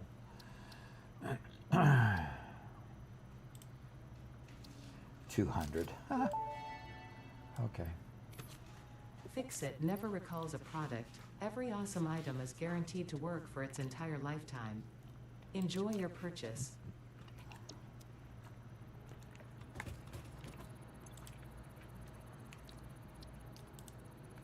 Yeah, it was this.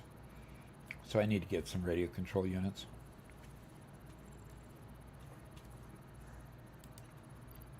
Okay.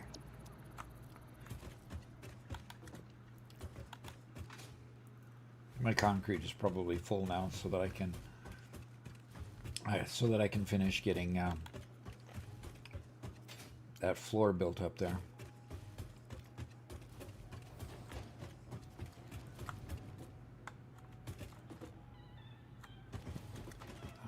Radio control units is just the next floor up.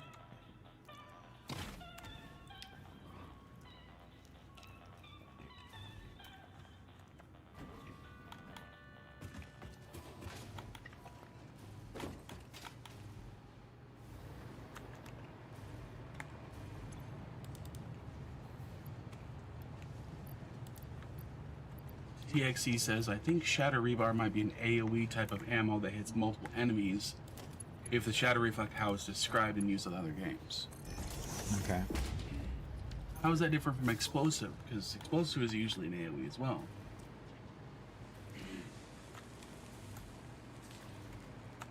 Area of effect, is that AoE? Yes. Oops.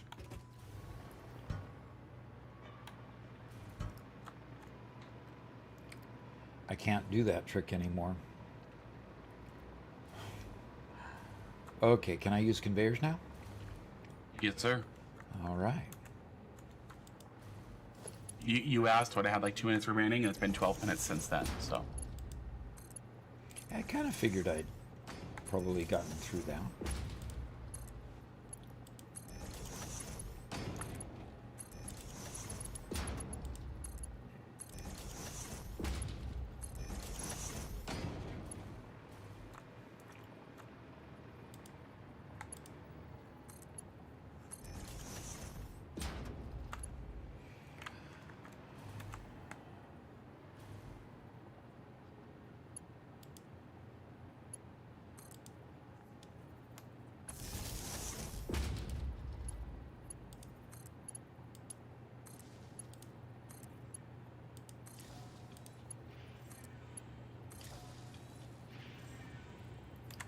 Oh, come on.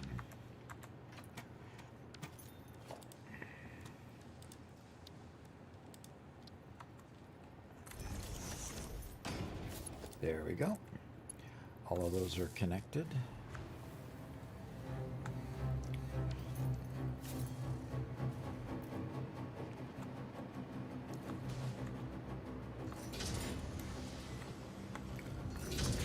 CJ says, I don't know why, but I love overclocking everything. Miners, smelters, constructors. Exactly. Everything. Just makes me happy. It makes me happy. That's funny. That's funny. Yeah, when you get into late game and you realize that, you know, everything just needs to do more, faster, better, it's overclocking is just the simple solution to all of that.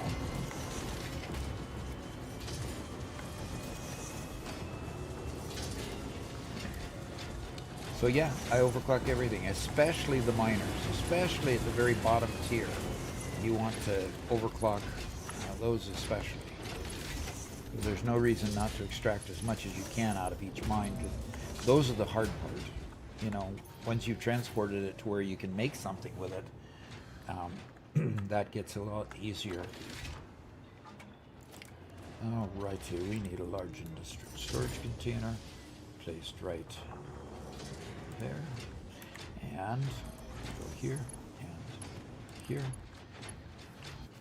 And we've got the start of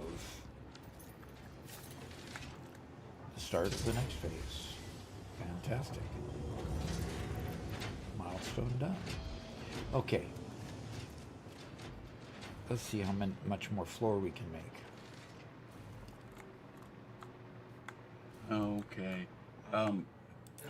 Akamarong says, if I remember correctly, shatter rebar is like a shotgun shell. So it hits in an area as opposed to explosive, which hits in a point and has a area from where it hits. Okay. So slightly different. And then TXC looked it up and confirmed that. Okay. So shatter rebar is more like a shotgun. Yeah. And I wouldn't mind that. Wouldn't mind that a bit. Okay. We have our floor. Do we have our floor completely done? Nope. We got more wall below there to put on. Okay, so we want to go 10 out here.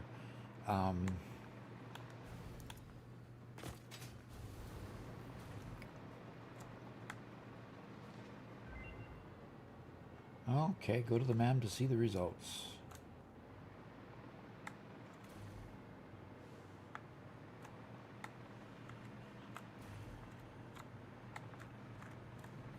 Hey, Schwitzy, unfortunately, we don't speak German, so if you could translate that to English for us, that'd be great.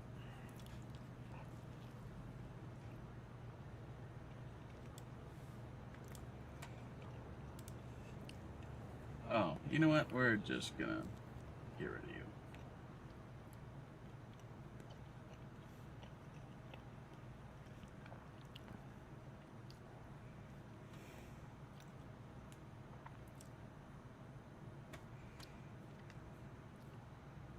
I got the fertile uranium one back after I chose one.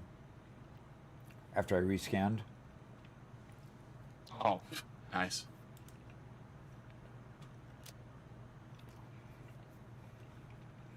Was it the Caterium computer or a different computer? I think it was the Caterium computer. We decided not to get it because Crystal computer was the other alternate we were kind of looking at instead. Okay. Well, we ended up with the Caterium computer again. So. We do have a good university question for you when you're done Okay. choosing through these. I'm going to just scan a hard drive real quick.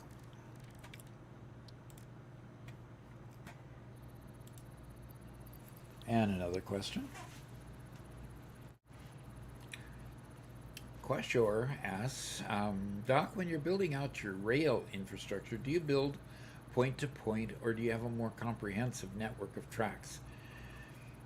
Now that I'm getting farther along in the game, I'm trying to build a more comprehensive network rather than just having this spider network going out from this modular factory to the next. I'm trying to create more of a route, and that's what you see with the train way up on a platform. Trying to create more of a route so that route then allows me to then create spurs off of that route to bring product back. If I need to take a whole train to that area, that I can, and bring it back and merge it into the line and continue on. At first, I just ran it wherever I needed it. And after a while, that gets a little bit chaotic. The real good people at it, if you want to look at Whitestone Industries, look up his channel. He is a master at building trains. And he's got these great train networks, and you'll see great intersections and great platforms to put the trains on. He does marvelous work. That would be the person to pattern after, because that's who I'm trying to pattern after. So hopefully, if you go look at his, it'll give you some good ideas how you might put together a whole network. So hope that helps, and let's go back to the game.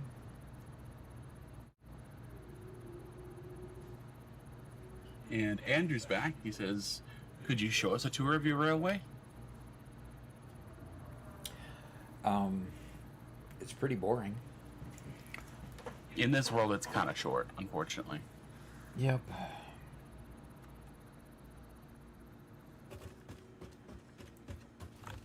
And Murata on Twitch says, hey, how you doing, my friend?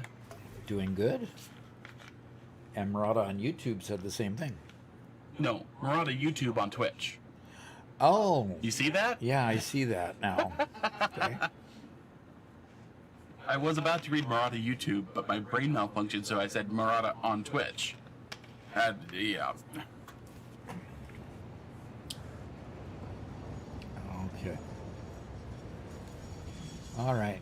We're doing the tour.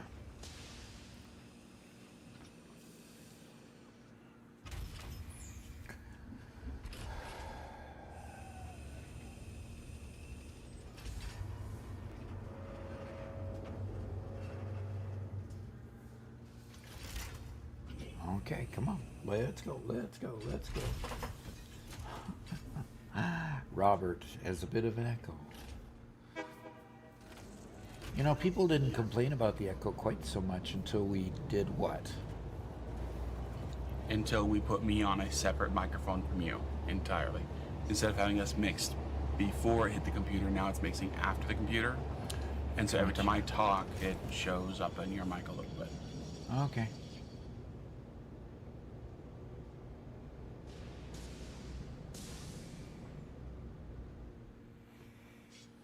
So I'm waiting because the other train is pulling into the station over there.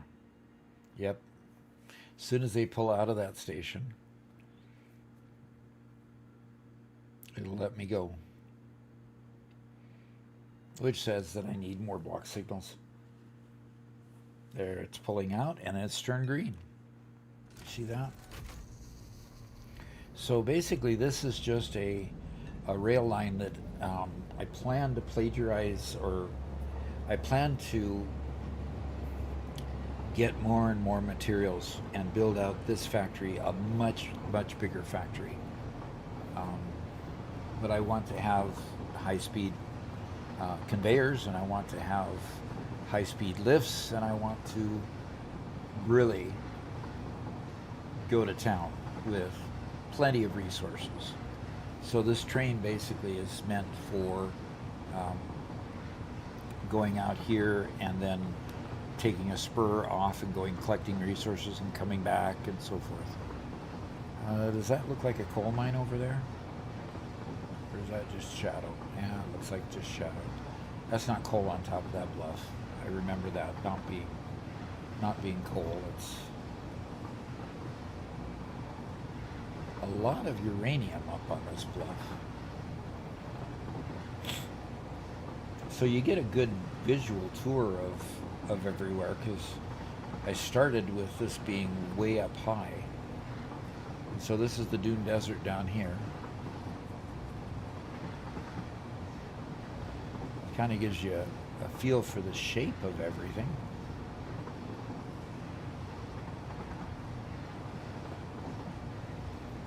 And how the world just ends with this great gorge down there. Eastfire says, Doc, just finished phase 4 for the first time myself. Kinda stunned by what converters can do. And I still have dodged nuclear energy. Guess I have to face this beast now. You might have to. Dodge this beast. I guess that's a good way to say it. I've got 3 coal mines over there, over back there. I've got 2 coal mines down on the ground over there. So I'm getting ideas. Bad Culbert says, what's your favorite phase and why is it phase 3?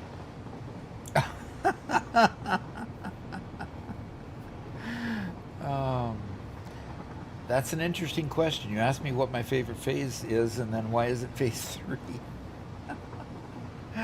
Phase 3, you start getting creative with the kinds of things that you can do. So I like phase 3 because it just, between phase 3 and phase 4, it just is fun. After you get to phase 4, you're building really complex things, And at this point, it's still more of a figure out how to get through it sort of feel for me. And phase 5, of course, just ends the game after you do the put the things in the space elevator for phase 5. That's just the end of the game. So, but yeah, phase 3 is much more exciting than the others. Phase 2, I think, is interesting as well, because you start getting into some things where you got to start thinking about layouts and such.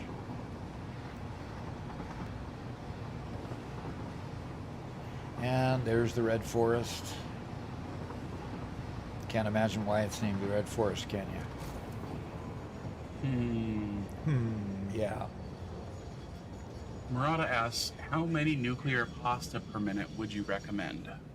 As many as you can make, because it's hard to make nuclear pasta simply because it's made in a particle accelerator, and they're made very, very slowly. So basically, you'll push the limit as to how many you can make and how many of those particle accelerators you can fill up. But at the same time, you'll struggle to make very many at all very fast. So you need them faster than you can make them is really the down and dirty of that one.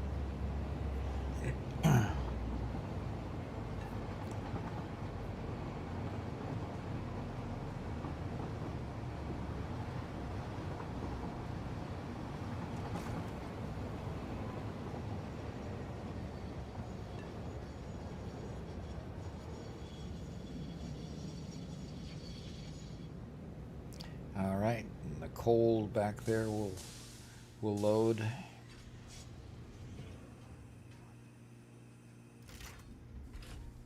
Got a whole lot more bauxite going there than I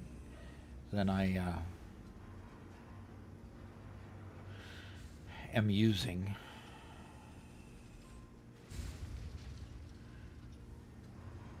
And I've got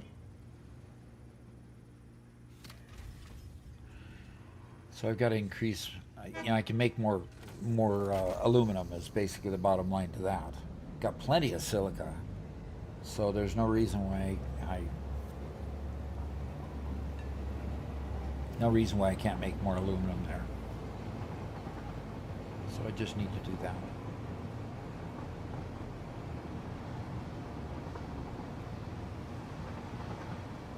I went searching for summer sloops. Okay, the MAM research is done, so when I get back I'll have to check that. Searching for summer sloops, and those plants that grow up and then start emitting the poison gas, they look, from a distance, they look so much like a summer sloop sitting in its weed thing that goes down when you take out the summer sloop, that I a lot of times was attracted to those and didn't realize that's not the right thing.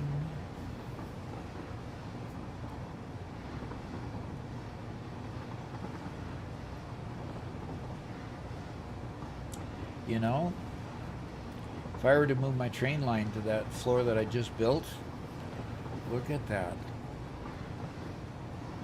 Oh, it might actually be the right height. Yeah, it is actually the right height. That'd be kind of nice. Daniel Gaming asks, do you think there'll be more phases, for example, like 10 or 20 or even more? I think eventually, yeah, they're going to keep on adding more phases to keep challenging. It won't come in 1.2. I think you'll see more phases in 2.0 whenever they decide to do a 2.0 release. But at this point, you might see another phase, like a phase 10 before a tier 10 before phase 5. But I don't know specifically. Okay, we are here. All right, Andrew, you got your tour. Was that a cool tour? Kind of a short one comparatively. Yeah, that's true. Well, this is interesting too. The bauxite was was running out of these just as this train started pulling in. That's good. Perfect. Yeah. That is perfect. And the coal was also empty. And it just... Well, maybe not. Maybe it just emptied because it docked. Yeah, it docked. And it stopped. Ah, false alarm. All right, I have 3 more stations I can use.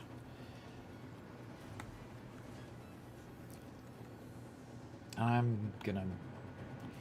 am really, really tempted. Because, see,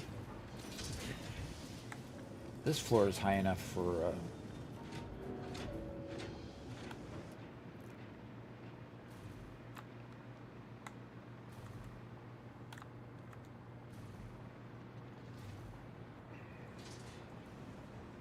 Andrew says he's definitely happy with it. Happy with the tour? Okay. I think so, yeah. Okay. Yeah, I could flatten out this train. It's maybe a meter off, maybe. But that would be nothing to fix. It'd be better than this janky thing that I did there. Yeah, I think so. Build the new one before you destroy the old, though. Oh yeah, definitely.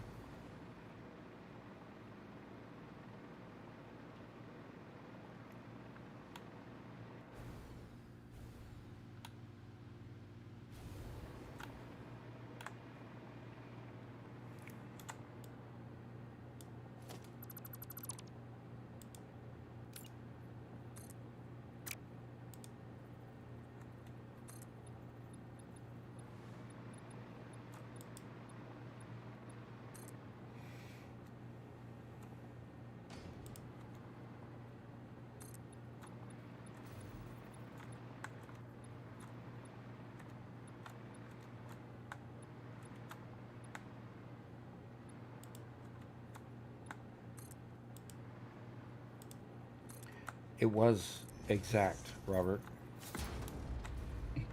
No, it Okay. wasn't. Oh, no.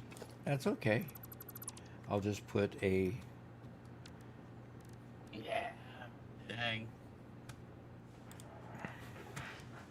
I'll just put a small... Off by 1 meter. Yep.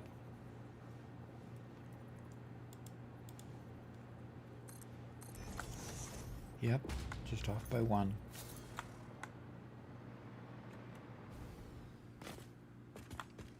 You good for another university question? Am I good for it? Of course I'm good Awesome. for it. All right. Okay. Did you figure out how to pronounce that one? Nemesis? XX Nemesis Gamer? Okay. Sure. Interesting name. Hey, Doc, what's the best way to get more power without going to nuclear? Find all the summer sloops that you can and start putting up alien power augmenters. As many of them as you can afford with the summer sloops you find.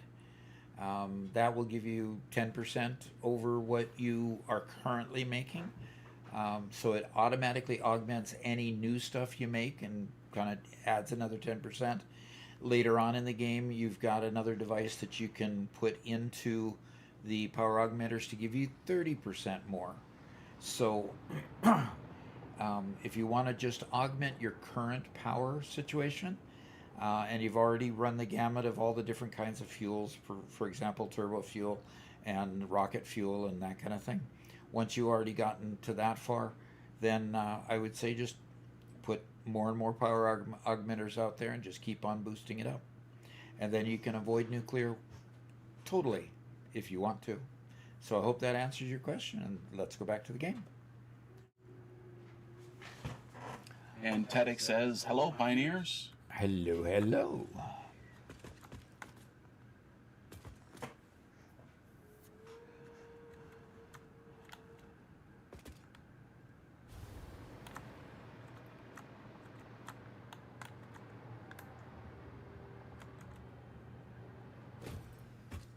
Okay.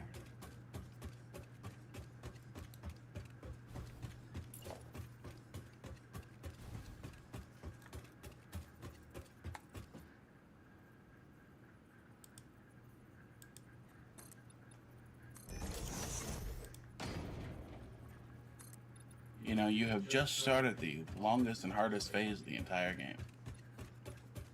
Me? Yeah. Yeah, I have. Well, then again, Teddick says he just started Satisfactory Plus, so maybe that's, you know, baseline harder. Definitely harder.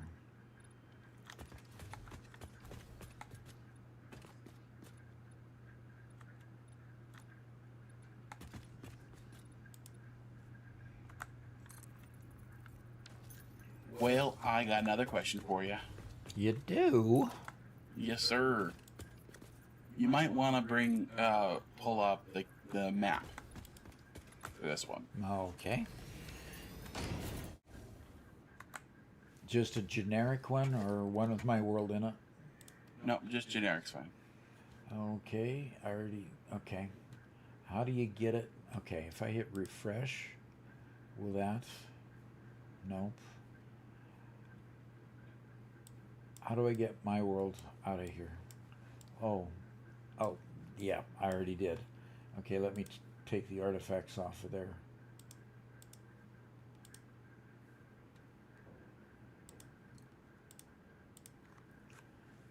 All right. Let's go ahead and go. We're there. Okay, well, I suppose that I might need a map for this one. Daniel Gaming asks, I've been considering making a Titanic coal power plant, but I don't know where to start building the Titanic and what type of coal I should use. You have any ideas? A coal power plant. Okay. Are you actually going to build the ship? Interesting. If you're actually going to build the ship, let's go ahead and over here put resource nodes on here. There's where your coal is. You've got quite a bit of coal here with pure, and you know some. You've got some impure here. This one's impure, I believe. Where's it saying it? Coal, normal. So the oranges are normal and the reds are impure, okay? So out here, you've got coastline that you can build your Titanic out here on the water, or actually out here on the water, and just transport this coal down to here. And you could build out a large power plant. Now, if we were to put oil on here, there's a spot of oil here where you've got 2 normal, 2 impure nodes here, where you could pull, sorry, you got plenty of water if you do it here, and plenty of coal to do it there. So put your Titanic right here, and have at it. That ought to be a fun project, and show us in the,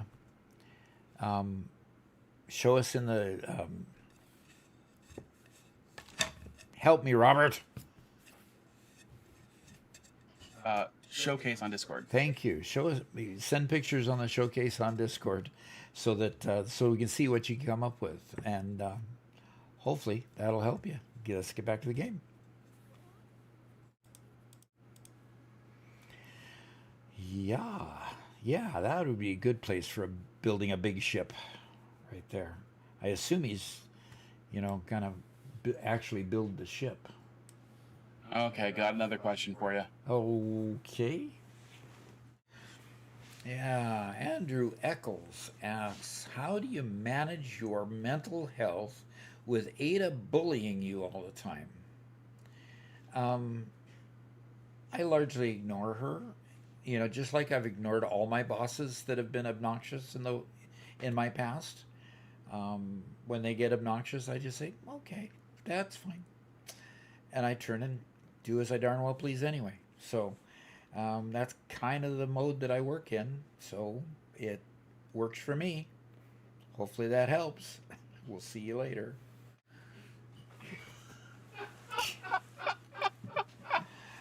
Oh, gosh.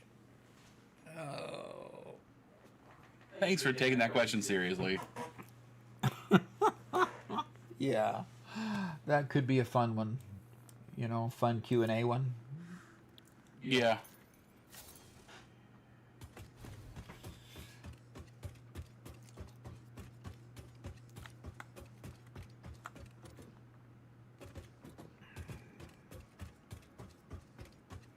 Okay.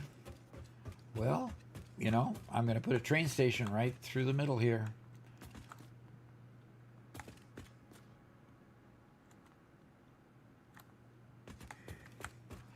All right, transport and trains.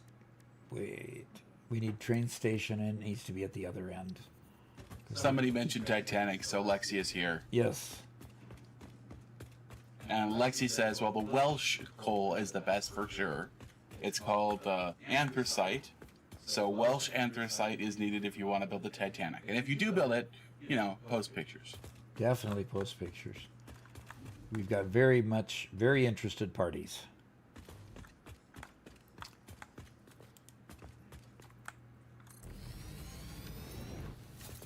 I'm OCD says, hey Doc, do you have any blueprints for sale?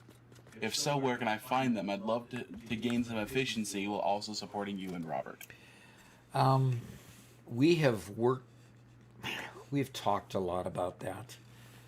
You almost said worked on it. Yeah, we've talked a lot about it. I had to correct myself because people are bringing up all my weaknesses today. I'm sure it's intentional. Might be. It might be. So, no, I don't. What am I missing? Oh, just... Yeah, that was actually one of the things we were intending to do at the beginning of the year this year, is starting to put together some info product type of things with some, blueprints and documents and whatever, and we've just been busy. Yeah, busy doesn't even begin to describe what we've been. It's just been crazy.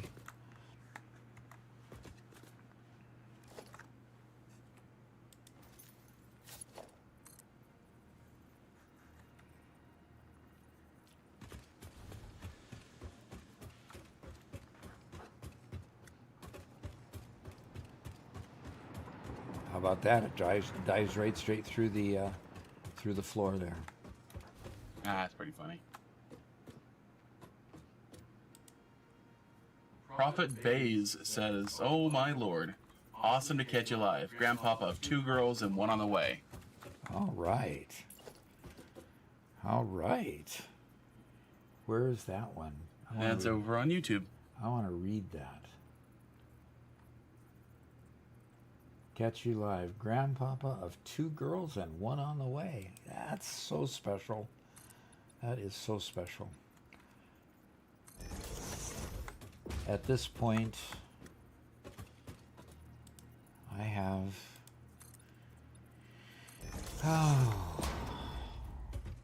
I have to stop and count them. 10 from one family, 3 from another, and 2 from another. That's 15 grandkids and 1 great-grandchild at this point. So that's just cooler than I could ever say.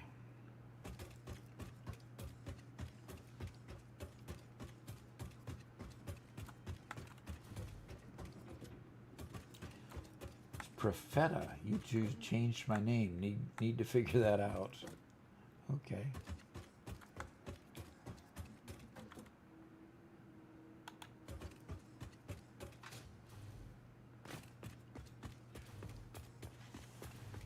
I'm OCD it says LOL. Sorry, Doc. Bringing up all the things that haven't happened yet, right? Yeah, well. All the things that haven't... Oh. All the things we haven't been able to do. Yeah, that we haven't done yet. Yeah.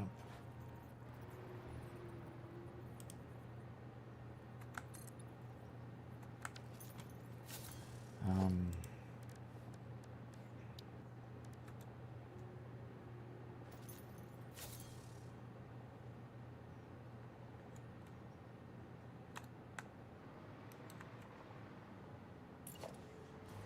And Profeta says, wow, amazing legacy. yep.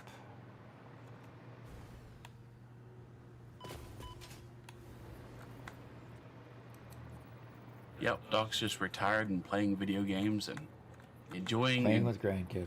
Yep, playing with grand. One of the nice things is that if you don't know me, I'm Robert. I'm one of Doc's sons. About half of Doc's kids live here on the property, and because we have an extended property with a number of houses, and so there are always grandkids outside of our door running around and screaming and playing and having fun. It's pretty cool. And sometimes knocking on the door saying, "Can we play games?" Yeah, Because Robert loves to play games with them too. absolutely. One thing that hasn't happened here yet is we don't have really a good public gathering place for everybody, so we have to squish into one of the kitchens of one of the houses, and it's never big enough. So, We will fix that at some point. yep.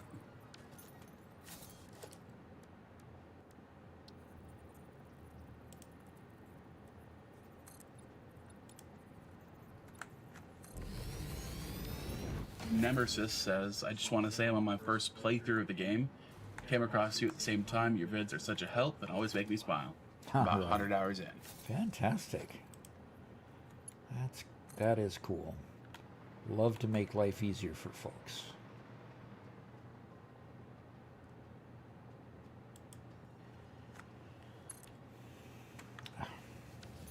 Star Rupture is starting to develop their wiki, so I became an editor on their wiki as well. And so their wiki is not nearly as mature as the Satisfactory wiki, as you would probably imagine, because Sure. Star Rupture was just first released to pre-release now. So it's been fun. It's been fun watching that wiki grow.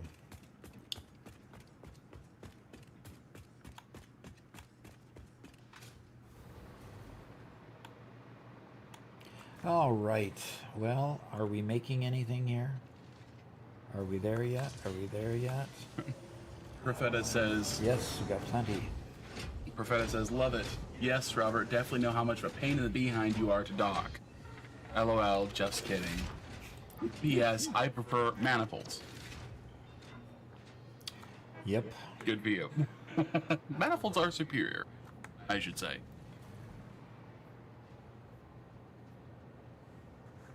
Yep, I would say too. Okay.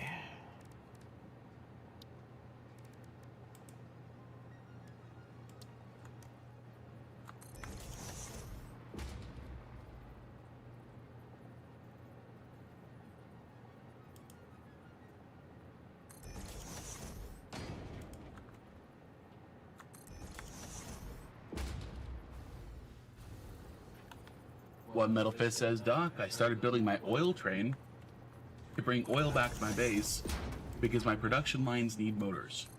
I already have many things unlocked after motors, but everything is waiting for them. Can't believe I'm this far into the game and still don't have motors yet. Oh dear.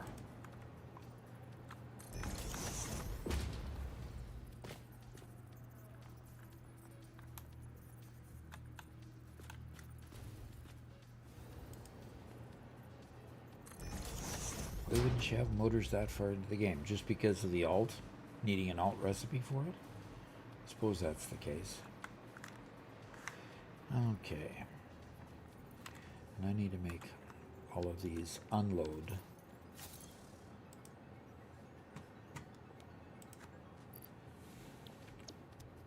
You can't copy the settings. You can't copy the settings in the freight platforms. Isaac says, do you recommend using rocket fuel over turbo fuel? If you can make it, yes. I mean, rocket fuel just goes longer. Um, when you use it as a fuel, when you use it as a fuel for your power generators, or you use it as a fuel for your hover, for your jetpack, or even in your drones, rocket fuel just goes farther. It just works better in all of those. So, yeah, if you can go from turbo to rocket fuel, that would be a good thing to do.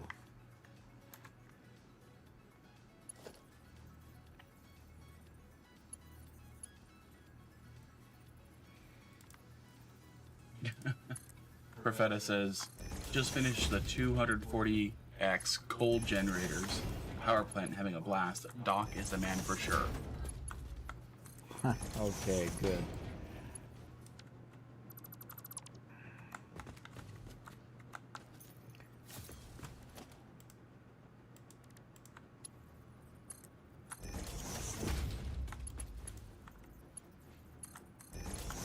Yeah, rocket fuel is great, as Profeta notes.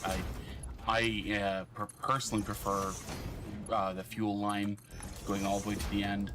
Doc prefers nuclear, but that's just a personal preference thing.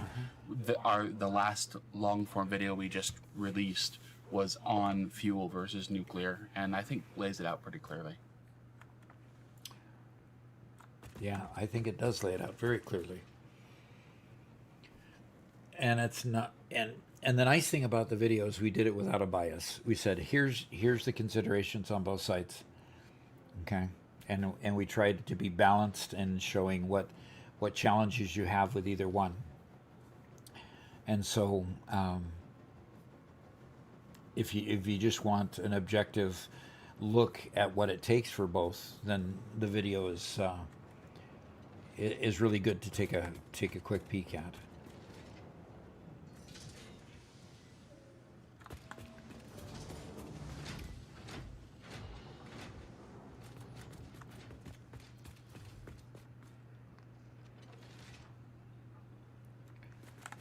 Okay. The monkey's back for a third time today. Since I Okay. came back after making a beat on Band Lab and scrapped the idea just to make another one that's 20 seconds long. Only 20 seconds? Wow.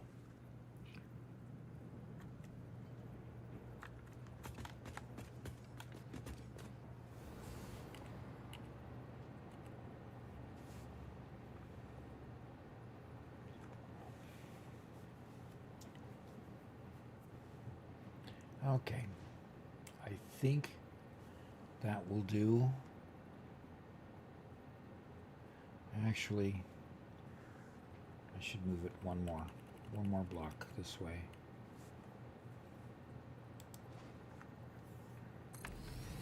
Okay. Okay. And we're taking the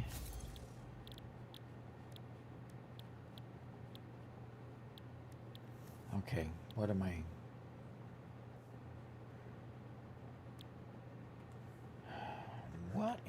thinking here? Okay, I already did this. I'm already making it all the way to the time crystals. What was it that I wanted to fixate trigons? Okay, let's make the ingot first. And the ingot makes up trigons. I need a converter. Okay. And I need this and that. Okay. And that is iron.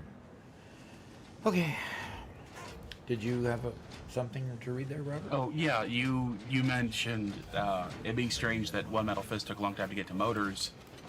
And they said, yeah, Doc, because there's only 2 alt recipes for motors. One needs parts that unlock with nuclear power, and the other one needs rubber. Ooh. So, yeah, it does push motors pretty late. Interesting. Interesting.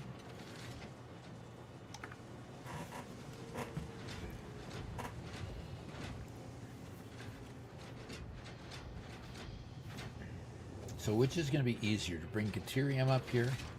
Probably. Along with the reanimated SAM. Okay.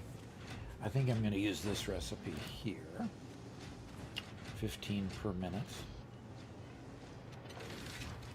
60 per minute deuterium ingots. Oof. Oof.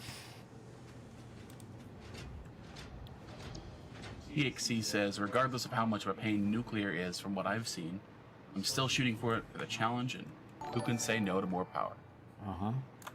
That's for sure. Profeta just donated $3 and said, God bless. Rob, take care of that man. You're blessed. Well, thank you.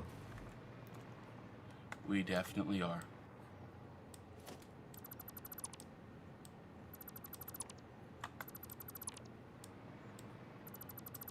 Daniel Gaming says, I think I'll take some time with my Titanic build.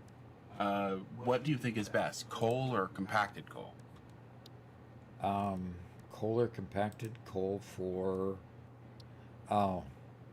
your coal power plants? Can't zoop ramps in 2 dimensions. That's weird. Yeah.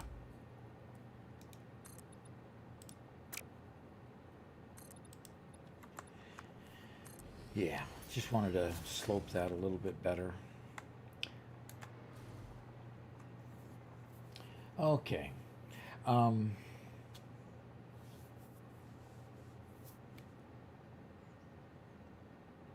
right, I need to finish off these trains, which means I need to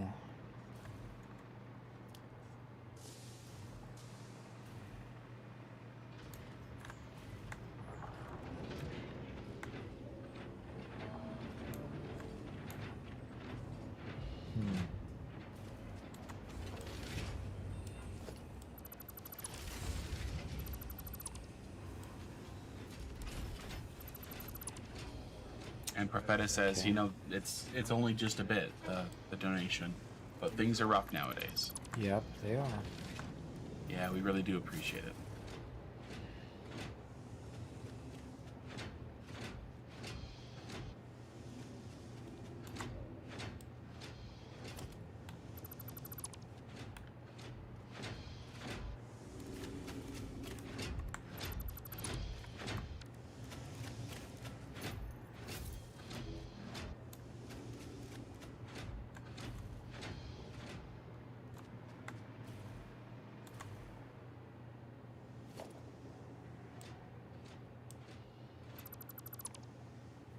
And one Metalfist says, Doc, these are the ingredients of the 2 alternate motor recipes. Uh-huh.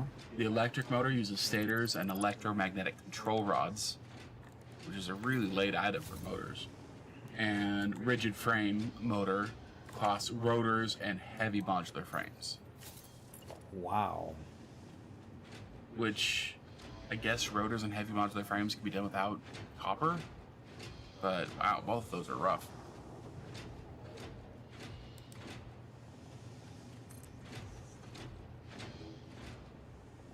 Nope, missed.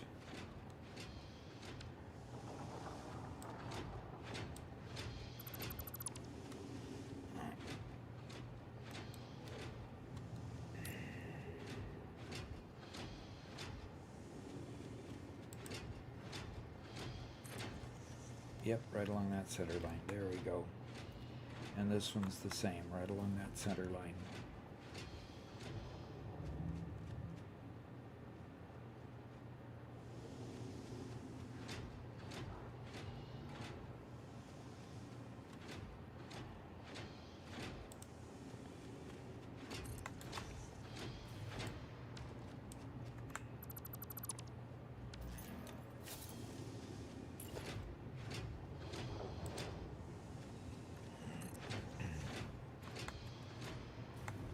And the same for that one. Okay. Profeta says, I have a bud who's been playing as long as I have. Uh-huh. He recently saw my screen share through Discord and noticed how my power pole hologram converts to a wall port. He can't. His what converts to what? His power pole will convert to a wall port if If he drags a wire from to it? Profeta's does, but his bud doesn't. Do you know why? I wouldn't know why. Because Mine do as well. Do they have it unlocked? If they don't have it on, because the wall ports are purchased in the MAM or in the shop. If they haven't purchased them in the shop, then they might not have it unlocked. Yeah, that would be true. Also, might be the difference from dragging a wire, which should automatically build one, versus just trying to build a pole and pointing a pole at the wall. I don't think changes. Right. The pointing the pole at the wall wouldn't do it, but you have to point. You have to go from with your wire tool, point to the one to connect it to the other.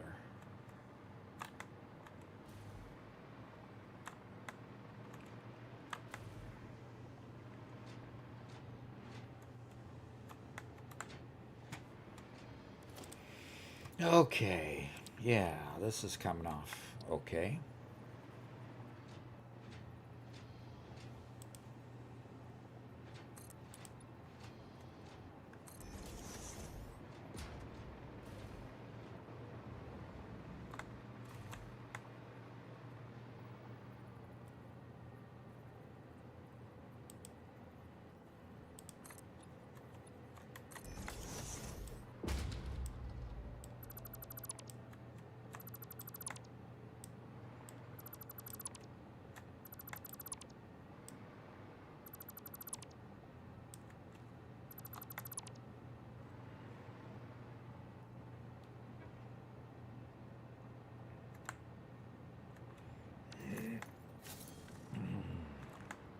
All right, here, first one, go from there to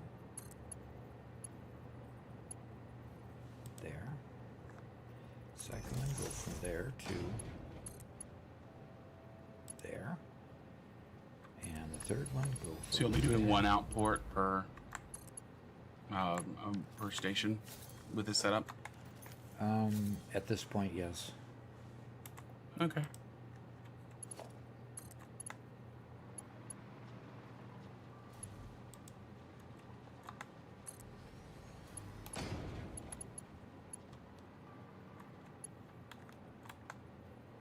I don't like that, but that will have to do. Okay.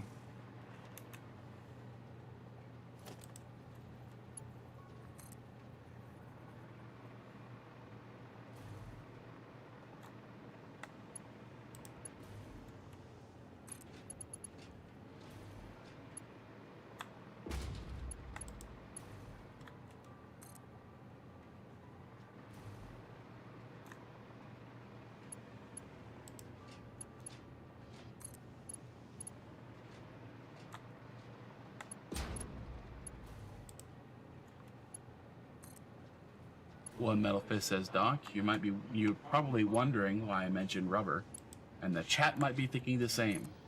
The Okay. reason is the insulated crystal oscillator recipe. It uses quartz crystal and rubber and AI Limited to produce crystal oscillators. That's where rubber enters my production chain. I need it here to keep the factory moving forward to reach the next stage of production. Okay. Really taking a lot of work to keep the only alt recipe is dream with these with all these products. It's pretty cool. Yeah, it is.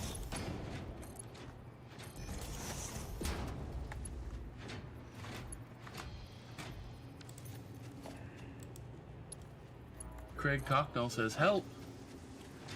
Ooh, you know what? Let's go ahead and do this one in the university if you're ready for it. Okay. Let me just connect the one. Okay, go ahead. All right, Craig Cracknell says, help, I've got 8 coal generators and they're connected to 3 pumps, all full of shards, and yet I'm still losing water. How do I fix this? It's all in a loop also. What do you mean by losing water? How much head lift are you expecting the pumps to push?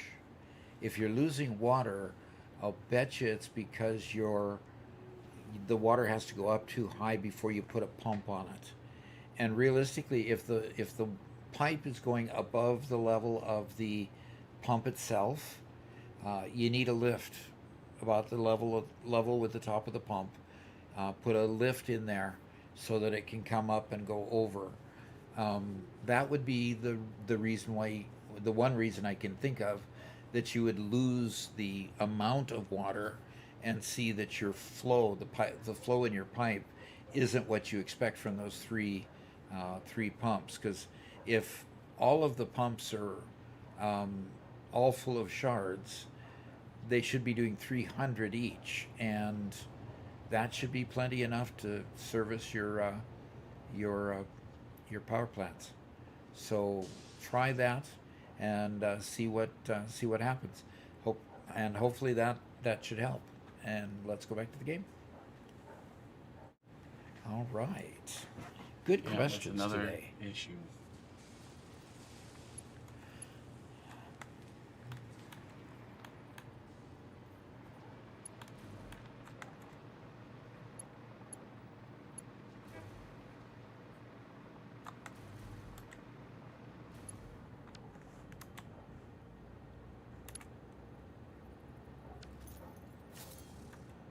I hate being at that point in Slay the Spire when you're sure you're just gonna lose, and you're looking at how close you are to dying, and it's like, oh, I don't know if I could fix this. Mm-hmm.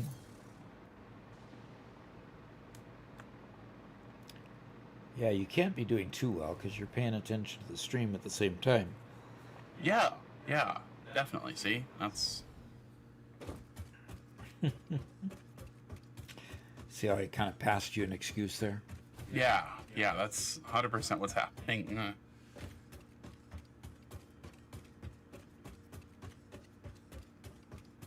All right, let's put this track together with this.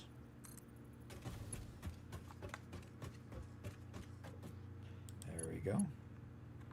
Well, I'm OCD has been throwing some ideas at Profeta, seeing if they could figure out what might be going on with this power pole issue.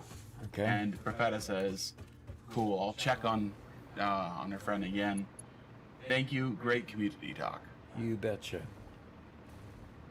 We have fun together, that's for sure.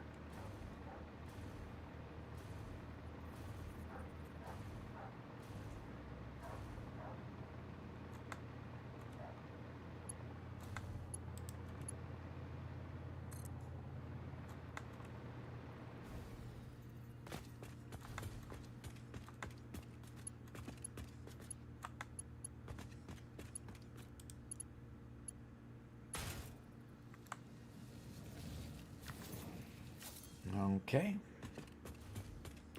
The old one should continue working while being while this new one takes over. So, what did I call these stations down here? I called that Highland 2.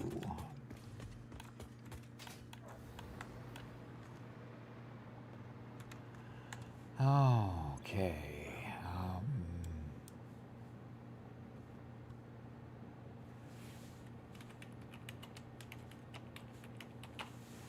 Okay.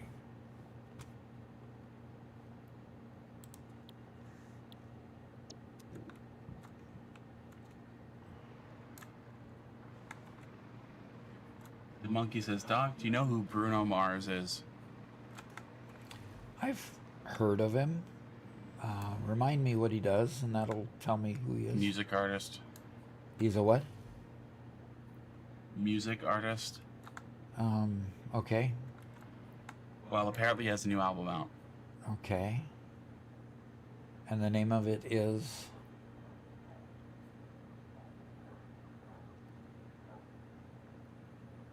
Good question. Okay. What kind of music does he do? Good question. Okay, I keep asking good questions. Am I getting a good answer too? Not yet. Nope.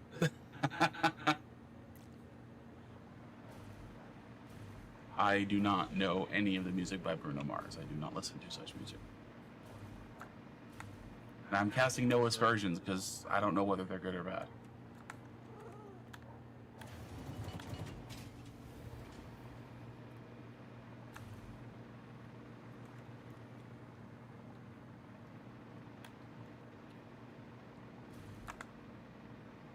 if anybody knows or has listened to Bruno Mars. I mean, he's obviously popular enough. I've heard of him before.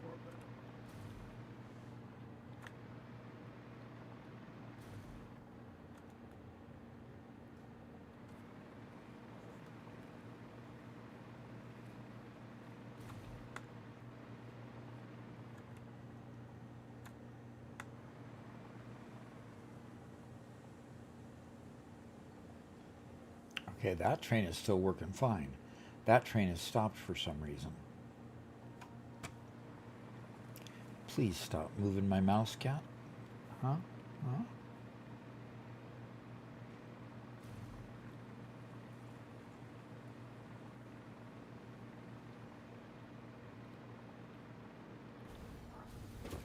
I'm gonna have to run over there to that other train and figure out what's going on.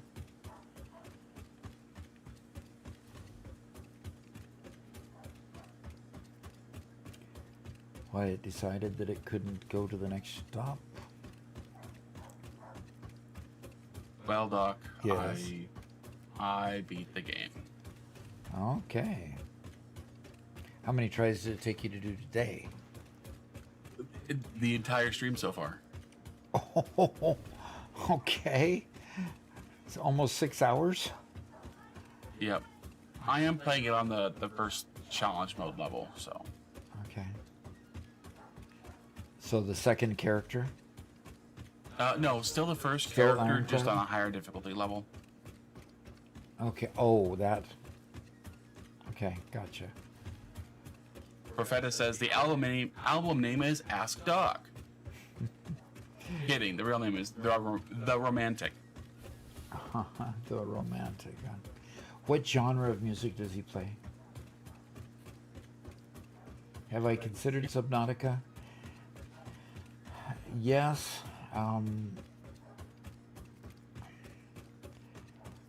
I hear Subnautica is a pretty wonderful game, but they've got legal troubles to get through before they can, I'm afraid that it's just going to be shelved. Yeah, at least for Subnautica 2. I mean, number 1 is still good, but it's an older game now. It's still a really beautiful game. That's actually one thing that it really has in common with this game is it's very pretty. It's very you can love the world you're playing in at the same time as enjoying playing it.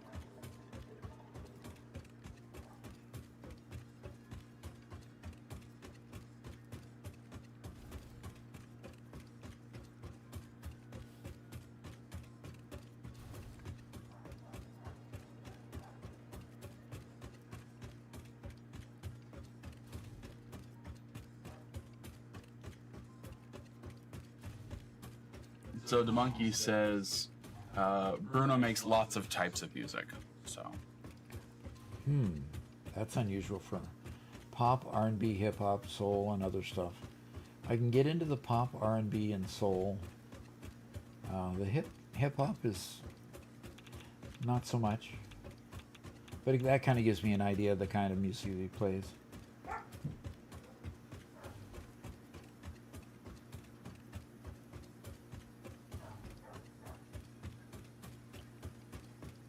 Okay. When I was in school, I was more of a jazz musician. Still have my trumpets today. even played it on stream once. Yeah. And Shooting Blank says, You got cut off on the yo part. just yo. And the monkey says, Doc, do you listen to Tupac? No. No. The monkey says Doc was probably friends with Tupac. No. Okay. Well, Pizza Minaj noticed you had some problems with your signal. Yes. Edit the timetable. I need to put Grand Junction.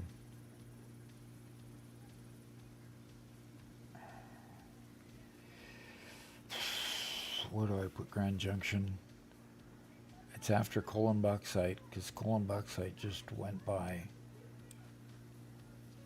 And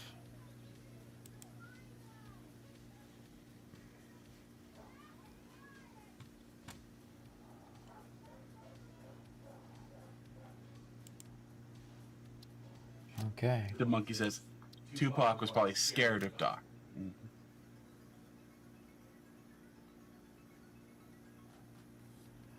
Boy, it's not wanting to go, even though I've told it to go. So let's.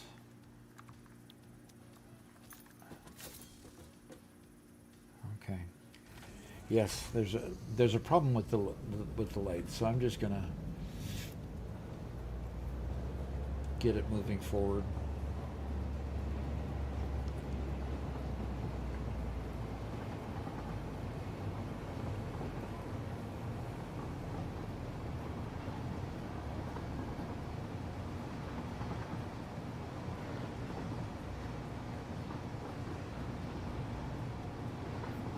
We're hitting that time of day where we're kind of running out of things to talk about, aren't we?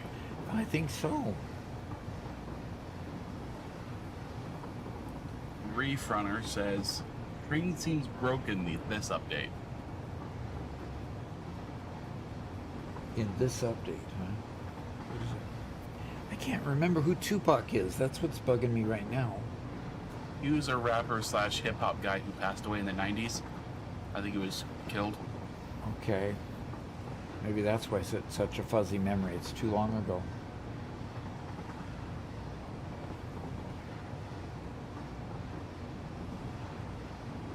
Of course, there's this huge conspiracy that it's not actually dead. Very Elvis-like. An Elvis conspiracy again, huh? Yeah, he was only 25 years old, and the music he had already created by that point still today places him in the all-time greats of his genre. Interesting. So it says he was 25 years old. He died on September 13th, 1996. He died in Las Vegas 6 days after being shot in a drive-by shooting following a boxing match involving Mike Tyson. So, Okay.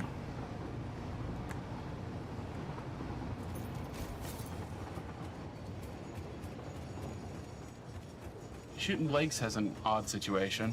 He says, I hope they do something with fluids in the next update. I have 3 identical Illumina setups. One works flawlessly. Others are always backing up with excess water. I've tried the priority pipe system, valves, buffers. 2 just don't run well. Interesting. Doesn't surprise me. Yeah, we've had the same sort of situation. Which, it was in an aluminum plant that you had. Yeah, the same sort of alumina setup that he has. That you were producing, what, like something like 30, 40% less water than the math said in order to make it not overflow? Exactly.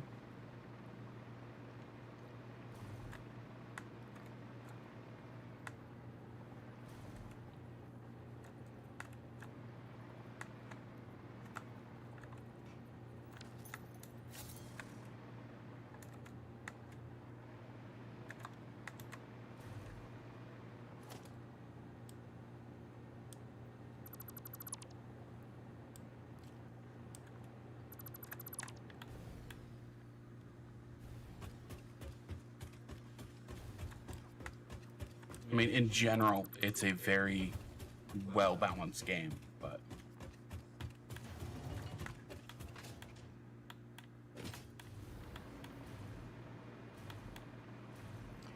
In general, what's a well-balanced game? Which game?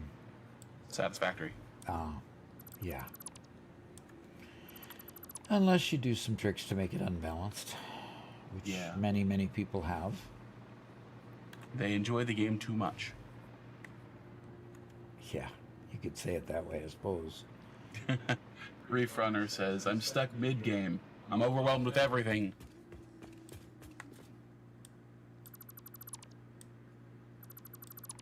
Overwhelmed with everything. Okay. This game is a mental game, and getting overwhelmed is kind of a natural byproduct of playing the game. not to make fun of everybody for getting overwhelmed, because I do get overwhelmed at times too. When I start thinking of all the things that I want to do and can't quite figure out how to get it done.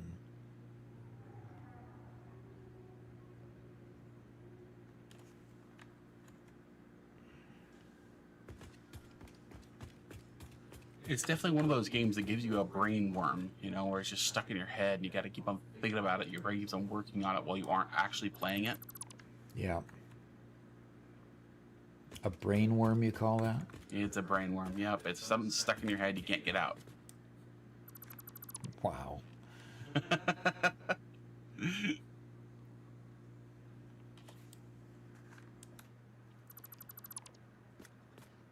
Well, then I had a lot of brain worms in my time, because that's the way I'd figure out problems.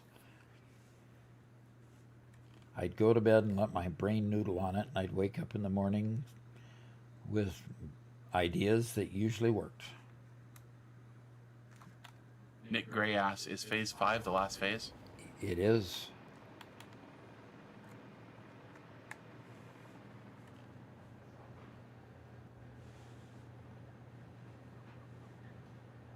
Yeah, sadly enough, it is. Once you get done with that, then you've got all the tools unlocked and you can go play and have some real fun at that point. Go get your factories all perfect, go make them look the neatest that they can be, and on and on.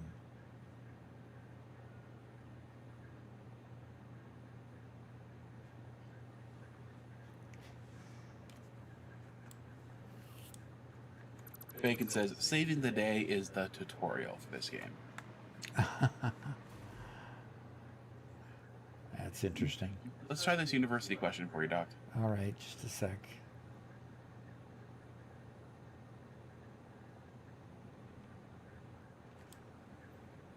All right, let's see. Okay. How do I plan out? Daliag says, how do you plan out or keep track of all your factories? Usually my factories are big enough that keeping track of them is actually pretty easy. You know, I know I've got an aluminum plant and it's over there. I've got an iron ingot plant over there and it does that. I've got a concrete plant over there and it has this much. I don't necessarily plan them out. I generally just build where it seems right at the time to build. And of course, you're going to definitely find times where, why did I build that there? You know, you question yourself. But I suppose that's just the nature of the game. But generally, just getting to the point of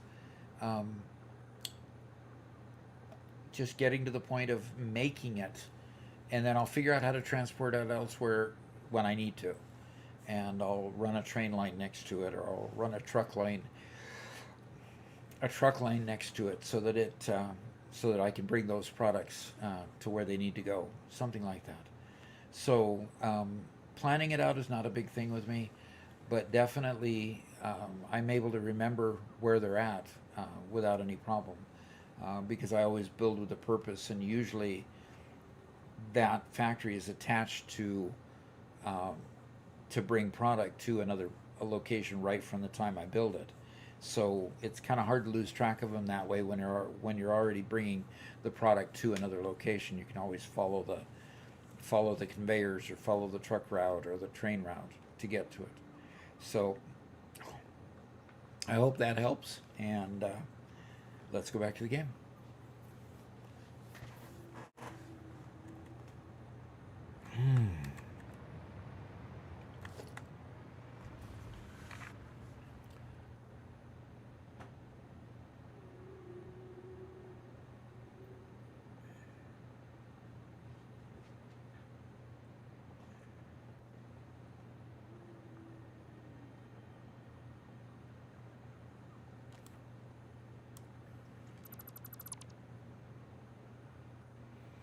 All right.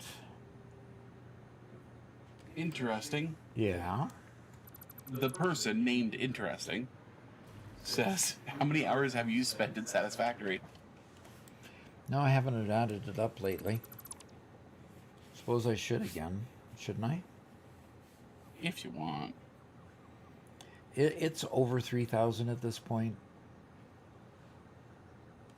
So, Yeah, probably 3,100-ish. yeah, probably in that neighborhood.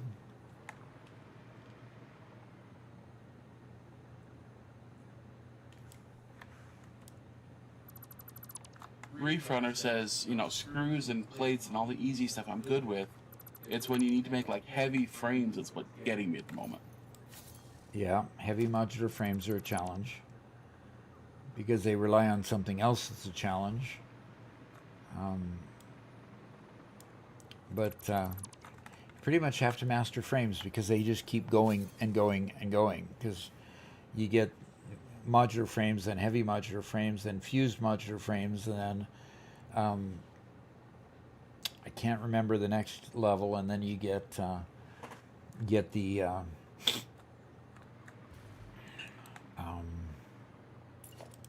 nuclear pasta, which is made out of frames.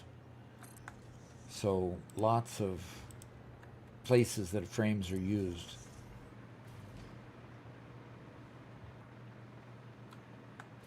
Bacon says, this is by far my favorite building game. I enjoy the complexity of the base game. I probably enjoy Satisfactory Plus. Well, you ought to try Satisfactory Plus if you think you might like it. It's just a mod, so you can install it or uninstall it as you wish. So, but it does radically change the game. It adds more machines. The formulas are all different, and you see that right from the very, very beginning. This person, I watched an hour of his video, and he started from the first goal being create the hub, and he didn't actually get his first miner until he'd been at least 45 minutes into the game. So it's not like you go out and first thing you do is you place a miner. He had to hand mine and mine with the mini miner for quite some time before he actually got to the point of being able to, excuse me, I did not sleep well last night, so it's not the audience, believe me. So he was 45 minutes into it before he actually got a miner, and the miners had 2 open ports in them, so you could extract from 2 ports rather than just 1. The smelters looked different. Everything looked different. It was really quite bizarre. It was almost like I was looking at a totally different game. So if more complexity is what you're looking for, definitely it is more complex.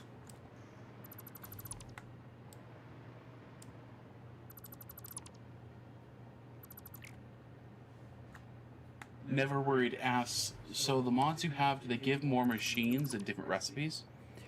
The mod I was just talking about, that single mod called the Satisfactory Plus. Satisfactory Plus mod, gives you more machines and different formulas. Not the ones I'm using now. I'm not using the Satisfactory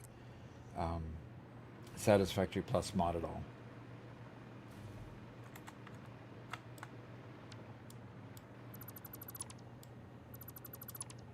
And really, for an audience, that is quite enough. I mean, just playing the game normal is plenty enough for most users. Yep, but for those very special people. Okay. We got 2 good questions for you. You do, huh? Well, let me see if I can get this laid in there. Yep. Did. All right, go for it.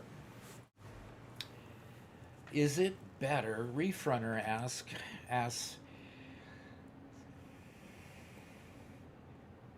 is it better to make a mega factory or spread out a lot, I assume? There's always the debate between mega factory and modular factories. So if you like to have small factories that are single purpose factories, like this one creates iron plate and iron rod, and these create the steel pipes and the steel beams, and this one creates concrete, and you bring them all together. Ultimately, you're still going to have a factory that needs to pull from all of those parts in order to make the more complex parts. So it just gravitates towards eventually building a large factory that a lot of people term a mega factory. And as such, you end up with a situation where you may have a combination, if you like going modular, where you have a modular factory, several modular factories around servicing a larger factory that you would call a mega factory. And so generally that's the way it would go. I don't ever think anybody plays the game with pure mega factory only.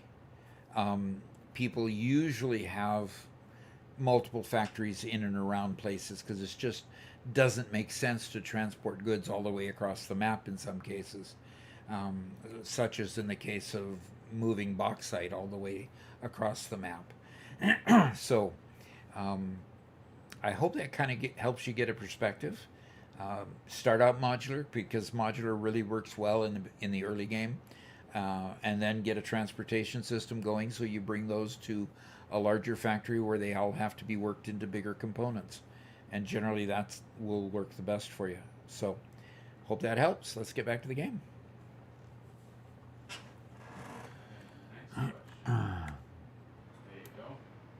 Oh, already good, nice. Nick Gray has, what's some of your favorite or most useful alt recipes? Well, the most useful alt recipes generally are ones that add water to an existing recipe, or water to, like for example, if you create concrete from limestone to concrete, you add water to limestone and make more concrete. That's called the wet concrete recipe. The wet concrete recipe yields more concrete than the regular recipe does, but you've got to find water and add it to it. Okay, so that's one thing. Then the next thing is anything that adds just water to a recipe is really, really good. One of my favorites early on is the stitched plate recipe that creates reinforced iron plates out of copper wire and plate, and totally does away with the need for screws. I'm trying to think of some of the alternate recipes I have, but there's a lot of them, and pick up all the ones that just add water to whatever to increase your volume on your recipe. Later on, you'll pick up things that just look like they make sense. Another one of my favorites is the solid steel recipe. What you end up doing with the solid steel recipe is normally you put in coal and iron ore. The solid steel recipe increases your volume of return, your out volume, by you processing the iron ore first into iron ingots. So it mixes iron ingots and coal together, and that produces more steel than it does when you just put the iron ore and the coal in it. So that's another one of my favorites. I usually, before I even build my first steel plant, I will make sure that I get that recipe before I start building out my first steel plant. So I'll go hunting hard drives just to look for that recipe, as well as the wet concrete recipe I mentioned earlier. So I hope that helps you, and enjoy playing, and let's get back to the game. Well, you would if you get another question. If I didn't get another question.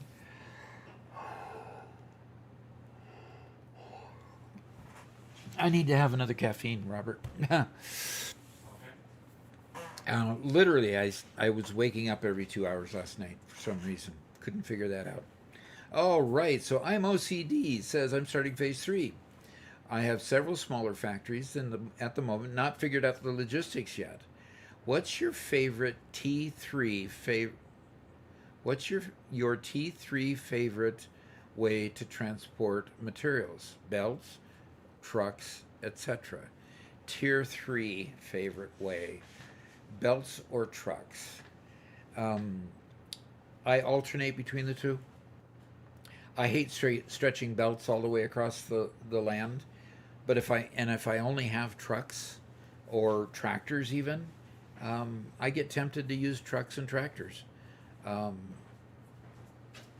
Generally, trucks and tractors will be plenty viable in the early game, especially if you go to Satisfactory calculator and find out where the paths are and where you can safely bring a truck through without much effort. So here's to another monster, so I can keep my eyes open. And so I generally tend to use trucks when I can, belts when I have to, until I unlock trains, and then I pretty much completely convert to trains after that. So hope that helps, and let's go back to the game. Unless I have another question. No, I think that's it. Okay, for now. Yeah, that's it for now. Okay. Yeah, maybe Man said he needs to finish his current playthrough of consuming the entire world before moving on to Satisfactory Plus, but he might give it a go in the future. How about if you hit your push to talk? Yeah, I should do that. He says he wants to finish his current playthrough before moving on to Satisfactory Plus, but he might give it a go in the future. Okay. He really wants to get to 1 billion sync points per minute. A billion sync points per minute? That's ridiculous. Yes, that's what I said. Wow. Okay. Well, the only way that's going to be doable is if you create some nuclear power plants and start sinking the waste from the nuclear power plants, because that's a huge item. The ballistic warp engine also is a very, very high point sink. So once you complete phase 5 and you can start sinking the ballistic warp drive, that gives you a lot of points as well. So you might consider just creating a line just to sink them. That might work. So very good.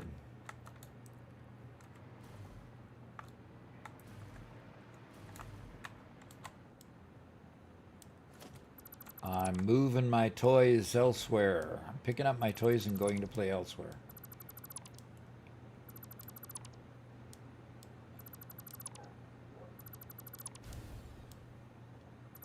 You know what I think I'm going to do? What's that? I think I'm going to create a massive aluminum factory here, just for fun. Bacon says he's only at 250 million sync points per minute right now. He sloops every step of his factory builds, going all in on phase 5, where the items give millions. Nuclear pasta just isn't enough. He has to go to singularity cells to sync them for enough points. Yep. You've got to get those higher point items in order to, have any hope of being able to sink enough points to do that. So yeah.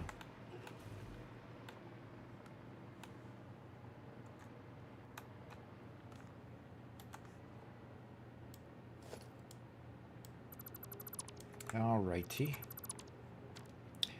I am building foundations, and I am building... Oh, let's do it right this time. Let's go down here to architecture and build a set of catwalk stairs down from here.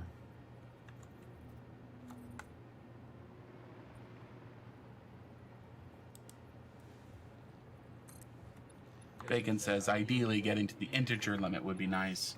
You can hit it if you store up items, then do it, but he wants consistent points per minute. No reason other than just because you can.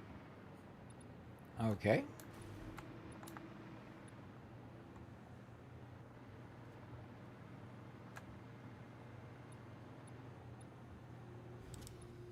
Okay.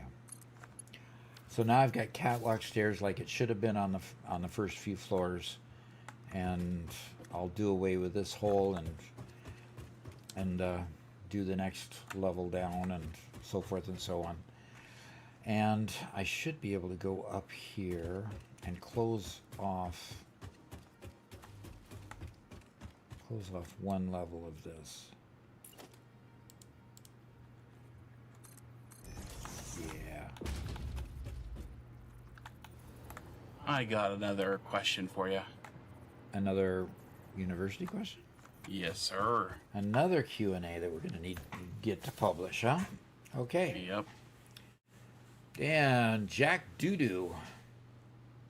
Did I really say that? Okay. I see a lot of people do big factories for each part like screws.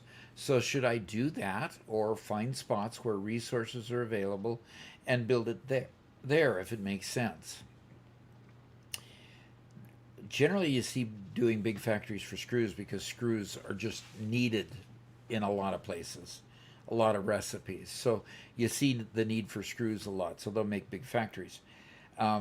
It doesn't hurt to also make screws where you make rods, and if that is in a modular factory somewhere out and beyond, so be it. That's just where they are. So if you are going to make if you're going to make those, if you're going to make a lot of screws, doing it in a place where you're making a lot of iron ingots and iron rods, it makes sense. You don't really want to transport a lot of screws because if you can make them on site, that's a whole lot better. Transport the rods instead, so that you can lessen the amount of transport that goes on. Or bring the iron ore and make rods and plates and screws all together in the same place. It's really up to you. But yeah, the bigger the factory you can make at the beginning, the better, because later on you're going to need all of those beginning parts that go into a lot of other parts. So making a lot and making those big, it really helps. So that's probably why you're seeing the more experienced people making bigger factories that way. So I hope that helps, and let's go back to the game.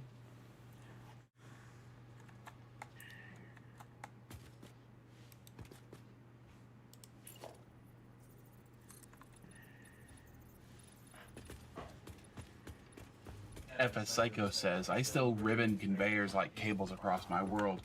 It looks like bundles of cables.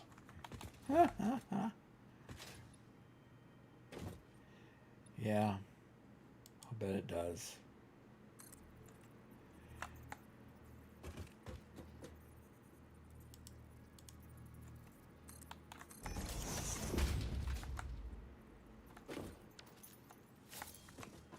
Okay.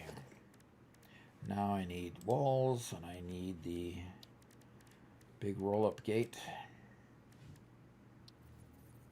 One Metal Fist says, Doc, I found an alternate recipe that honestly doesn't seem worth unlocking.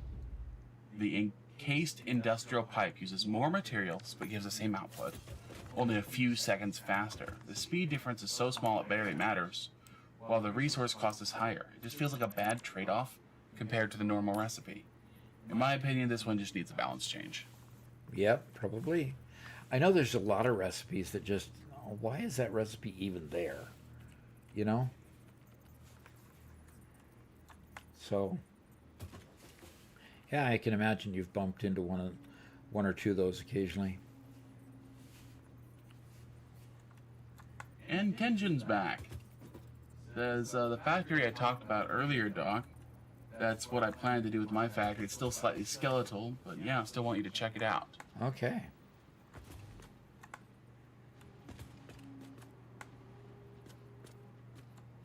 Okay, why am I having such a hard time with this?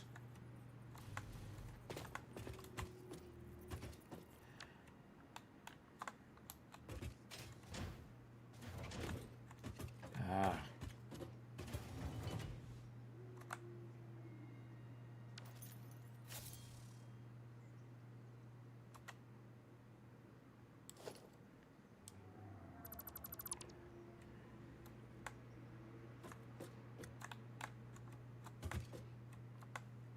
I know why.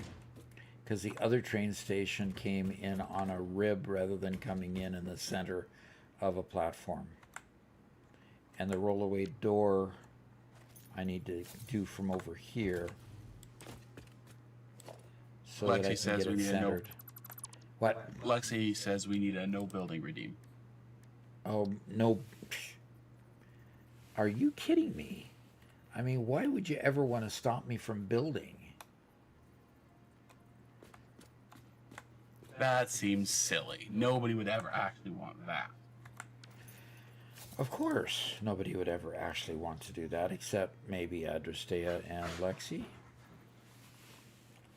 See, Lexi just wants to help you. He said, so you can find hard drives. So I can go hunt, huh? Yeah. Does that mean somebody wants me to scan a hard drive? No, it was just a suggestion.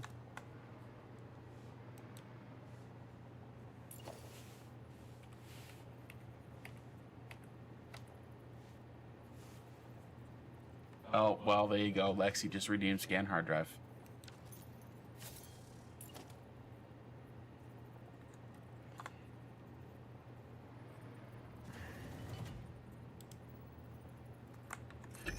The monkey says he has a serious university question. Do we believe him? Probably not.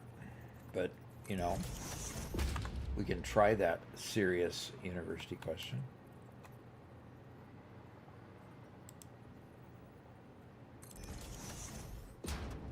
What type of cheesecake do you eat while driving a beat-up Honda Civic when the sun places itself just outside Google Maps? What? What kind of cheesecake do you eat when what? While driving a beat-up Honda Civic when the sun places itself just outside Google Maps. Just outside Google.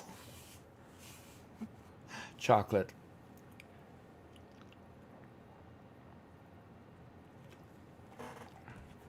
Chocolate is the answer to all questions. Oh,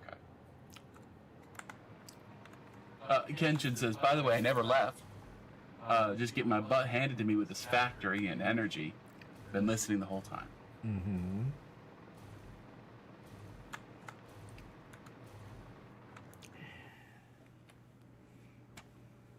Okay, Doc, we actually do have some legitimate questions. More legitimate questions? More legitimate questions. I like legitimate questions.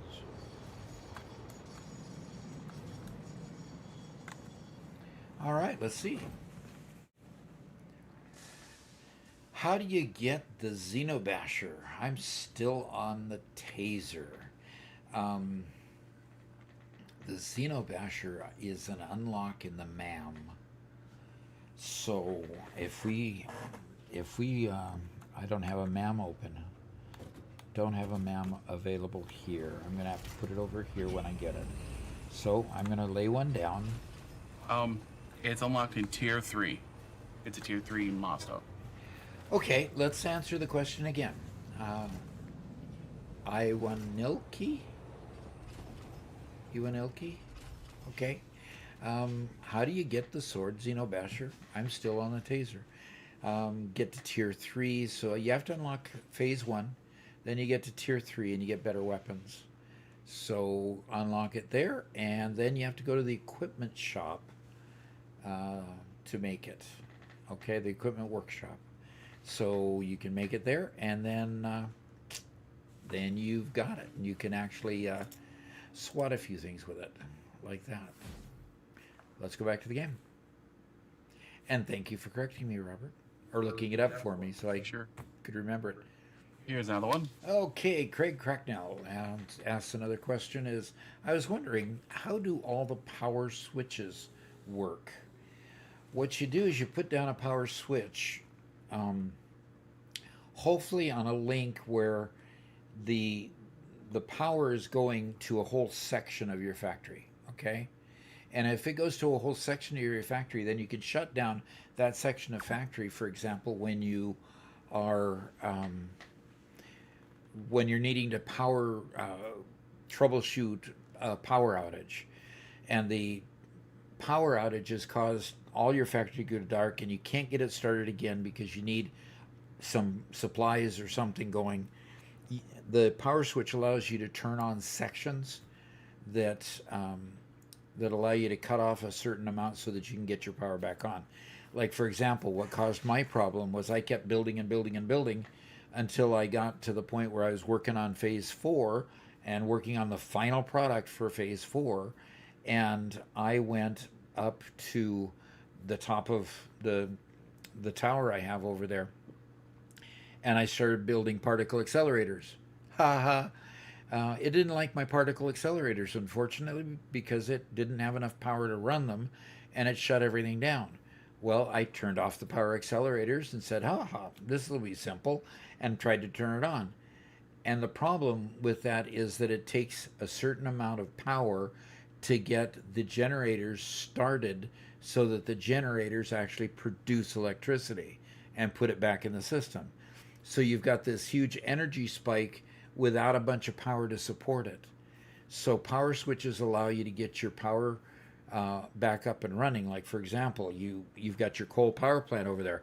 Put a power switch at the beginning of your power plant so that you can cycle up your power plant by itself by turning the switch off, cycle up your power plant and get it working, and then you can connect it back up after you've fixed the reason why you went dark in the first place. So the alternative to the power switch, by the way, what do they call it? The automated power switch, Robert?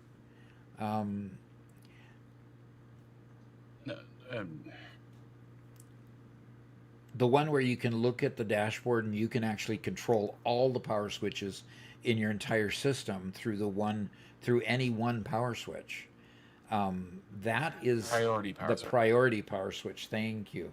So the priority power switch is by far the best alternative. Power switch will get you there, but you've got to go to that power switch in order to turn it on or off.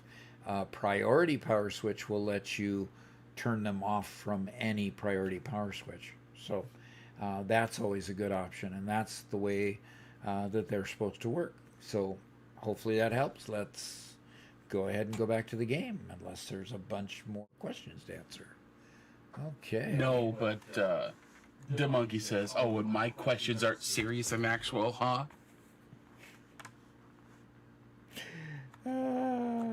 If the last question I answered for you was what you mean by serious, then no. Oh, you're funny.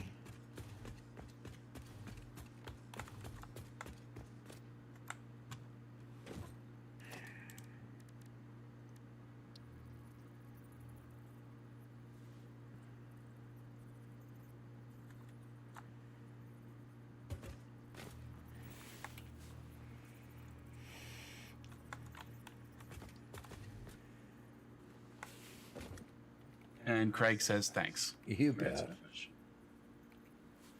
One Metal Fist says, Doc, I saw people actually trying to defend the recipe. They say it's meant to help factories that need better balance or have fewer resources.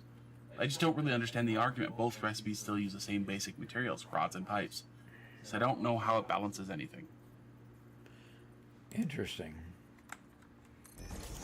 I don't know how it would balance anything either if you're just using the same stuff. So...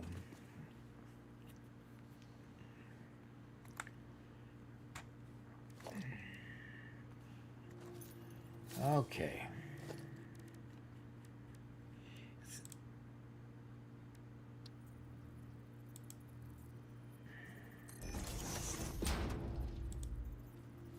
And there it's not remembering that I wanted to zoop. Shooting Blank says the assembly director systems take forever to make. Yes, they do.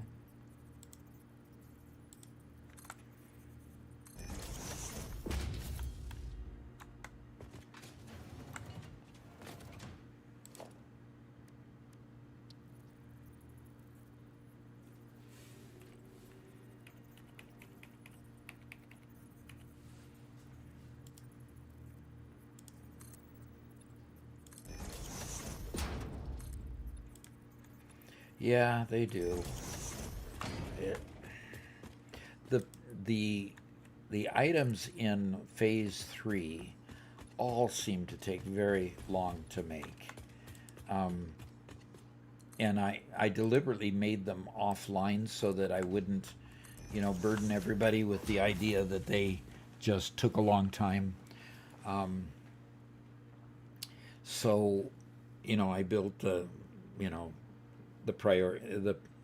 I built several of those items and had them working on it while I took care of other things, and continued working in that way.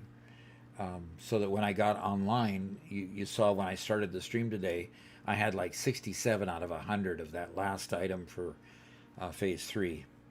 And if I hadn't done that, we would have been sitting here all day, Oh, let's make it and wait, and that tends to be the problem. So that train over there is still stopped, even though I got the other one going. Doggone it.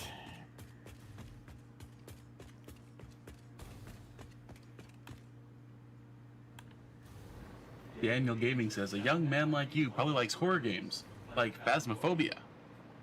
I thought Phasmophobia was rather stupid.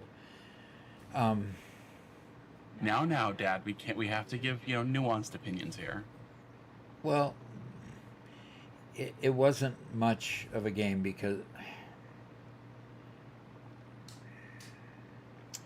Have you ever been in a room with a real poltergeist?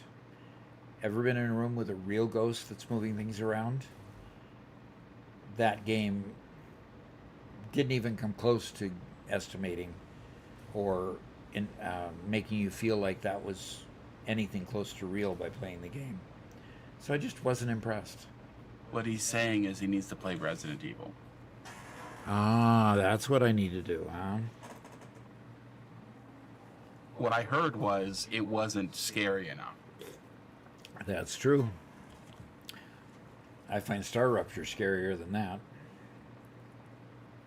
Spiders climbing all over you, wanting to take down your health. Matt Wagner says, great response. And Kenjin laughs, so,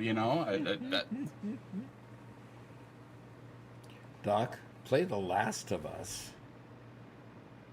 What's that? It's a zombie game. Garrett really liked the zombie first apocalypse game? Yeah. Garrett really liked the first one. Didn't care for the second one. That's kind of a somewhat common sentiment. Okay. I mean, okay, so first off, Last of Us had a very similar story to many other zombie apocalypse types games where it's, hey, look, the main character is rescuing somebody, and this person they're rescuing is somehow the key to solve the zombie thing, and so you have to protect the person.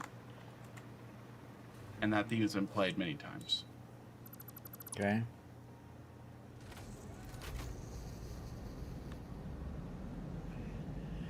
Now, why did that sign have a hard time? That block signal. Why did that block signal have a hard time?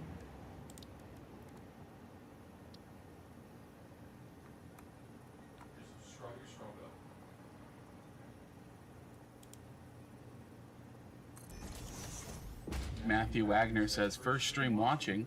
I beat Satisfactory on Sunday. I think I watched your entire mini tips series. Very good. Very good.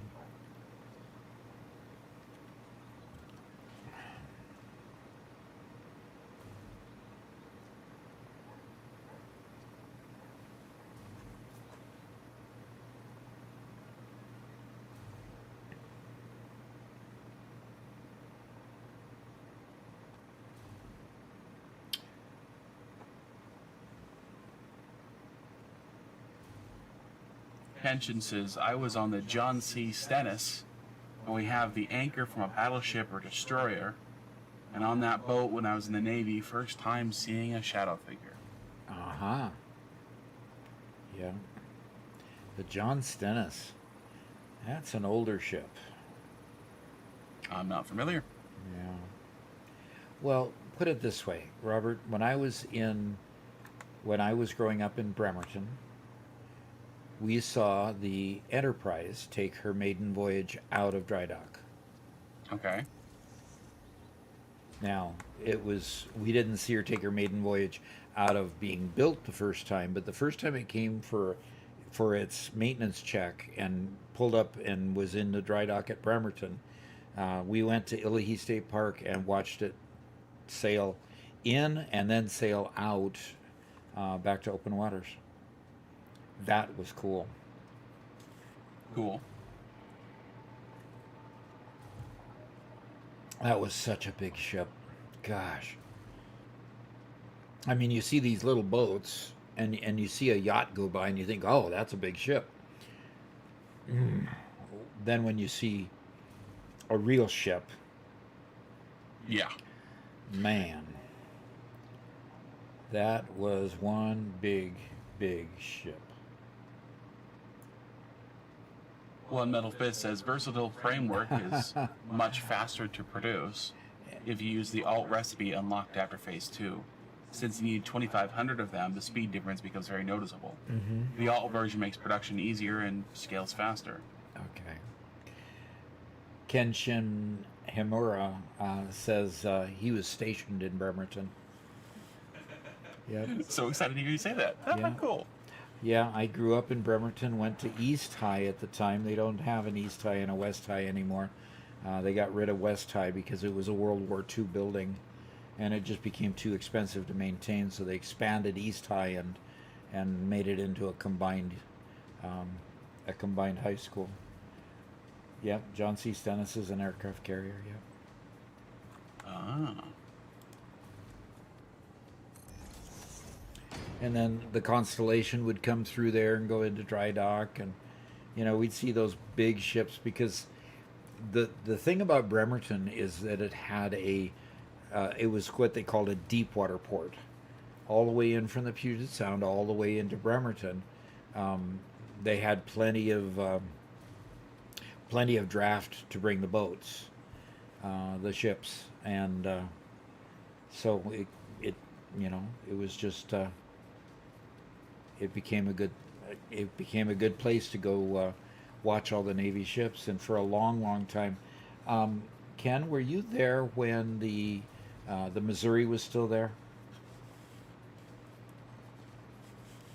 Wasn't the Missouri there later? Wasn't that the one that I saw? Yes. Okay, yeah. Yep. And he says yes. Okay. Okay. Cool. The Missouri eventually went into, they took and retrofitted it. So they, took off, they basically made it not a historical ship anymore. And its last time out of port in official capacity was in the Iraq War. Okay, why is this one having a hard time? So in the Iraq War is when it saw its last service. And then, of course, Hawaii was able to rip it away from us, and it's being displayed down in Pearl Harbor now. So kind of sad, can't go back to my hometown and go see it again. So I'm struggling to understand why one of these block signals doesn't work. Because the minute I put this on here, it's going to start flashing. Okay, it worked. Okay, just needed to be replaced. It probably got confused when I diverted the train up to this level.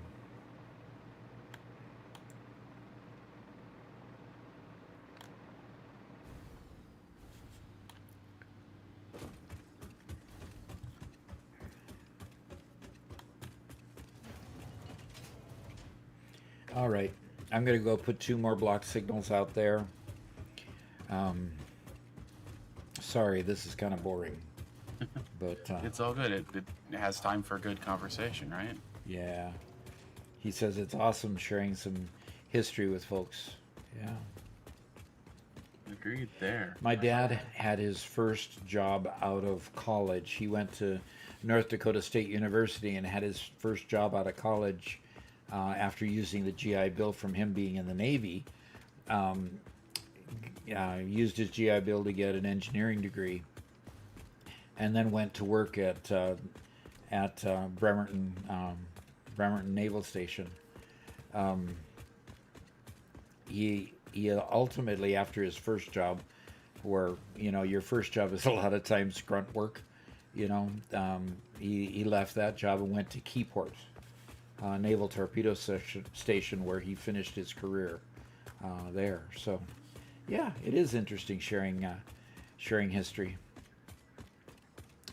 And then I marry my wife, and she was born in Texas, grew up in the Bay Area in California.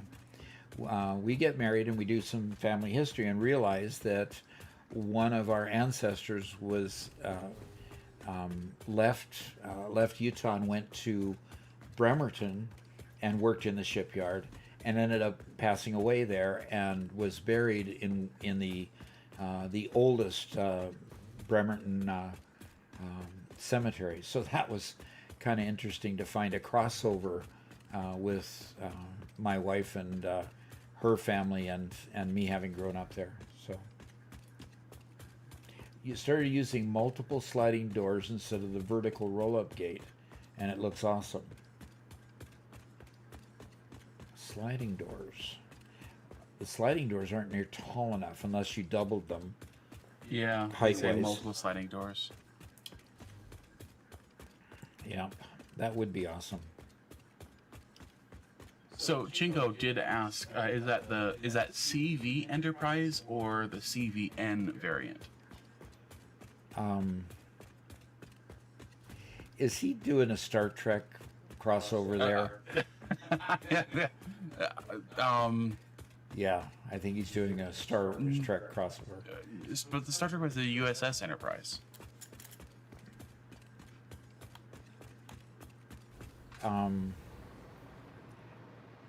There was only one Enterprise that I know of. Okay, the USS Enterprise is the CV6. So Okay. it's a technical designation, I guess. Okay.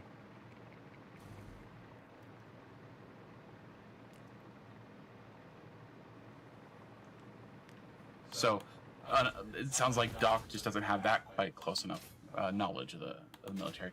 Doc's never been part of the military, just grew up in the family.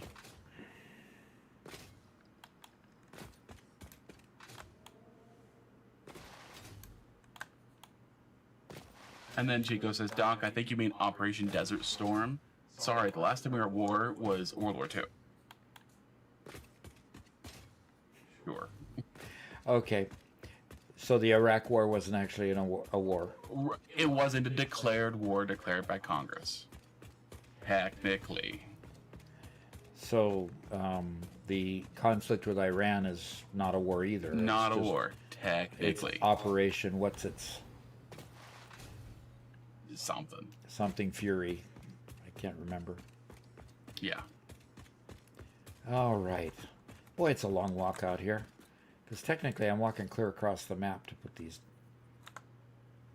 Chinko says CV is a conventional aircraft carrier and CVN is a conventional nuclear carrier. Okay.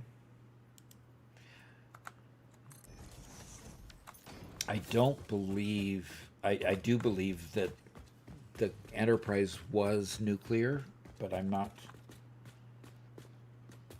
I can't be totally certain on that, but I'm pretty sure it was nuke.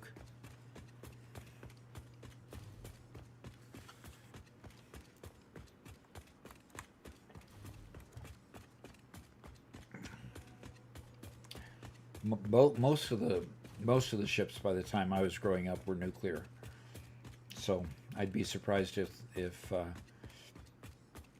the Enterprise and what we called the Connie or the Constellation were. I would be surprised if they weren't nuclear. Yeah. So, Daniel Gaming asked, I think it was him who asked, right? Anyway, somebody asked if you've played any of the XCOM games, like XCOM Enemy Unknown. No. Are they... The fighting games that take dexterity are kind of hard for me at this point. One of the nice things about XCOM, first off, it has really good ratings. They're all like 90% plus positive. But the nice thing about them is that they are turn-based tactical games. So you control a squad, and it's kind of top-down, and you're moving the characters on, you know, turn-based. Okay. But yeah, it's like alien invasion and that kind of fun type stuff. Okay. I haven't played them, but from what I understand, they're really well done.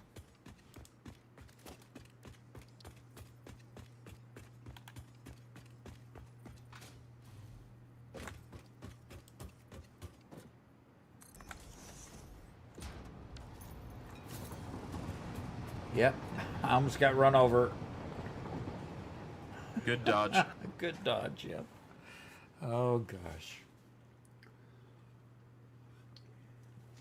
You know, I probably have a whole lot of bauxite sitting in a dismantled crate somewhere. I'm going to do fast transport here.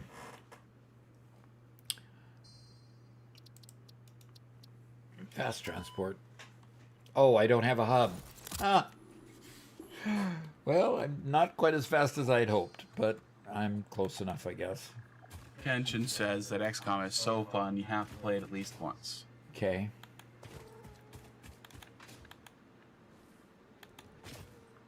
Okay.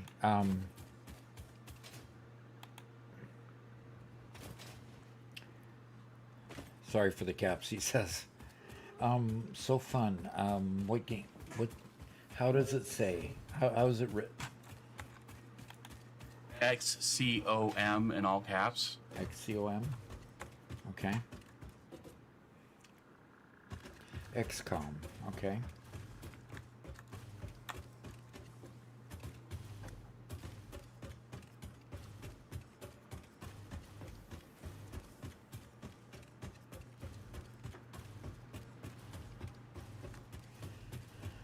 Okay.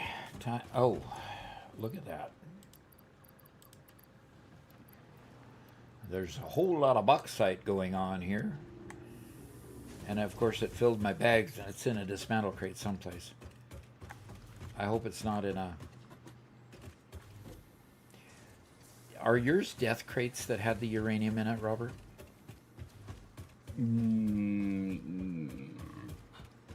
I don't know. Okay. Hopefully not. Yeah, hopefully not. But it's due south of you. Yeah. Is the one that is in. Okay.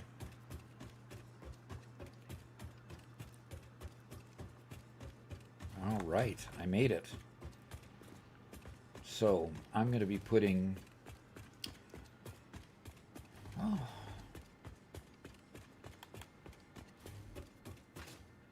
I'm going to be putting the hub right here next to this.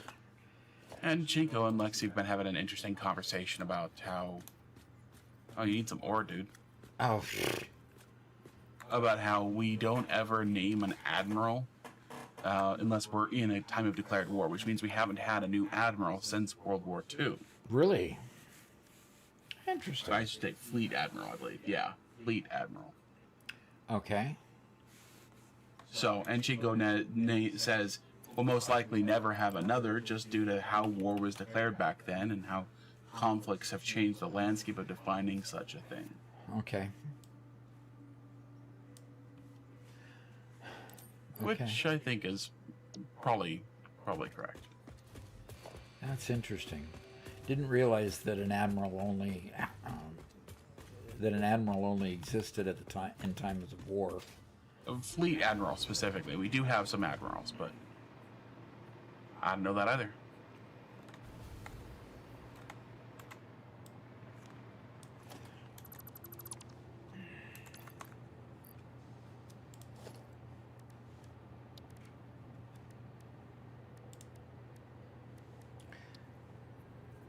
Yeah, Chinko. One Metal Fist says, Doc, something really weird's happening with my train.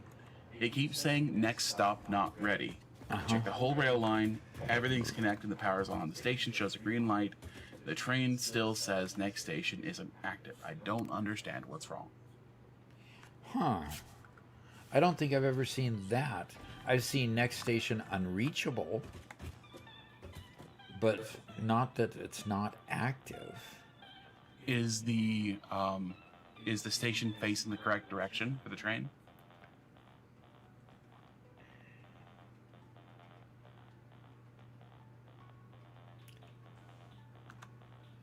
That might be, but that would give you more an unreachable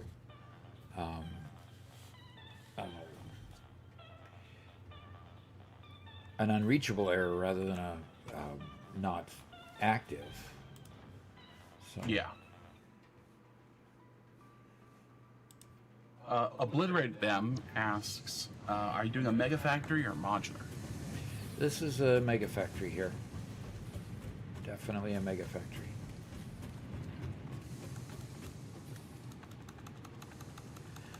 I just need to have 20 of these. Thanks. Okay. And Monkey Magic asks how many hours we have in Satisfactory. I believe it's around 3,100 or so. Yep. And that's an estimate because last time I was just barely over 3,000. Last time we checked.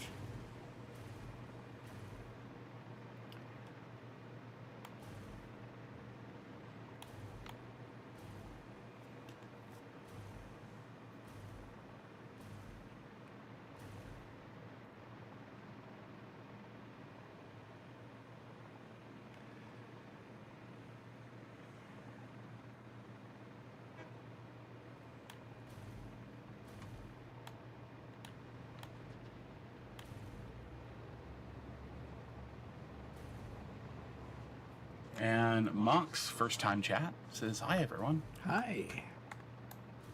Good to have you. Good to have you here. One Metal Fist found that there was a station that wasn't powered, but now the train says it can't reach the next station. Okay, so guess you got to sort out the next problem now. What's the next issue?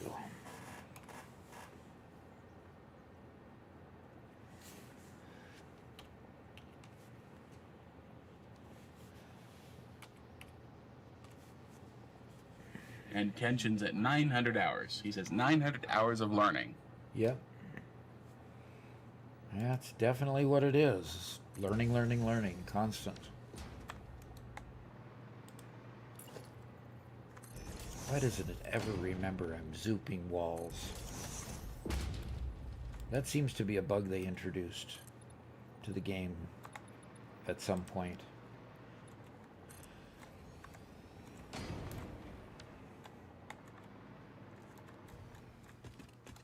Mox says, I just got the game, loving it so far, especially since I get to problem solve a lot. Yeah, okay.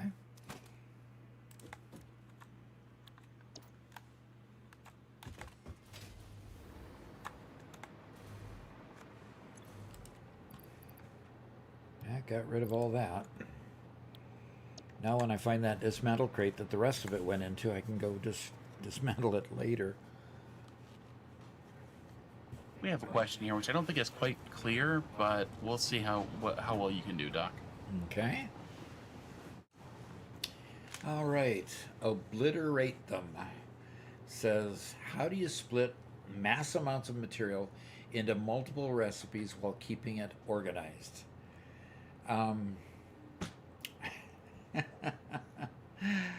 You just route them through splitters and send them to the various machines that need that product, and in doing so, eventually you'll see whether your current lines are keeping up or not. I don't know that keeping it organized is really a venture that you want to try to get into, because you might end up needing frames for one thing, and it has to go to like the heavy modular frame thing, or you need, then later on you need frames for versatile framework, so you send those there, and then you need various products to go to various places. You just put a splitter on the line where it's convenient, and then you just move the product to the next place. Now, that might mean that you have to backtrack a little bit so that you make more of that particular item, but basically, I'm just never afraid of splitting a line and sending product to where I need it, and then seeing if I get enough product there, and if I don't, I go, beef up the line that's making that product that I've split off. And I keep working back and forth till I get enough going in there. Like, I've got a problem with computers, and part of the problem with computers is not having enough cable. Well, I'll go to the cable line and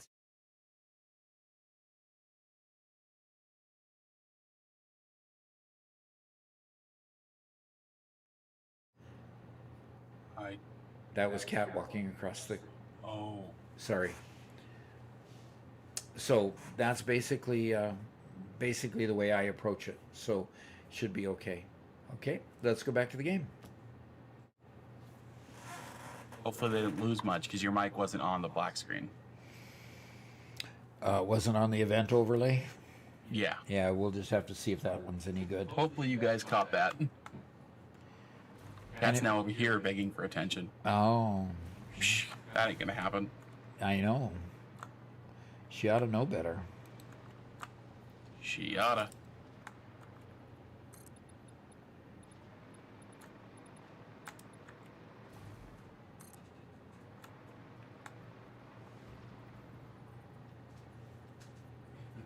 Alexa says, nope, it blacked out. Shoot. Well, obliterated says makes sense, so good. Okay. Okay.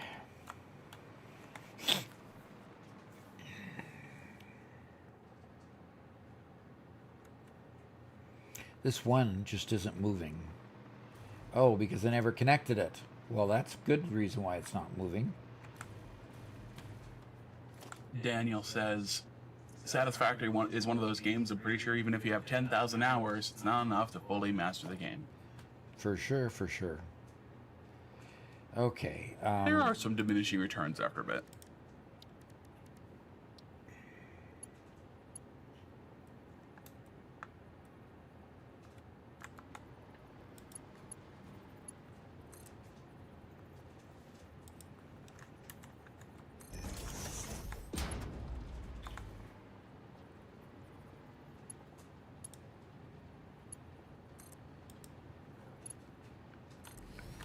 Okay. That'll start putting that in there, and we need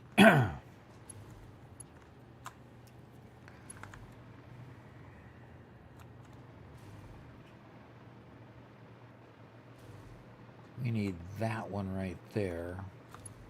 Okay. To come up over and get this going again.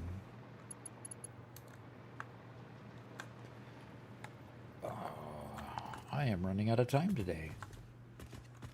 But I'm getting so much done today. I really have enjoyed playing today. Okay, I've got this one up here.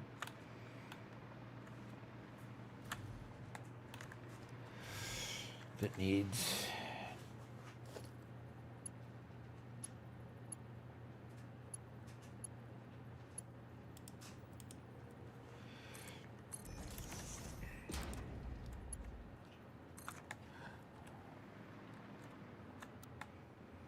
I'm missing alclad aluminum sheet. You've got to be kidding me, folks. And it's not putting any in the depot either. Uh-oh. You've been building a lot lately. Probably because it didn't have that one line of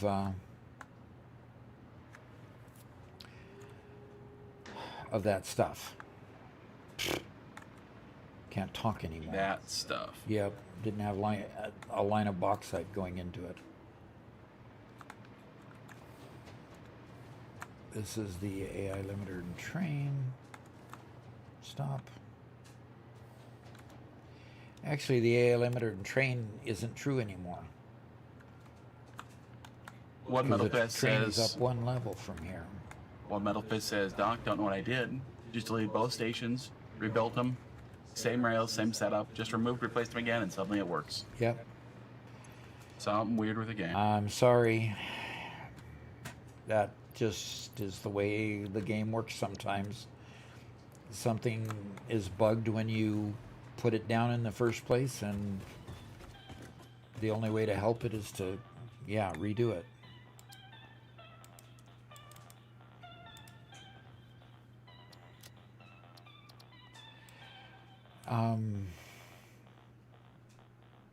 What is that radiator looking thing? I had it just before I walked through that door. Stop walking through doors. Yeah, no kidding. Stop walking through doors, Rick. Especially elevator doors.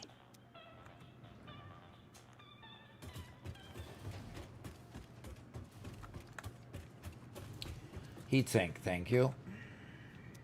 There we go. Chinko Chinko Lexi got it says- just as I... Lexi says, mastery has been achieved by Total Eclipse, Let's Game It Out, Mega Meaty Bacon Man, and what's his name that joins us a lot? Likely Whitestone Industries. Okay. But, I mean, if we're going to say Whitestone Industries, at that same level we have to say Volocrum, who doesn't... he's not here as much as he used to be. But Volocrum was also amazing, as well as My Name Jake's. And Gibbo's here, says hi everyone.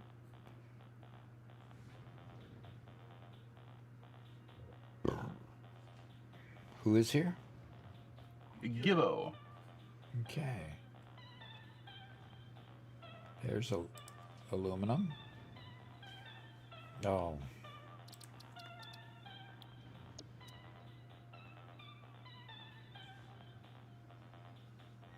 What do you mean Volocrum's not a master, Lexi? What are you talking about? I need to take a short break there, Robert. Sure. I'll be right back. I don't know what you're saying, Lexi. Okay, guys, we're going to do a little Slay the Spire while we're waiting for Doc to get back. I'm doing a +1 run, I think, right now. Can I go? Let's see. Not sure. Oh, no, I'm doing their specialty run right now. For the first time.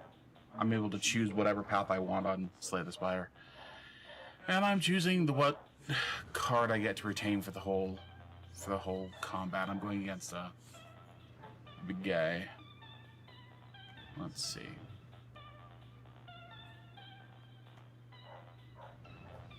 Probably gonna do that. Okay, he's just powering up, which means all damage. And I have a 3, that'll do 25. I don't have any vulnerables, unfortunately. That's one big weakness of this deck. I've been able to build any vulnerables. There we go.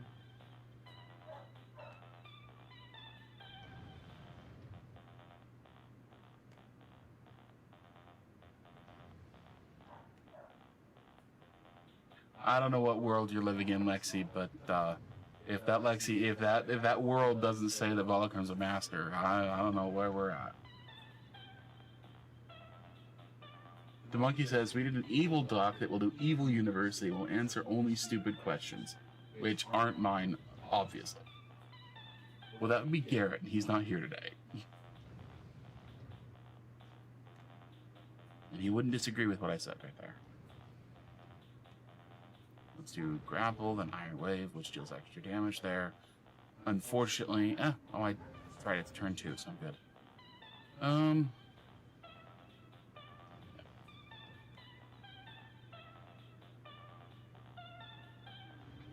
To be honest, I think if you're at about 1,000 hours, the game, you know enough of the game, you know? I don't think it's the deeper the game, the more time it takes. I don't think this is quite a 10,000 hour game. But I think after 1,000 hours, you're like 95% of the way there.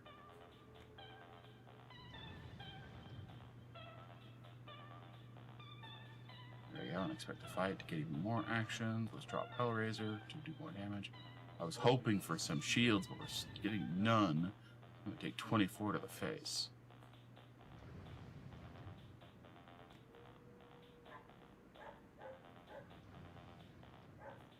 Nope, because we're gonna kill him and feed.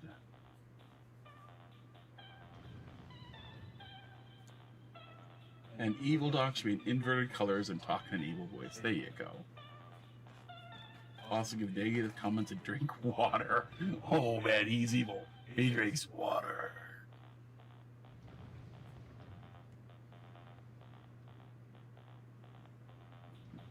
Chico says, I guess I'm a master in that case. I mean, I don't know. There's obviously diminishing returns, right? After the first 100 hours, you know half the game. Something like that. After 1,000 hours, you know like 90-95% of the game. Define master for me, you know? Carrying the bottle's really nice. It's a get out of jail free card, so I think I'm going to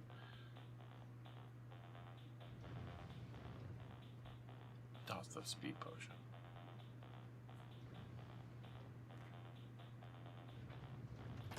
And I like that bonus. Alrighty, I'm back. Welcome back, Doc. I'm back.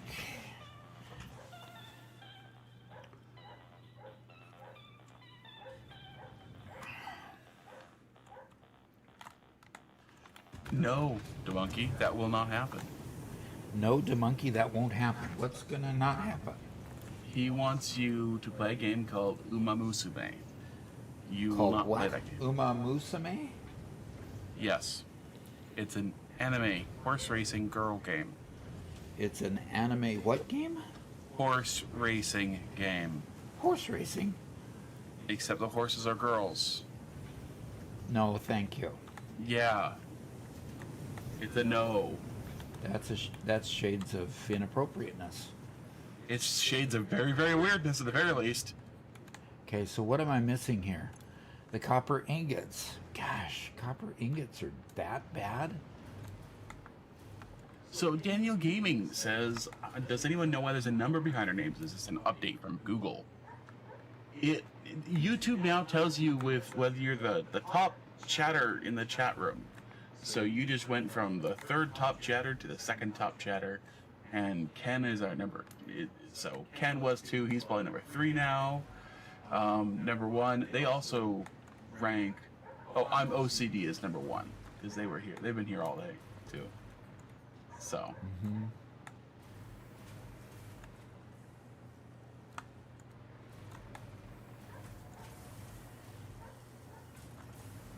We got another question from Pit Bruno. Okay.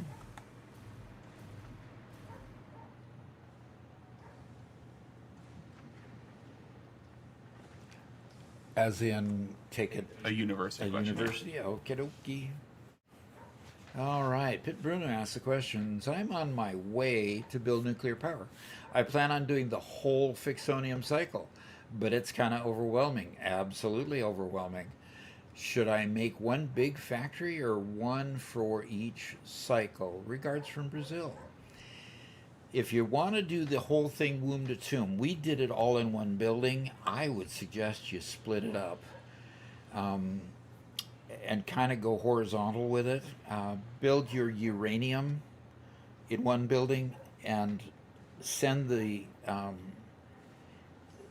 waste over next to it and process the waste into plutonium pellets, and then send that to your next group of power plants, and then send the waste from that to be processed in the next place, because that second one is a lot of work, going from your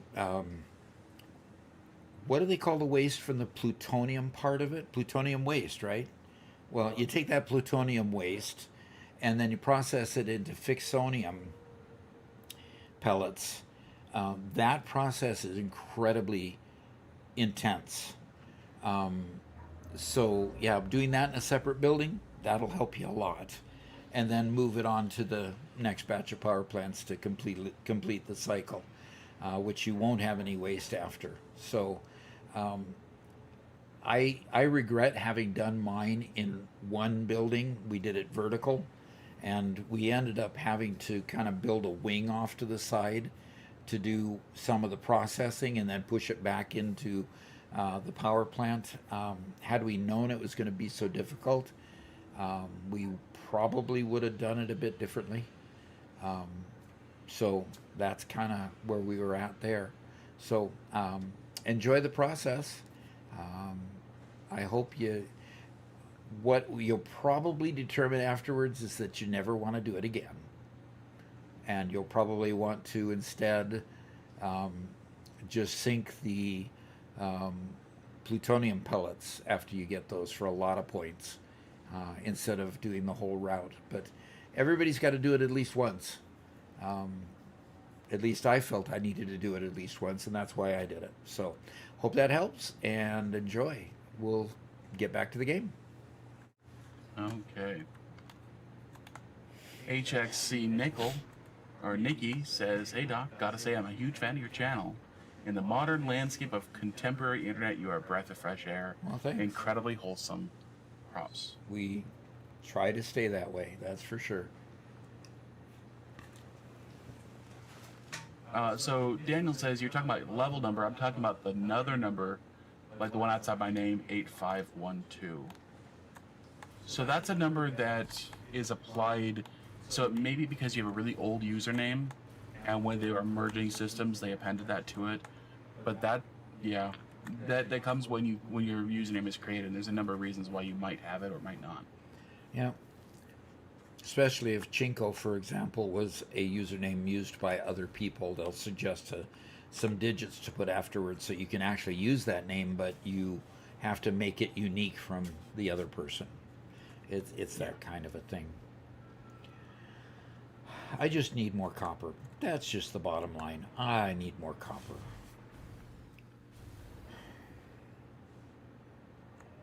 Because this thing has never actually got to the point of catching up.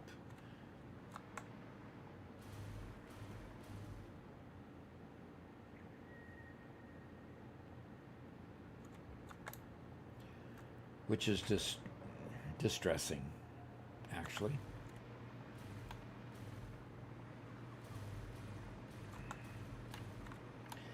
But in order to... And One Metal Fist says, "The trains are working now, so I can finally start my buffer experiment." Cool. Cool. Let us know how that goes. So Franco says, "Are you gonna eat that berry or just tease us and hold it all day?" I don't know. Maybe I should just tease you and hold it all day.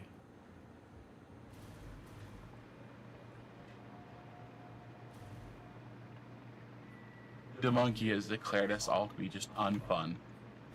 Unfun, huh? Yeah, we're unfun.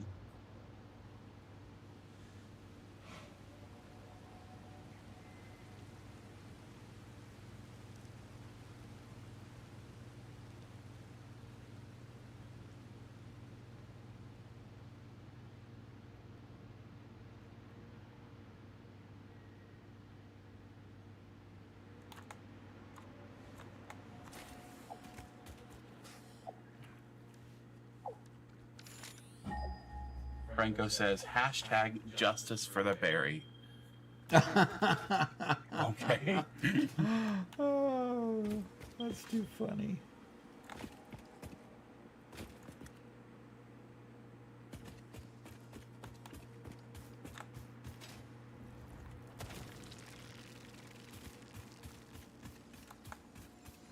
Yeah, I guess everybody has kind of their own little pet thing they hold in their hand. I wish the hand wasn't always there. I think there's no reason for the hand to always be there. So Exactly. you gotta have something, I guess. I mean, the mug kind of works. I actually... Where did my mug go? It's in your inventory. Oh, there it is. I usually end up putting the mug in my hand, then taking it out. So when you do that, your hand actually disappears. Until you have to use your hand for something, then it comes back. Oh, so if I took the mug out of my hand right now, or I took the berry just out of my hand, left that hole, that slot blank, the hand would go away? It only works with the mug. It only works with the mug. Well, Don't know that's why. Interesting. All right. Need a jetpack.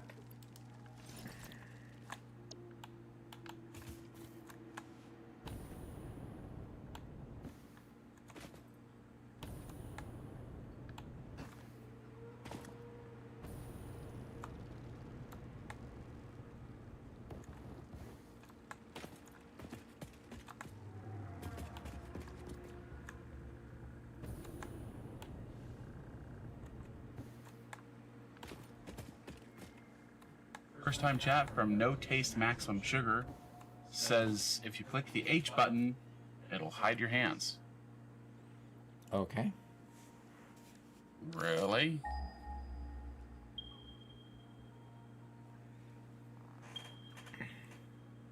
What? Oh. That's going in the undocumented tips? Sure. That's fine.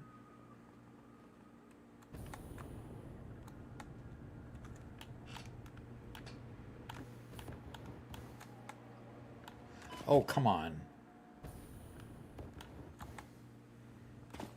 That wasn't fun. Nor very fair. Come on.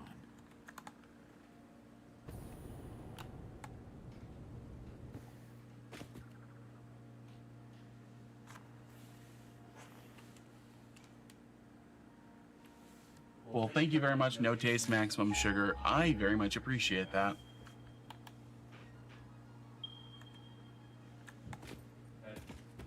That's a super silly little thing that I never knew.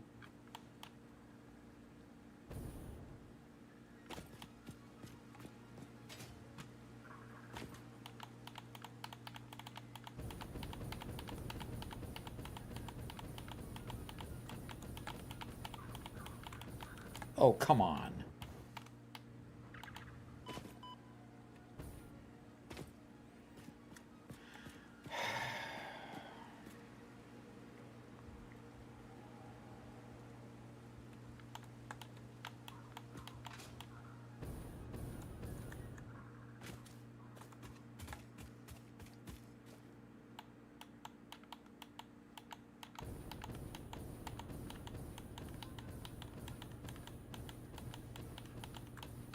No Taste Maximum Sugar says, I guess I picked up something after 1,700 hours.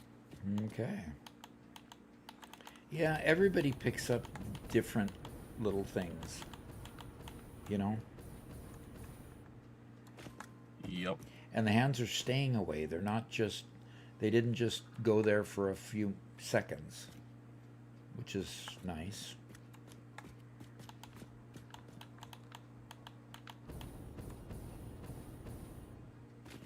All right, time to check it again. 95 feet. Yeah, it's up there. Okay. Daniel says, I think I'm going to bed. Got to get up a little early, so I hope you have a good time. Yeah, thank you. Thanks for coming.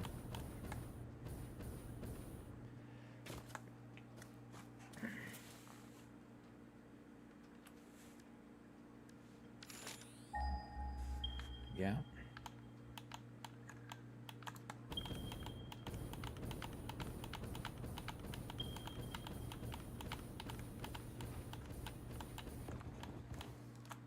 And Kenshin says, yes, finally nuclear power ready to launch. Nice.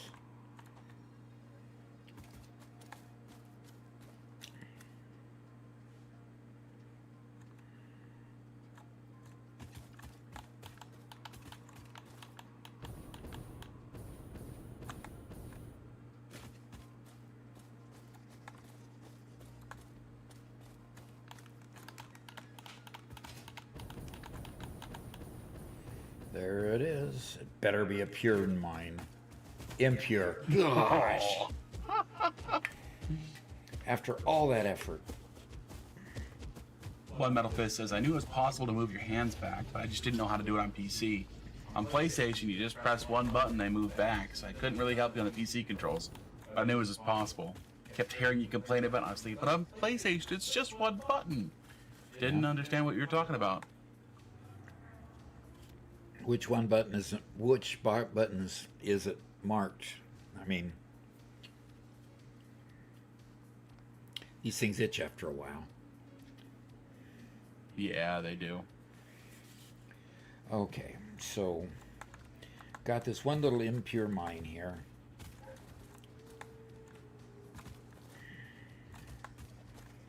And we're going to go ahead and...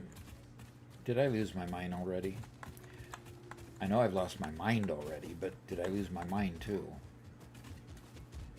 And Maximum Sugar reminds you that after you scan, you can look on your map and it'll tell you that it's impure. Please don't blow yourself up.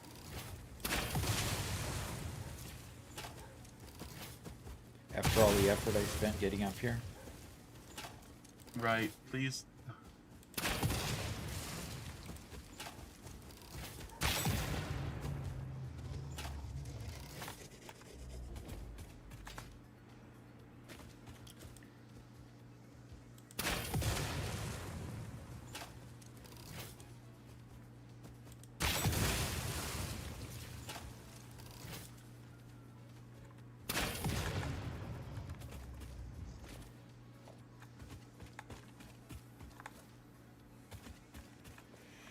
Oh, and I don't pick it up right after the creature dies. Sometimes I lose it.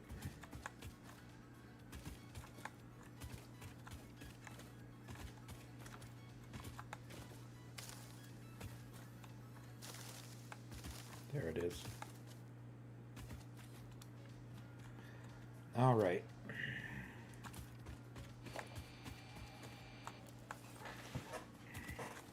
Yeah, one Metal Fist is just one of the arrow button near one of the wheels. Same arrow you use to pull items out when you need them. Interesting. So, All right, so when you're not pointing to an item, it serves as a button to remove your hands. That's interesting. That's nice. Okay. Let's get a Miner Mark III up here and... Oh, you're going to tell me I don't have enough parts. Doc, you know.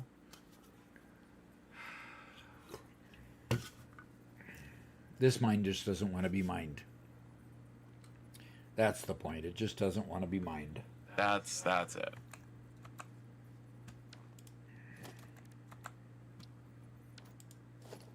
I can put a Mark II on here.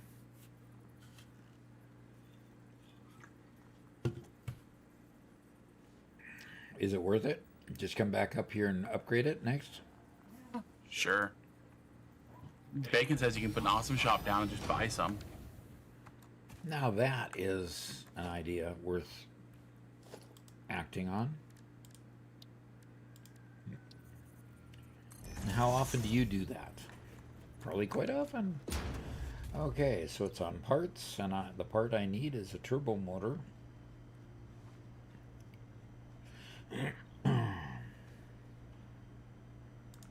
Wow, it's expensive.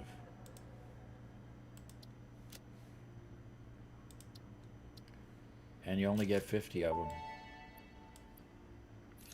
All Fix-It Awesome Shop purchases are brother. purely intended for professional Yeah, like I'm going Fix-It to use a employee turbo motor for business. something else.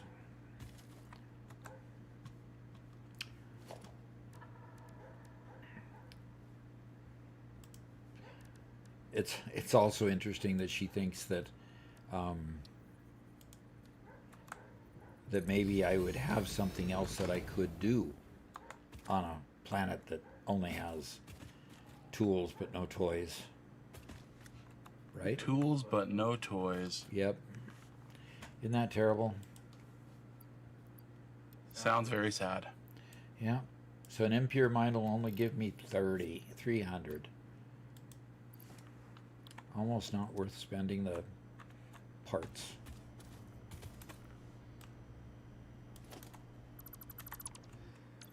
And am I even going to be able to make conveyors? Or am I out of alclad aluminum sheet? Oh gosh, Dad. which is the reason why I'm trying to get copper. Okay, makes sense. And I don't have drones yet, so I can't drone them out of here. One Metal Fist says, I found a new bug. Killed some creatures near an oil node or limestone node, and now I can't pick up the alien remains. Usually there's a button prompt to collect them, but it's not showing up. Interesting. I've had that happen before. Okay,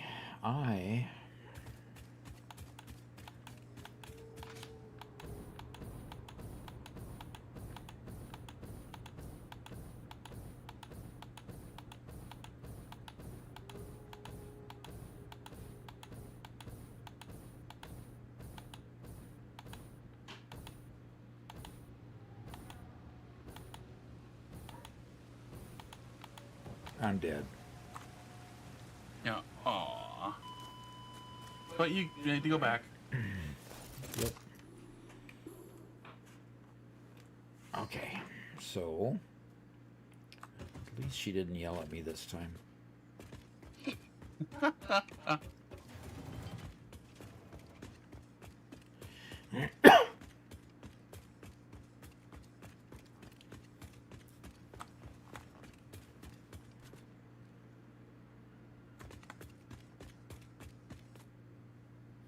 What Metal Fist said, and my experiment worked. The buffers aren't connected to any machine yet, but they're completely stable. Now I just need to connect them to the machines and see if they're stable under load. But for now, the system itself is stable. Okay. I believe that's the large, small buffers. Right. That is, yeah, his experiment that way. Hex says, I just started playing the game on Friday, got hooked immediately. Your videos helped a lot. Oh, great.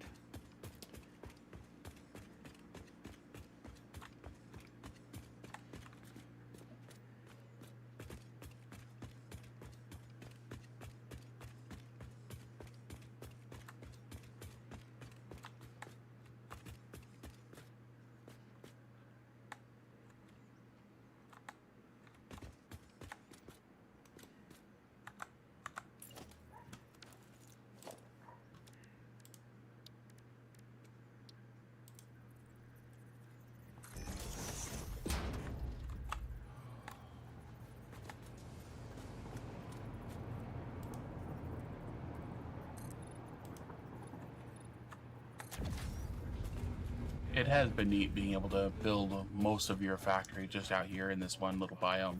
Mm-hmm. You know, something very different from previous games. Yeah. Oh dear. This thing zooped right through the mountain there. Whoops.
So it's around 4:30 here locally, which means we have a little less than a half an hour left on the stream. Mm-hmm. For those of us who are watching us for the first time, we'll be streaming again on Thursday. It's only a 4-hour stream, so it will be starting at 9 a.m. to 1 p.m. That's Central U.S. time. So, for reference, it's currently 4:30 our time. You'll have to check because our time zones just changed with daylight savings happening. So, you'll have to check what that is in your local time. But we'd love to see you guys again on Thursday. Today's quite a few people, which has been great. Yeah. A lot of first-time chats, including one from Chitters, who says, "Hey Doc, been watching your shorts on YouTube. Very helpful and glad to catch a live stream." Fantastic.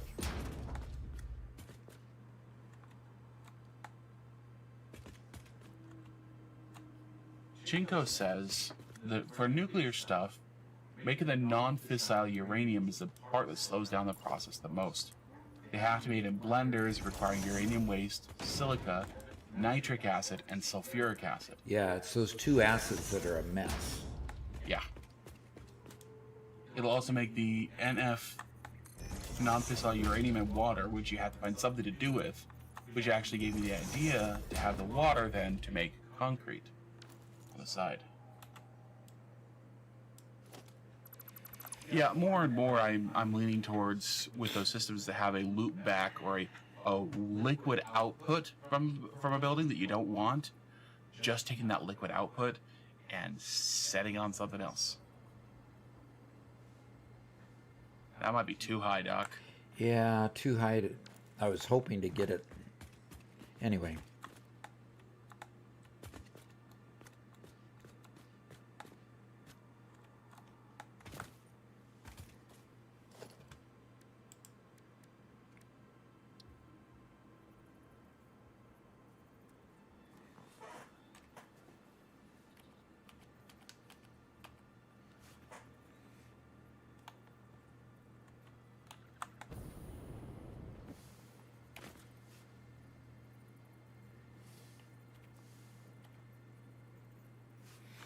Okay.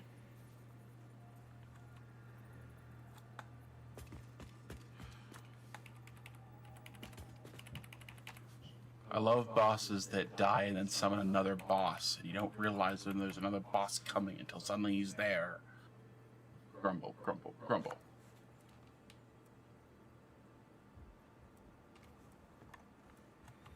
Until suddenly he's just there, huh? Just right there.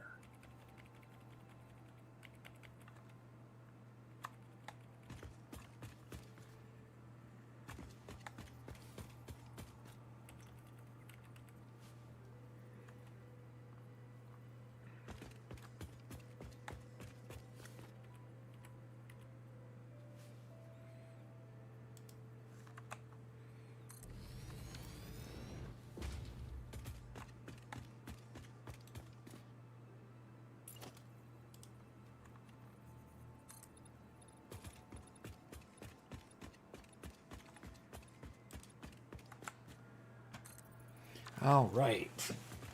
I now have a platform to make ingots out of. So I'm going to make just what I need for ingots. Going to send it back up there and hit the train line going back home and unload it.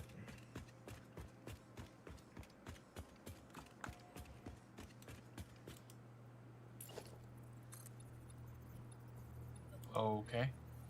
You're just making ingots, you said? Here? Yeah, I'm just going to send the ingots back.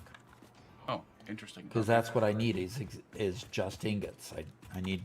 Gotcha. Because I've got an alternate recipe thing going with the alclad aluminum sheet. I don't know if it's an alternate recipe, but the recipe says takes aluminum ingot, copper ingot together and makes the sheets. Gotcha. Thank you for the extra caffeine. Yeah, I hope it's helping. 2 monster day. I had a feeling it was going to be a 2 monster day. Yeah.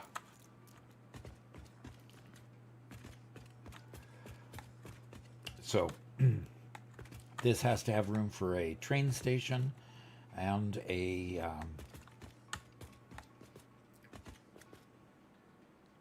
has to have room for a train station and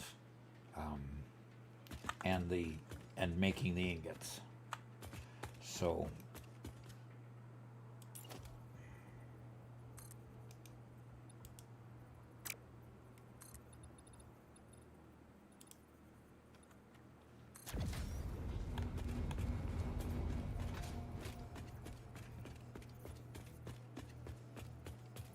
sure it went where it was supposed to.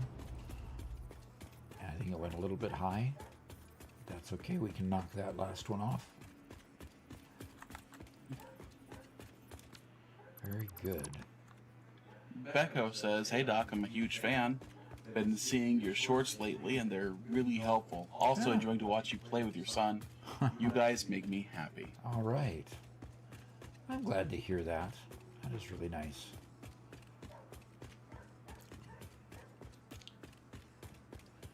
All righty. So let's get some refineries up and running here.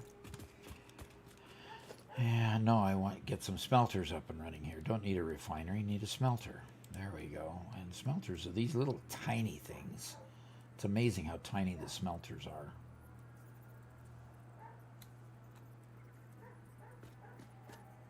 Chinko says, "I think after a week now and making those 11 refineries to make the concrete, I'm able to build up a stockpile of resources for the plutonium part of this trifecta." Okay.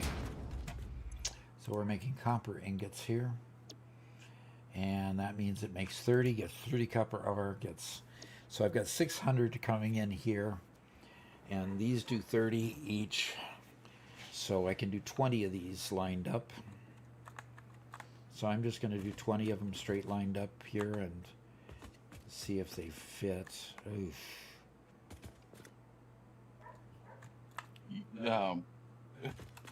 A YouTube user says, "How many hours do you have in the game?"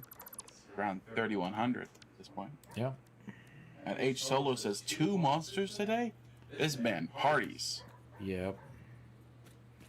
Hey, I was a programmer. You know, and programming isn't necessarily the most interesting of all jobs. Sometimes it just gets boring because when you're testing it, sometimes you're just staring at a screen waiting for the test to finish. So, I mean, you got to stay awake somehow. 1, 2, 3, 4, 5, 6, 7. Okay, I'm gonna have to sloop these so I can do half of what I need. So I need 20, then I can reduce it to 10. So if I can reduce it to 10,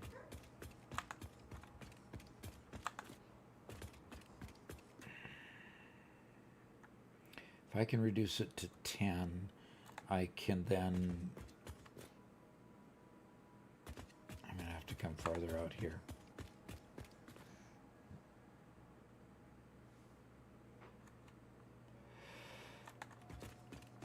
I'm gonna have to move them along here instead. Becco asks, "Have you ever come across fans in real life?" Come across what? Fans in real life? Fans, yeah. I don't think I have. And the reason why I say I don't think I have is because I gotta tell you a funny story. I gotta tell on myself. Oh. I got stopped in a town that is notorious for having its police department basically fund the entire city budget. Okay? And because of that, anybody that gets stopped usually always gets a ticket. Usually gets a ticket. So, you know, what can you say? That's what they do. So the biggest problem is that I got stopped, and the guy asked me, "Well, you look familiar." And I says, "Well, I don't know any other way, but it might be because of my YouTube channel." And I told him that I did gaming with Doc, and he says, "Minecraft, huh?" And I said, "Yeah, I've done a few Minecraft videos." He says, "Ah, okay." And then he goes back to his car.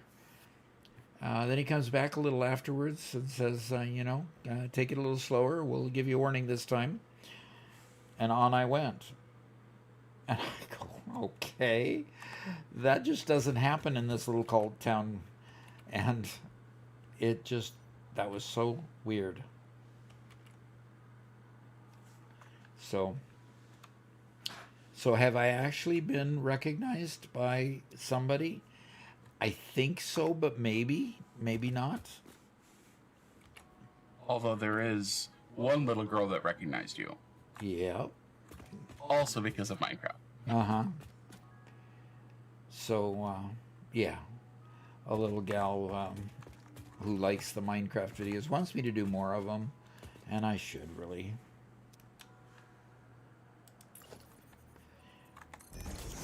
And so I told her the other channel that we're doing doing more Minecraft. 1, 2, 3, 4, 5, 6, 7, 8, 9, and a 10th one, and 10. And if I overclock these double, that 10 will be enough, and then I can have it snake around here and get into the train station. Okay, now I just have to deconstruct these. Ann says, nice, at least you didn't get a ring ticket like me in Washington State. A ring ticket? What's a ring ticket? Yeah, I don't know that one. And frankly, you know, this town is so bad. You have to drive 25 for about 3 blocks in the middle of this town. And they always station somebody at the junction where it goes from 25 to 35 and then less than a block later to 55. So if you're anticipating the 55 and you start speeding up a little bit too fast, you get caught in this little 25 mile per hour area before the sign to 35. And that's where I was caught. And I was doing 38 before I got to this 35 mile per hour speed limit sign. And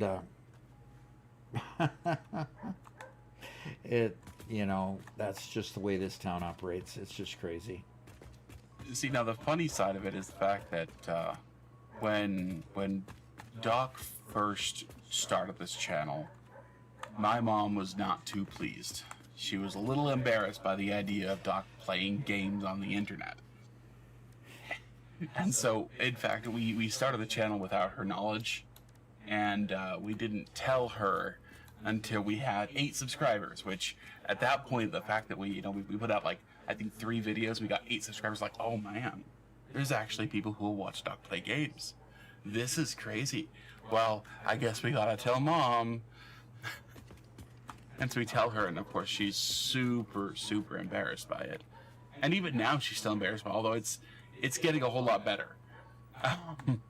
The fact that it is monetized helps a lot. But when we told her that Doc got out of a speeding ticket because he was recognized by the cop, the embarrassment all came right back. It all came right back. That's terrible.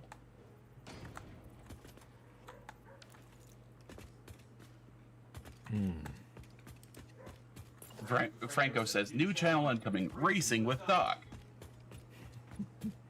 Actually, okay. I would love to do a racing channel. In fact, in my inbox, in the channel inbox for the channel to purchase, is the gear to race with and get into a real racing simulator and race and start having fun. And that would be, at this point, it's just for me, simply because being just for me means that, I can see if it actually is something I can do viably. So. Yeah, and actually, question for everybody. Mm-hmm. Doc would like to play a racing game. However, would prefer if it was a racing game like one where he gets to do a lot of the team management as well. It's not just racing 100 races, right? Isn't that what you had said that you wanted? Yeah. Where the team management is a big deal, upgrading the vehicles, that kind of stuff.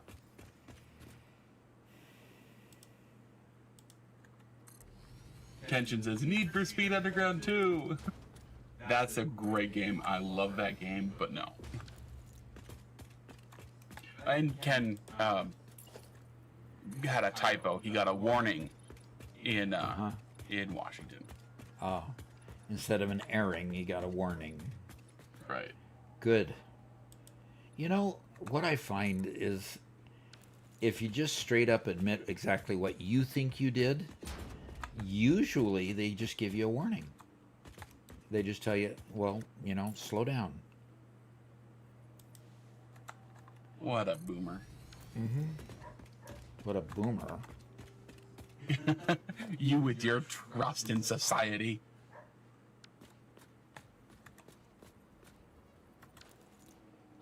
One, two, three, four. Chinko recommends American Truck Simulator. Yeah, I can imagine somebody's going to do that. And I need a freight platform here that loads from that side.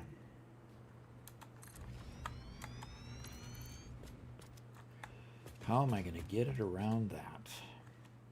I have to build it out far enough that I can go under this. Well, that'll be interesting.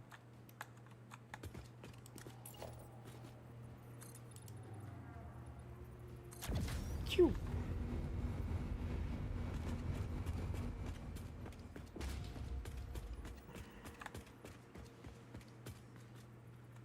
I really don't need to build that. He said he's giving you a warning ticket. A warning ticket? What's a warning ticket? How does that work? Aren't those two different things? Yeah, no kidding.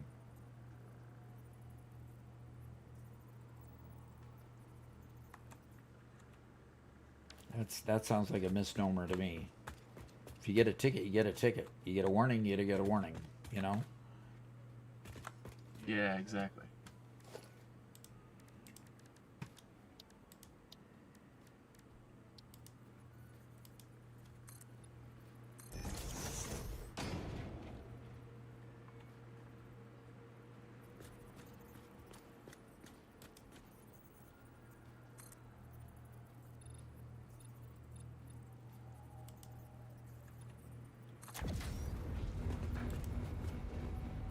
We actually had a pretty nice racing wheel, a really, really old one.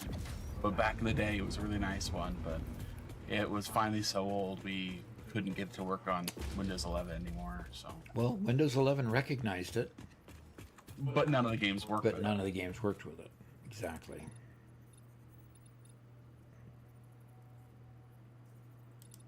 Because none of the games use the Windows 11 interface. They want to interface directly with it. Gotcha. So, Kenshin says, I don't know, but I paid it. So it was a written warning that he had to pay. Therefore, it was a ticket. Yeah. If he had to pay it, it was a ticket. I don't know.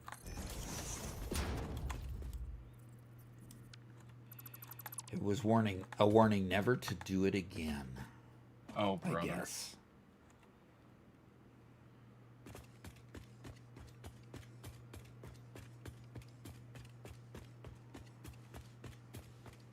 And one Metal Fist, it worked. The machines are now consuming the oil and the system is stabilizing itself. I did it. Eureka! Fantastic. And Kenshin says, hey Doc, how do you feel about Civ?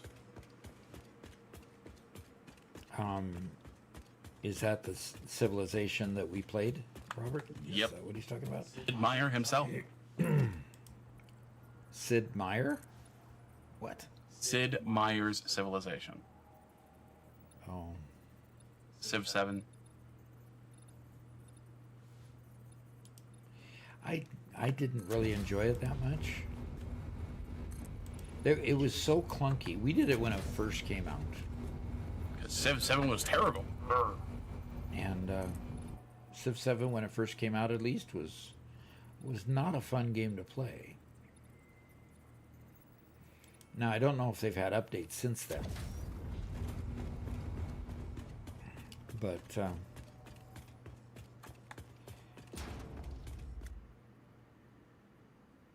I put the stupid head of the thing out the wrong place. Doggone it.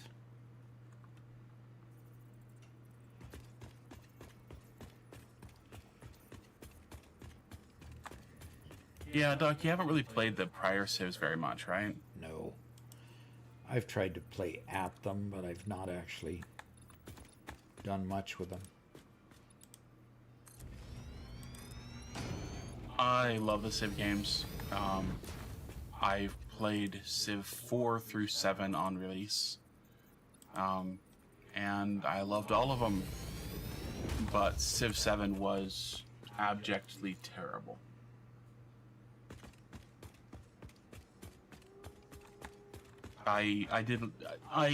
Because we were putting out tips for them, I did a ton of reading. I watched tons of interviews, all the press information, everything else for Civ 7, trying to figure out what was coming in the game. We wrote and scripted out and filmed like 5 or 6 shorts for Civ 7, and we were going to release them every day of the pre-release up until the full public release. And we released the first one, and it was so. And we went to the pre-release. We played it for a day. It was so bad. Dad and I just said, "No, we're not doing this anymore." We were going to do a full week-long release stream for it. We were all in on Civ 7. And bailed. Yep. And we bailed simply because it just didn't meet up to expectations. Just wasn't ready for prime time. Yep. Well, and I'd go further to say that, and now I haven't gone back to it. I didn't like their whole new concept of, we're going to ruin your civilization at the end of each age and rebuild it and get rid of all your units and stop all your wars and interrupt everything you're doing.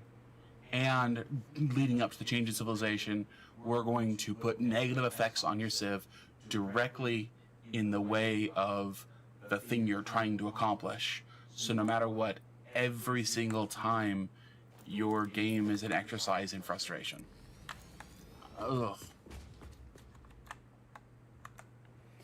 All right, train station. Pointed that way. Oh, yeah, Doc, it's about time to hit the office. We have about 3 minutes till. Okay. All righty. Oh, well, gosh, it's been a great time. I got a lot accomplished. Hopefully, I can get the ingots back, copper ingots back, and get them there, and start getting my ingots going so that I can make better aluminum, more aluminum. So we started with me telling you about the alien augmenters at the top just to get the lights on again.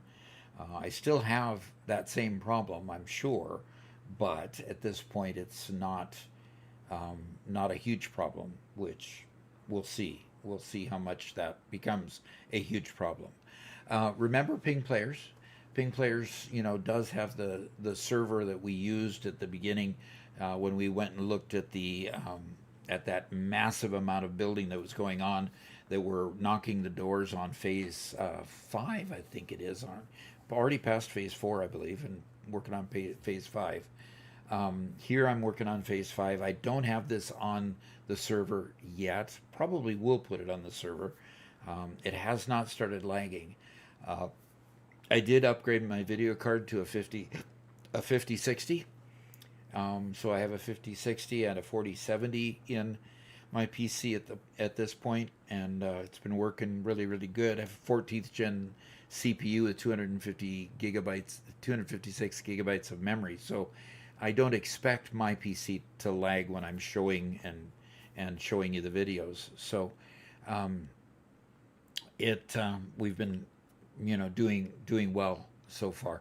But remember, Ping Players, if you'd like to play as a group, because even my PC, as beefy as it is, once I put Robert and Garrett on there at the same time, my 2 sons, and we start playing, and my PC is trying to sponsor both of them in the game multiplayer, it does bog down when it starts getting to be larger. And so if you are experiencing that lag, the server can help. Doc35 will get you a discount of 35% if you want to use it. So pingplayers.com is the name of it. So go see them if you want a server. And we're going to be back on Thursday from 9 to 1 again, 4 hours. And have we got somebody to raid there, Garrett, Robert? Nope, still working on it. Okay, so we're looking for somebody that's streaming Satisfactory and doing it in English. Sometimes that combination is a little bit harder for some reason, because by now it's mostly a U.S. audience. So we'd be looking for a U.S. Based audience. And by the way, Twitch is higher than YouTube now. We start losing our YouTube audience as the Europeans begin going to bed. So that's good. There's the Discord, and thanks for the show. Have a good evening and good night, and thanks for sharing a little bit about Bremerton with me, Ken. That was a lot of fun. So appreciate you being here. Okay, so we're going to raid Vovigog Was Taken. Don't know them, but they've been streaming Satisfactory, and they got Okay. a couple people watching there. All right. And in fact, I recognize a couple people in their audience. So Okay. you guys might know who they are. All right. So have fun and enjoy saying hi to him. Okay. Okay. And see y'all away later. you go. We'll see you. Bye-bye.